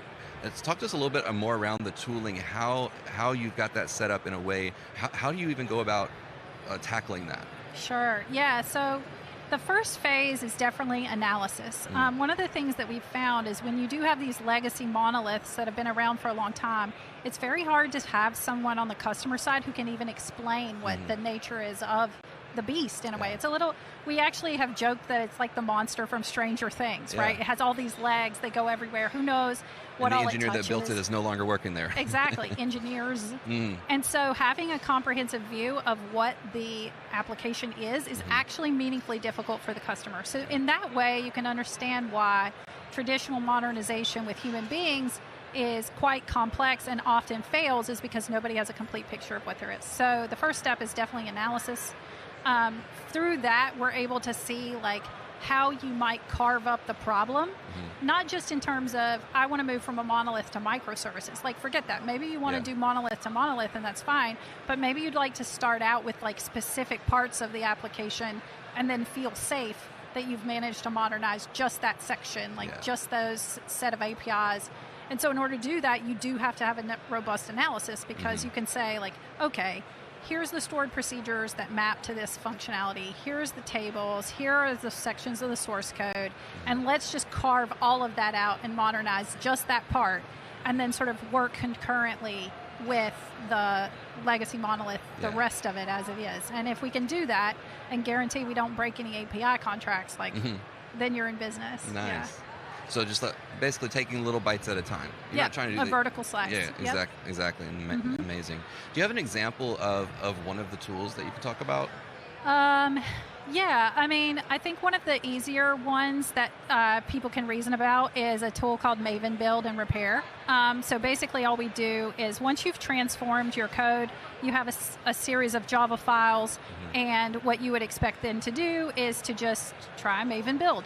And if the Maven Build fails, what usually happens in the human world is that you then start frittering through it to try to figure out why. Instead of doing that, we actually analyze the reason for the failure, and then we try to correct it.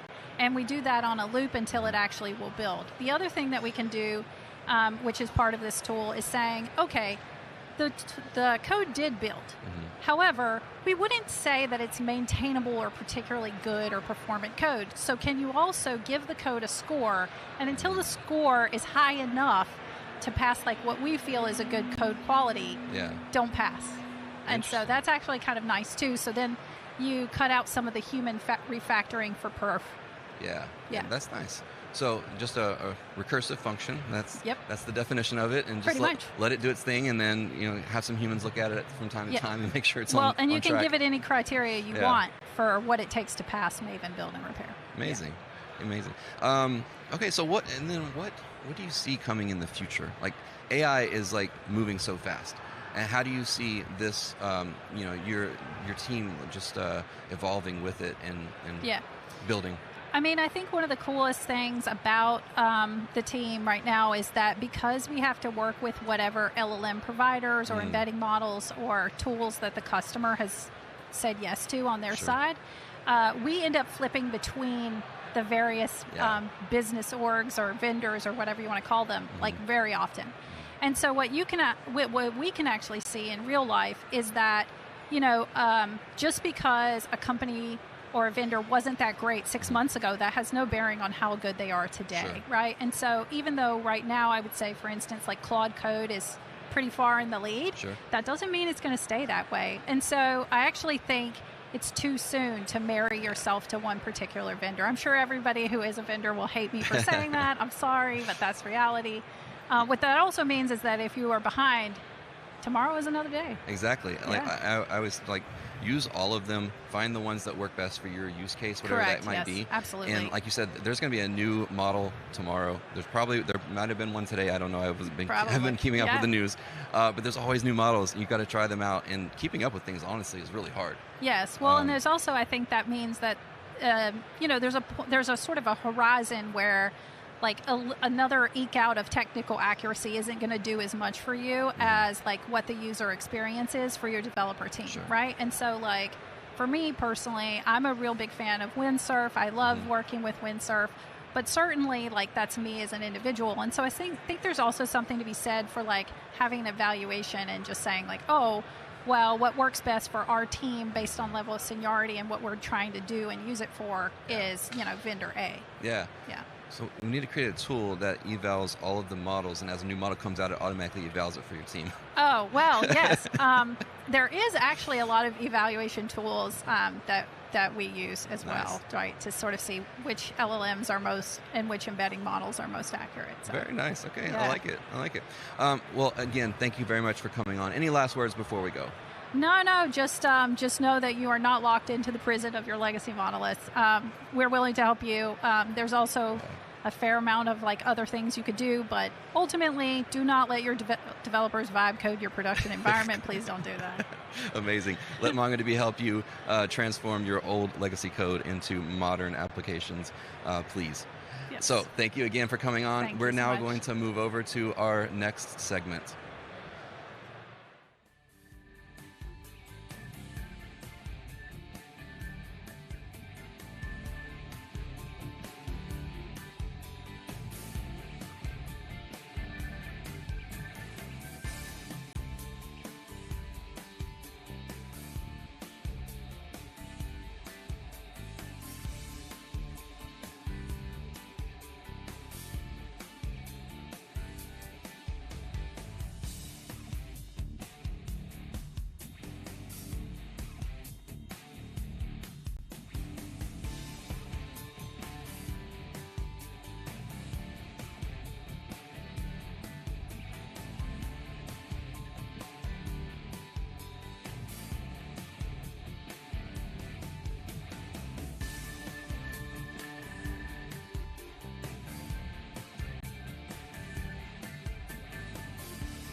Share what I've learned because it's actually pretty cool stuff. And if you've been working with AI agents before, you've probably seen that most of the tooling has been Python based.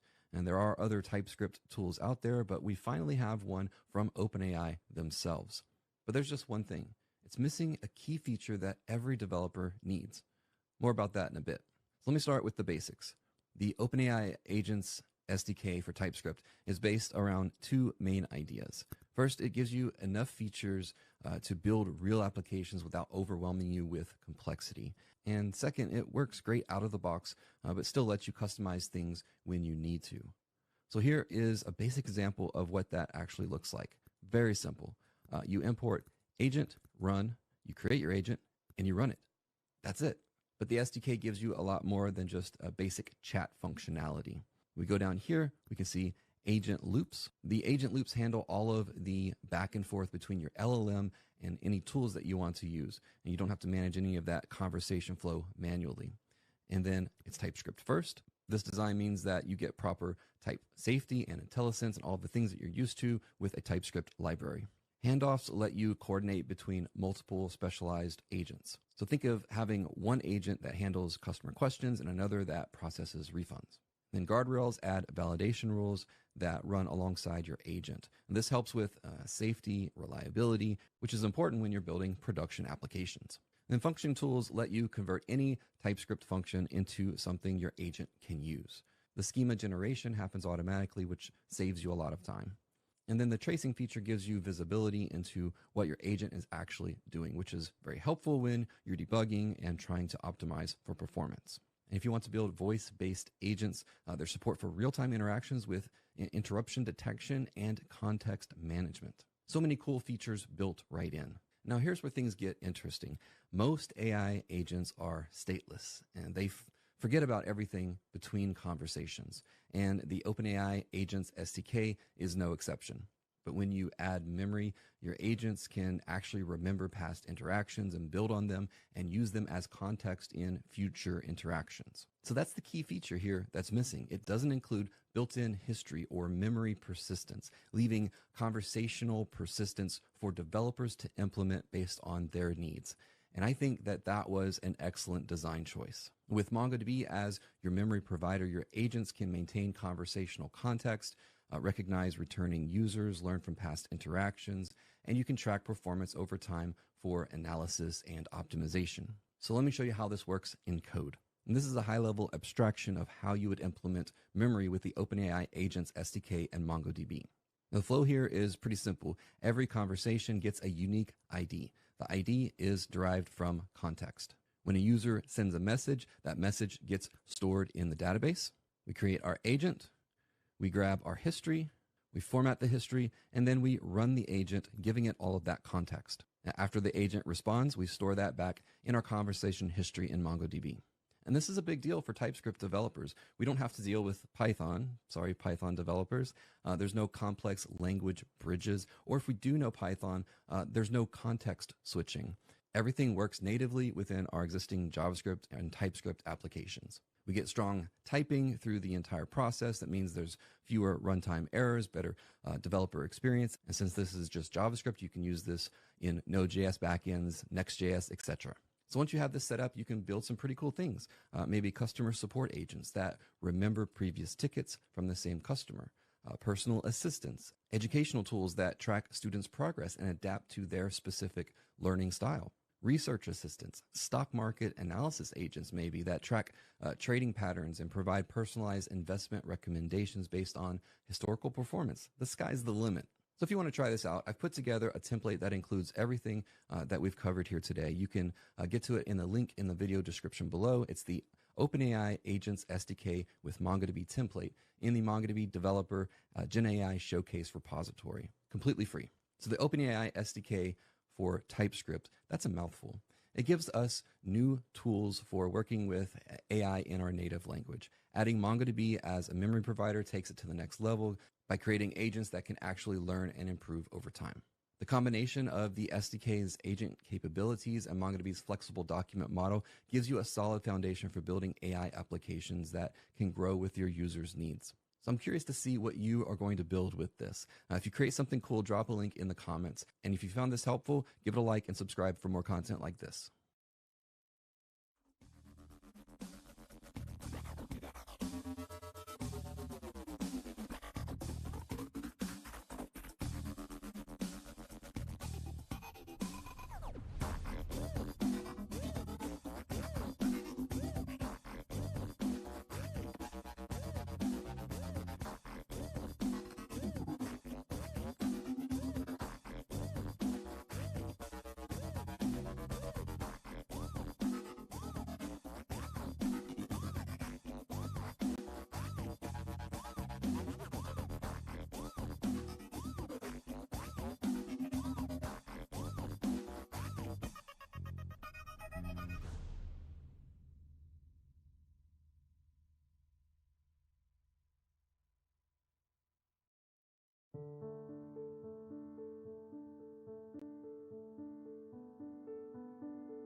All right, hi everyone. My name is Anaya Raisingani, and I am back with Joel.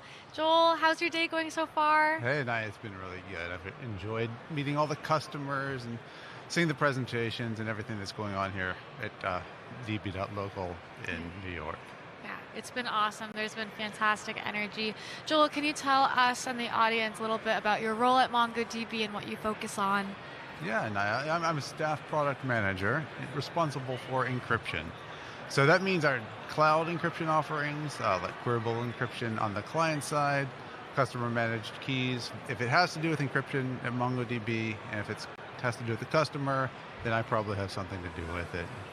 Love to hear. I know during the keynote that it was announced that Queryable Encryption is out. How are you feeling about that? Oh, I'm excited about it. It's been Queryable Encryption has been a thing for a number of years now at MongoDB, but with the release of the new query types, substring query on encrypted data, that's really something else. So it's exciting to go out there and show that we can really do this at commercial production scale.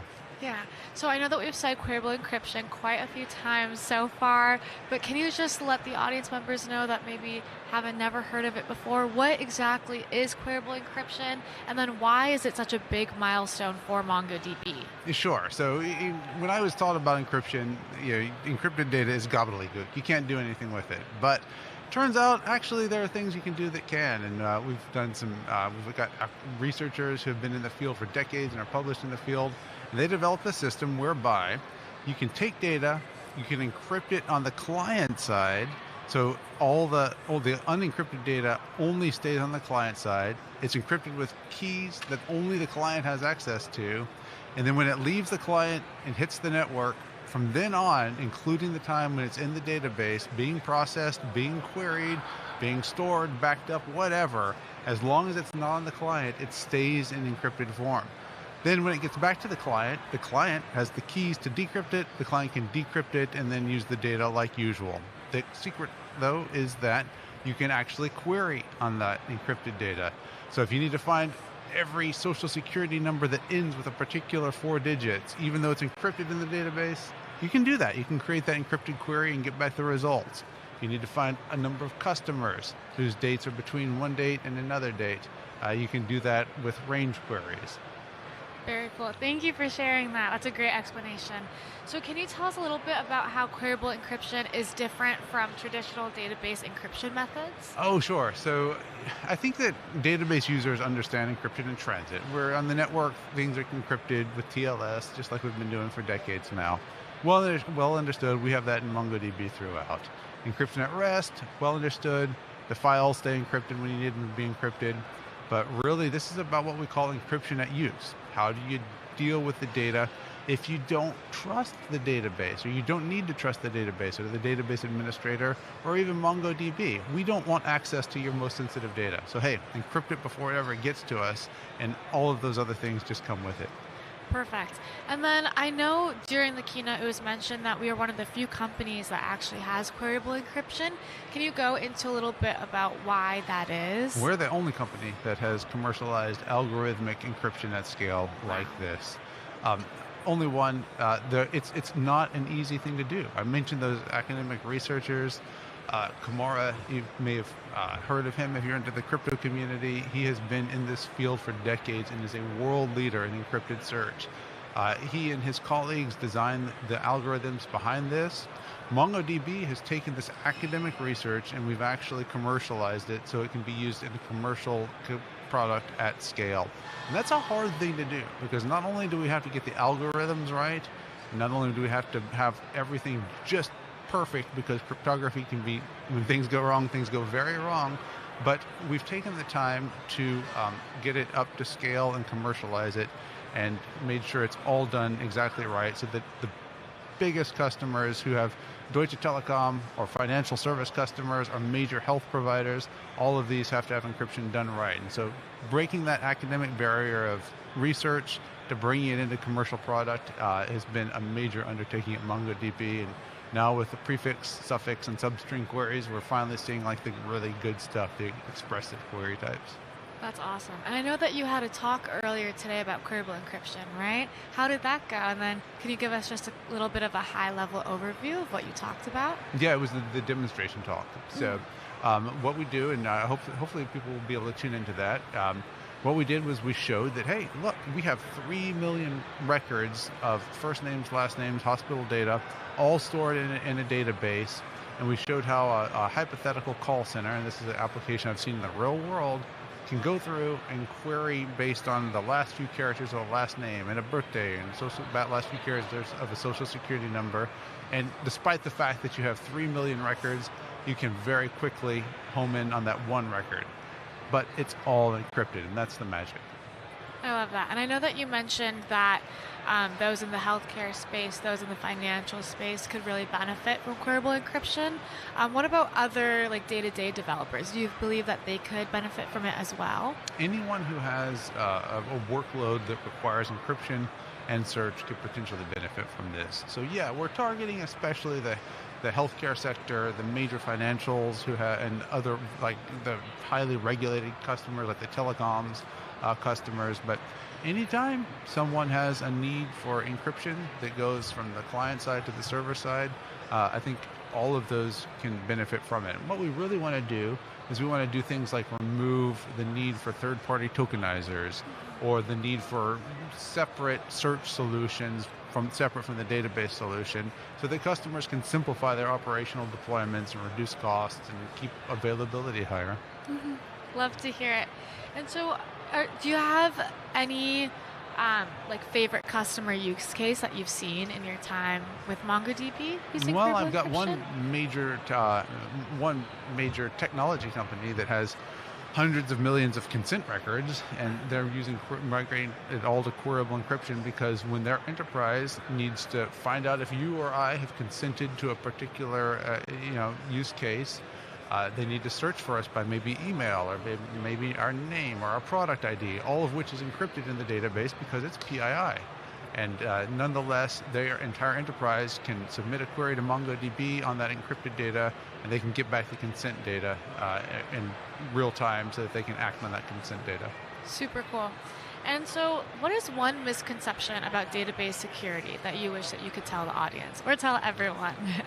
Okay, a misconception about, I was reading a Gartner report on database encryption a number of months ago, and the analysts hit the nail on the head. I can't remember who it was, but they said that the most common database encryption types, that is, we talked about at rest and in transit, don't protect against the scariest attacks. And so if a nation state can get access to your encrypted data that contains the financial information of thousands of people or millions of people, or if a database administrator can get access to that information and doesn't really need it, and they decide by either malice or just mistake that something that data is somehow compromised, without in-use encryption, the data is compromised. With in-use, regardless of if you have in-transit and at-rest encryption. With in-use encryption, the data stays secure against those kinds of attacks, and that's really why we're trying to promote this as a strong security differentiator. Yeah. Wow, I feel like hearing that, it seems like every company should be using Queryable Encryption. So why is it so difficult to have Queryable Encryption be in your database? I don't think it is that difficult. There's some use cases where I would not recommend it. Like if you need super high performance, like high frequency trading, where you need where every nanosecond counts. But however, there's really not a big bar to implementing encryption in the database. I think a lot of people that I talk to, they don't realize that this type of thing is even possible, because like we mentioned earlier, MongoDB is the only company who is doing encrypted data search at this scale with purely algorithmic encryption. It's all published. You can go to our website, you can download the papers, you can see the source code.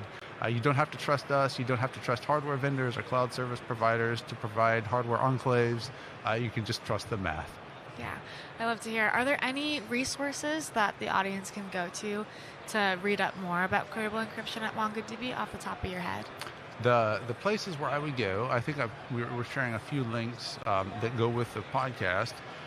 They point to our technical documentation. So I worked with the doc writer, Nick, yesterday, and he did a great job of getting the new stuff out there. It's a good place to start. Go to the cryptography research group's homepage. It's on MongoDB. They have published a lot of papers out here, and so for those of the audience who like to geek out like I do, you can read a good academic paper. Every time I read it, I learn about 10% more about how it really works under the hood. And then I think I've got even some samples of my own that I put on my own GitHub out there, and I've kind of linked to those because I've put a lot of comments about, hey, here's how to do role-based key management in AWS KMS, things like that. So I think I put that one out there too as well. Perfect. Well, thank you so much for joining us, Joel, and I hope that you have a great rest of your .local. Yeah, it's been really great. Thanks for the time that we spent together.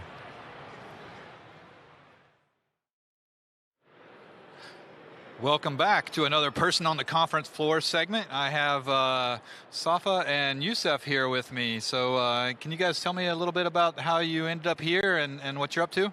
Yeah, so me and Youssef go to a lot of hackathons, and we use MongoDB in a lot of our projects. And upon winning a track for the MongoDB prize, we've just been in contact with MLH a lot, and through them, we got invited to present here. Right on. So you're working on a project together? Yeah, we're working on a project right now. We're both students at Rutgers, so it's been like kind of juggling classes, juggling our project, but it's been a bunch of fun. Okay. Yeah. Can you tell me a little bit about what the project is? Yeah, so we're building a social network for college campuses for people to find out, what's really going on right at this moment, whether it's parties, club events, and different type of things, just to stay in the loop around your campus. Oh, that's awesome. And what kind of technologies are you leveraging? Now, of course, MongoDB, but like in what way and what's special going on? Yeah, so we're using a lot of different things. Front-end wise, it's all Next.js. The mobile app is built in Expo and React Native. We're using MongoDB in the back end for just our typical document-based data storage and a bunch of different things, yeah. Right on. And is AI factoring into the equation in some way, or tell me about what you're doing there? Right, so AI isn't directly a part of the thing right now. We definitely want to look into it a lot more for our algorithm. But we have some other projects that we've also leveraged Mongo really heavily for, and we have a lot of AI stuff in that. But those are kind of like longer term projects that we've been working on. So it's basically an AI companion for dementia patients. So dementia patients suffer from kind of like a lack of interactions with caregivers. And one of the best therapy techniques that there is for these patients is to actually speak to them about their past and their memories and their kind of life experiences. So we're developing basically an AI companion that is able to understand who a person is, what their life is like, what their life experiences are, and kind of converse with them back and forth to stimulate that sort of memory recall while giving them somebody to kind of engage with longer term. And for that, we're also using Mongo. I think Safa can speak a little bit more about it, but we're using Atlas for RAG and a lot more document stuff, so processing images, videos, things like that as well about the person.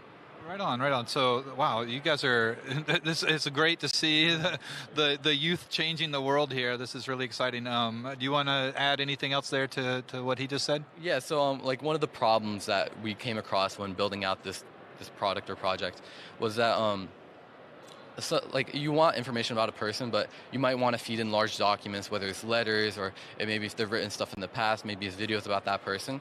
But you can't all put that into just one AI model because it runs their context window out. So the solution to this is something called RAG, which is Retrieval Augmented Generation. So what you do is you take these large text files, you run them through what's called an embedding model, and that vectorizes them, and there you can use MongoDB vector or Atlas vectors database. So it puts it into a vector database, and through there you can use their vector search to pull out things that are very similar to your query, and from there just basically inject that into your LLM's prompt, kind of supercharging it with information that is actually relevant to what the person is querying about. That is so cool. And did you see the announcement about the search coming to community and to enterprise? Is that? No, I didn't see that yet, but I was Right on. Cool. Well, thank you so much for joining us here on the podcast, and best wishes with the rest of the conference and your projects. Thank you. Thanks so much.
All right, hello everyone. I'm back again. My name is Anaya Rai-Singani, and right now I'm joined with Betsy.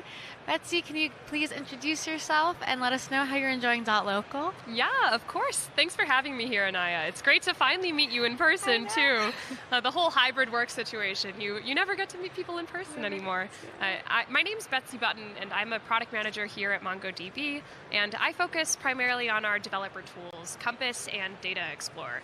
But I gave a talk earlier today on all of the developer tools, and it's been a great day so far. Loving the energy. Customers are so excited to be here, and it's been great to get to talk to more people in person too.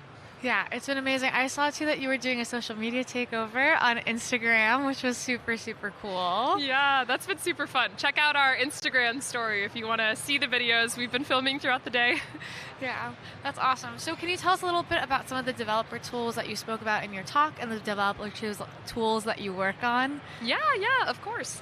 So in the talk, we went through a whole demo of what it takes to set up a local Atlas cluster on your computer, and then write some queries with it using the Atlas CLI is how we set up the local cluster. And then we wrote queries for our application code using both our VS Code extension and also our IntelliJ plugin, both of which are built by MongoDB and are free developer tools that are available for customers to try out. In VS Code, we also have a Copilot participant that makes it really easy for you to specifically write MongoDB queries. And there's a couple of other specific tasks that are really easy to perform with the Copilot participant. We also used the Copilot participant inline to refactor our query after we had run it and exported it to Java from MongoDB shell syntax. And the whole point of showing these things to customers was to demonstrate how easy it is to both get set up locally with MongoDB, but also write application queries and take it all the way to production. So after we did the local query writing, we then showed how you can look at your data in the Atlas UI in Data Explorer, which is another one of our developer tools that makes it really easy for you to interact with your data, both by writing more queries or just viewing your data in a really great visual way. Yeah, and in Data Explorer, we also showed the natural language querying feature, which is awesome because people can just ask a question for their data instead of having to actually write out the syntax themselves. Yeah, so I know that MongoDB has so many developer tools. You mentioned a bunch right now. So can you tell the audience and myself what MongoDB's overall vision is with their developer tools? Yeah, so when I was talking a second ago, you probably got a little lost because there were so many tools being named. And that's because our goal with our developer tools is to really meet developers where they're at and where they work best. Yeah. So what that means is, providing something that's there for every different type of user and making sure that the right resources are there when they need them. So you can kind of think of it like IKEA, if you've ever been before. They designed their stores in such a clever way where you can walk through, and regardless of what your goal is, there will be a path that makes sense for you, all the way from the entrance to the exit.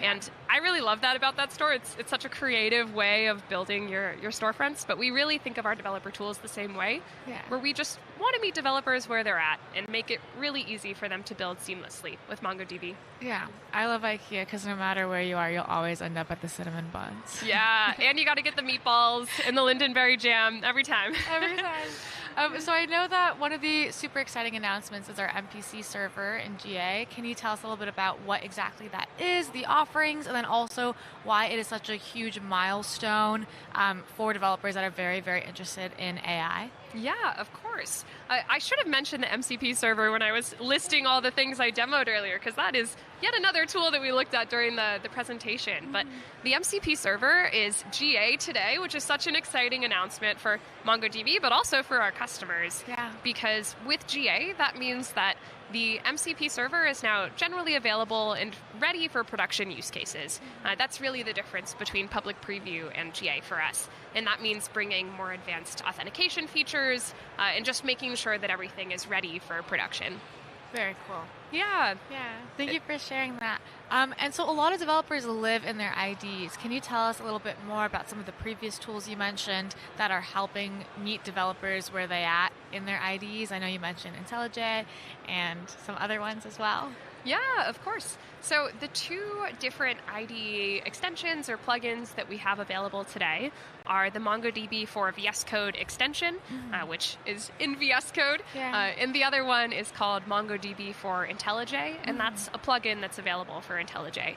And both of these tools are free to use for any of our developers. I actually got a question on that during the session earlier. But having those tools be free for customers means that regardless of which IDE you're working with, you have the resources you need where you write your code, which is a lot easier for some people compared to like opening a whole new tool that isn't where you typically do your work. It makes things a little bit more seamless. But our VS Code extension, as I mentioned earlier, also has the Copilot participant that we've built in-house that makes it optimized for MongoDB tasks like query writing and index optimization. And one of the other exciting things about VS Code is the fact that it's really easy to connect to the MongoDB MCP server using the VS Code client. So that's something that I demoed in my presentation earlier today. And if you want to take a look, feel free to check it out. It'll show you what the MCP server makes it possible for you to do. You basically just switch to agent mode in the chat after you've connected to your cluster and have configured the MCP server, and that makes it really easy for you to, execute queries or like even create indexes in the chat if you want. And you can specify read-only mode or not if you want to be able to control a little bit of what users can or what you can do in the chat when you're using the MCP server. Yeah. Do you have a favorite tool off the top of your head or one that you work with the most frequently? I feel like you can't pick favorites with these things. It's like children. No. But Compass is our most popular developer tool. And what users tell us over and over again is how easy it is to use Compass. And given that one of my focus areas is Compass, I might have a little bit of a favoritism toward it, but it's just so beautiful. If you've never used it before, you should definitely check it out. It just makes your data look so nice, and it's displayed in a really easy to work with way. Yeah, I love Compass too. I really do. And Atlas. I think that even though I can make like a cluster locally, I always choose to make it through Atlas because it's easier and it's pretty. Perfect. And then can we talk a little bit about the Atlas CLI? Yeah, of course. The Atlas CLI, it does a lot of the same things that you can do in the Atlas UI, but you can access it in the command line as a command line interface. The Atlas CLI has had a lot of pretty exciting developments recently. I don't know how many of you use the Atlas CLI, but if you haven't, I would recommend trying it out because in the last couple of weeks, we actually released some improvements to authentication in the Atlas CLI. It's a little bit easier now to log in with your Atlas credentials, and it's more of a seamless flow with actually performing the authentication browser connection compared to what it was before. But my favorite feature in the Atlas CLI is how easy it is to spin up local Atlas clusters, because you can do that when you're developing and just want to have a MongoDB Atlas cluster locally to test against, but you can also create those local clusters programmatically, which really helps with testing workflows. So let's say you spin up VMs for your testing for your staging environment. You can have a script that just spins up a local Atlas cluster to that VM that was provisioned only for the test, and everything will work a little bit more easily having that local cluster because it decreases network latency and it helps you iterate faster on your code if it's running locally to the VM that's performing the test. So that's a little bit easier than having a remote Atlas cluster that you have to speak to from your actual test VM. Yeah, very cool. Thank you for sharing that.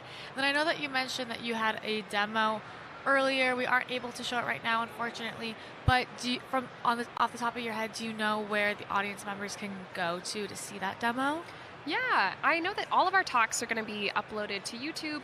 I'm not sure if they've been uploaded yet. It might be something that happens later today or tomorrow. But all of the recordings, including the one from my talk, are going to be on YouTube soon. And the name of the talk was From Local to Cloud. So if you're looking on YouTube to try to find the demo, feel free to check it out. Live demos are always risky, but, it worked this time. So I hope it's useful for everyone. Yeah, perfect. Well, thank you so much for joining us today. It has been awesome to talk with you about all the different developer tools. So thank you so much, and I hope that you have the best .local ever. Thank you. You too. It was great to be here.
everyone, my name is Mickey, staff AI ML developer advocate at MongoDB, and I'm joined by one of my colleagues, Henry. Hey guys, I'm Henry. I'm on the product team here at MongoDB working on vector search.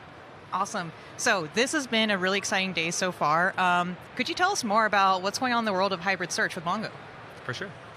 So for a little bit of context, hybrid search, generally how we think about it at Mongo is combining vector search with lexical search. And since about June this year, we've had a dedicated aggregation stage that allows people to do this called $rank Fusion. And today we announced a bunch of basically updates to that experience. So initially Rank Fusion was only available in 8.1, which is a rapid release version. So it's a little bit of a technical thing, but now it's just more widely available in 8.0, which is a big deal. And then secondly, Rank Fusion, the basic way it works is it takes ordered results from different subpipelines. So it could be vector search, and it could be lexical search. And it takes the ranks, computes a rank-derived score, maybe you weigh certain subpipelines more than another, and then it combines them and sorts on a final score. This is really great for many use cases, right? It's great at capturing false negatives, but there might be some use cases where the score itself is like a really strong indicator of relevance. So if you want basically more granular relevance, you want to consider the score. You might need to do things like normalize it. You might need to normalize it and then weigh it before combining. But basically, that is just like another way to build more advanced hybrid search systems, and that's what we're introducing today in 8.2. Yeah. Awesome. A question I got during my session talking about agent memory and how to build agentic systems, people were asking, where does hybrid search, how does that fit into like an agentic workflow? I think it's a good question. My understanding of agentic workflows is that typically you have some kind of system that's interacting with an LLM. And there could be many ways in which memory is provided to the LLM. One thing that's very typical for these kinds of systems, as you well know, is evaluating how effective the system is at performing a specific task. So what we call evals, whether that's performing a specific task, getting a response, and seeing if that is like a very coherent response or aligned with the company's brand identity or whatever other metric you have. I think that this is a really strong principle for building systems generally, and you can apply this to the whole system. You can also apply this to the information retrieval component. So if you are building something with long-term memory where vector search is relevant and you would like to consider how to improve the accuracy of your results, then evaluating the accuracy of results against labeled ground truths and understanding what the impact of changing your embedding model, adding in hybrid search, and so on and so forth is on your results will end up being very powerful. It's sort of like a map in terms of like knowing how to navigate the set of solutions that are available to you. Yeah, that's pretty awesome. And something that, I hear quite a bit about is when we're talking about hybrid search, people seem to think that it's a very difficult thing to set up with Mongo, but it doesn't seem like it, does it? Yeah. I mean, I'm biased for sure, but I think that perhaps there has been a time where it was more difficult. Fundamentally, the stages we're introducing actually are not adding net new capabilities so much as adding syntactic sugar around primitives of aggregation stages that already existed. I'll be talking about this more in my upcoming talk, but that it's one thing to have a capability that exists. It's another thing to have it be easy to use. So it's very much like it's almost a facetious argument to say, oh well, we could do it, but if it was so hard to use and there's all this boilerplate code, it's almost like it's not there in the first place. So that was really a motivating factor in developing both of these stages. And we believe that it makes building hybrid search experiences easier than any other system on the market. Yeah, and that's awesome to hear, because I think, a lot of people say like, well, we don't need search because we have RAG, or why would we need RAG to build an agent? But there's a strong relationship between all three of those different kind of layers of abstraction, so to speak, right? Yeah. And a lot of the work, for example, we've done recently with the release of MCP, of the MongoDB MCP server, people have some confusions about like, okay, where does that fit? Now, most of us understand that MCP, like especially the MongoDB server, that fits as essentially one of the tools. Mm-hmm. It's a tool, but also you can use MongoDB as a memory provider and all these good things. And, just reiterate again, like, is it just search? Is it just RAG? Like, what should people be looking at if they're trying to build a production-ready agentic system? 100%. I really like the framing of what about MCP, because what is MCP, right? It's a way to access tools in a standardized manner for LLMs. It standardizes essentially API calls of all sorts. And what is MongoDB, actually, if we think about it? It's like a very adaptable, flexible database with lots of different supported access patterns and data modalities. So in a lot of ways, there's like this nice reflection of like an MCP routes to different tools, just like MongoDB routes to different access patterns for really any level of state in your system. So I think this is abstract. If we zoom in, what I specifically mean is I think that there will be a time where people really interact in natural language for all parts of MongoDB. Right now, it's really targeting search because embedding models make working with natural language a lot easier. But I could imagine a world where you are interacting and it basically tells you which aggregation stage to use in a confined sort of way, just like there's a constrained set of tools that an MCP server has access to. This isn't a thing that exists today, but it is sort of an online extension of MCP, which makes configuration so simple. Imagine if an LLM could help route to a set of constrained access patterns that are optimized, like vector search or regular database index. Yeah, absolutely. And I'd love to dig in a little bit more on the evals piece because especially with the early days of RAG, there were a number of different benchmarks or frameworks or evaluation tools people like provided. Rouge, Ragas, there's a couple others. But what are some best practices that you're observing from our customers that are implementing RAG and hybrid search? Yeah. I think one thing I've noticed, and this applies for both hybrid search, but also considering new types of embedding models that are out there that are doing things like going from image similarity search to video search, so text to video retrieval. How do you know when to make that jump is like a really interesting question. And a lot of our customers are experiencing that question right now. I would say you need a way to basically evaluate your retrieval. I could rattle off names of a bunch of these frameworks, and I think it's maybe less useful than the philosophical ideas behind them, which I really agree with, which goes to the idea of you're going to need labels to some extent. You're going to need really either soft or hard labels, meaning labels that you have a medium amount of confidence in versus a high level of confidence in. I think that we're working on a tool internally. We're doing a lot of research now about this, honestly, about making it easier to do retrieval analytics and understand, given a set of labeled queries, how well your search system is performing. A lot of this stuff is relying on, honestly, old principles from the search community. I will name drop one tool, which is Cupid, which I think does a pretty good job of encapsulating a lot of these ideas. And I think we're thinking really actively right now about how to make this easier for our customers, because long term, right, we have embedding models that are state of the art. We want people to adopt them. We have multiple ways of doing search in our system. We want people to understand how to get the best out of that. So both of these things very much rely on effective information retrieval evals. So whether it's a framework or it's telling people in our docs you should measure your results accuracy, or it's something like a partner framework like Cupid. That would be something that I would see a lot of energy and focus in, because, I think we've really gone out of the range of how much does this vector search cost and what is my QPS? I think that is very an outdated way of viewing these kinds of systems, and maybe it's still relevant for an infrastructure engineer, but people that are trying to understand if their search is working for them and want budget for it usually need to show people it's actually working for us. Yeah, and I mean, right now, there is a lot of active debate around evals. Should we care about them? Should we use them? And I think part of that, it's funny because it's like the V3 debate of, for example, when data science was first commoditized, right? People were saying Colab notebooks should never be in production. Then we had the next wave of ML ops. People were saying you shouldn't over-engineer your ML platforms for delivery. And I think what happens is that there is this tension between innovating at the edge, but at the same time, how do you then kind of fold that into an enterprise setting, which has a lot of regulation, governance, security concerns that are very important.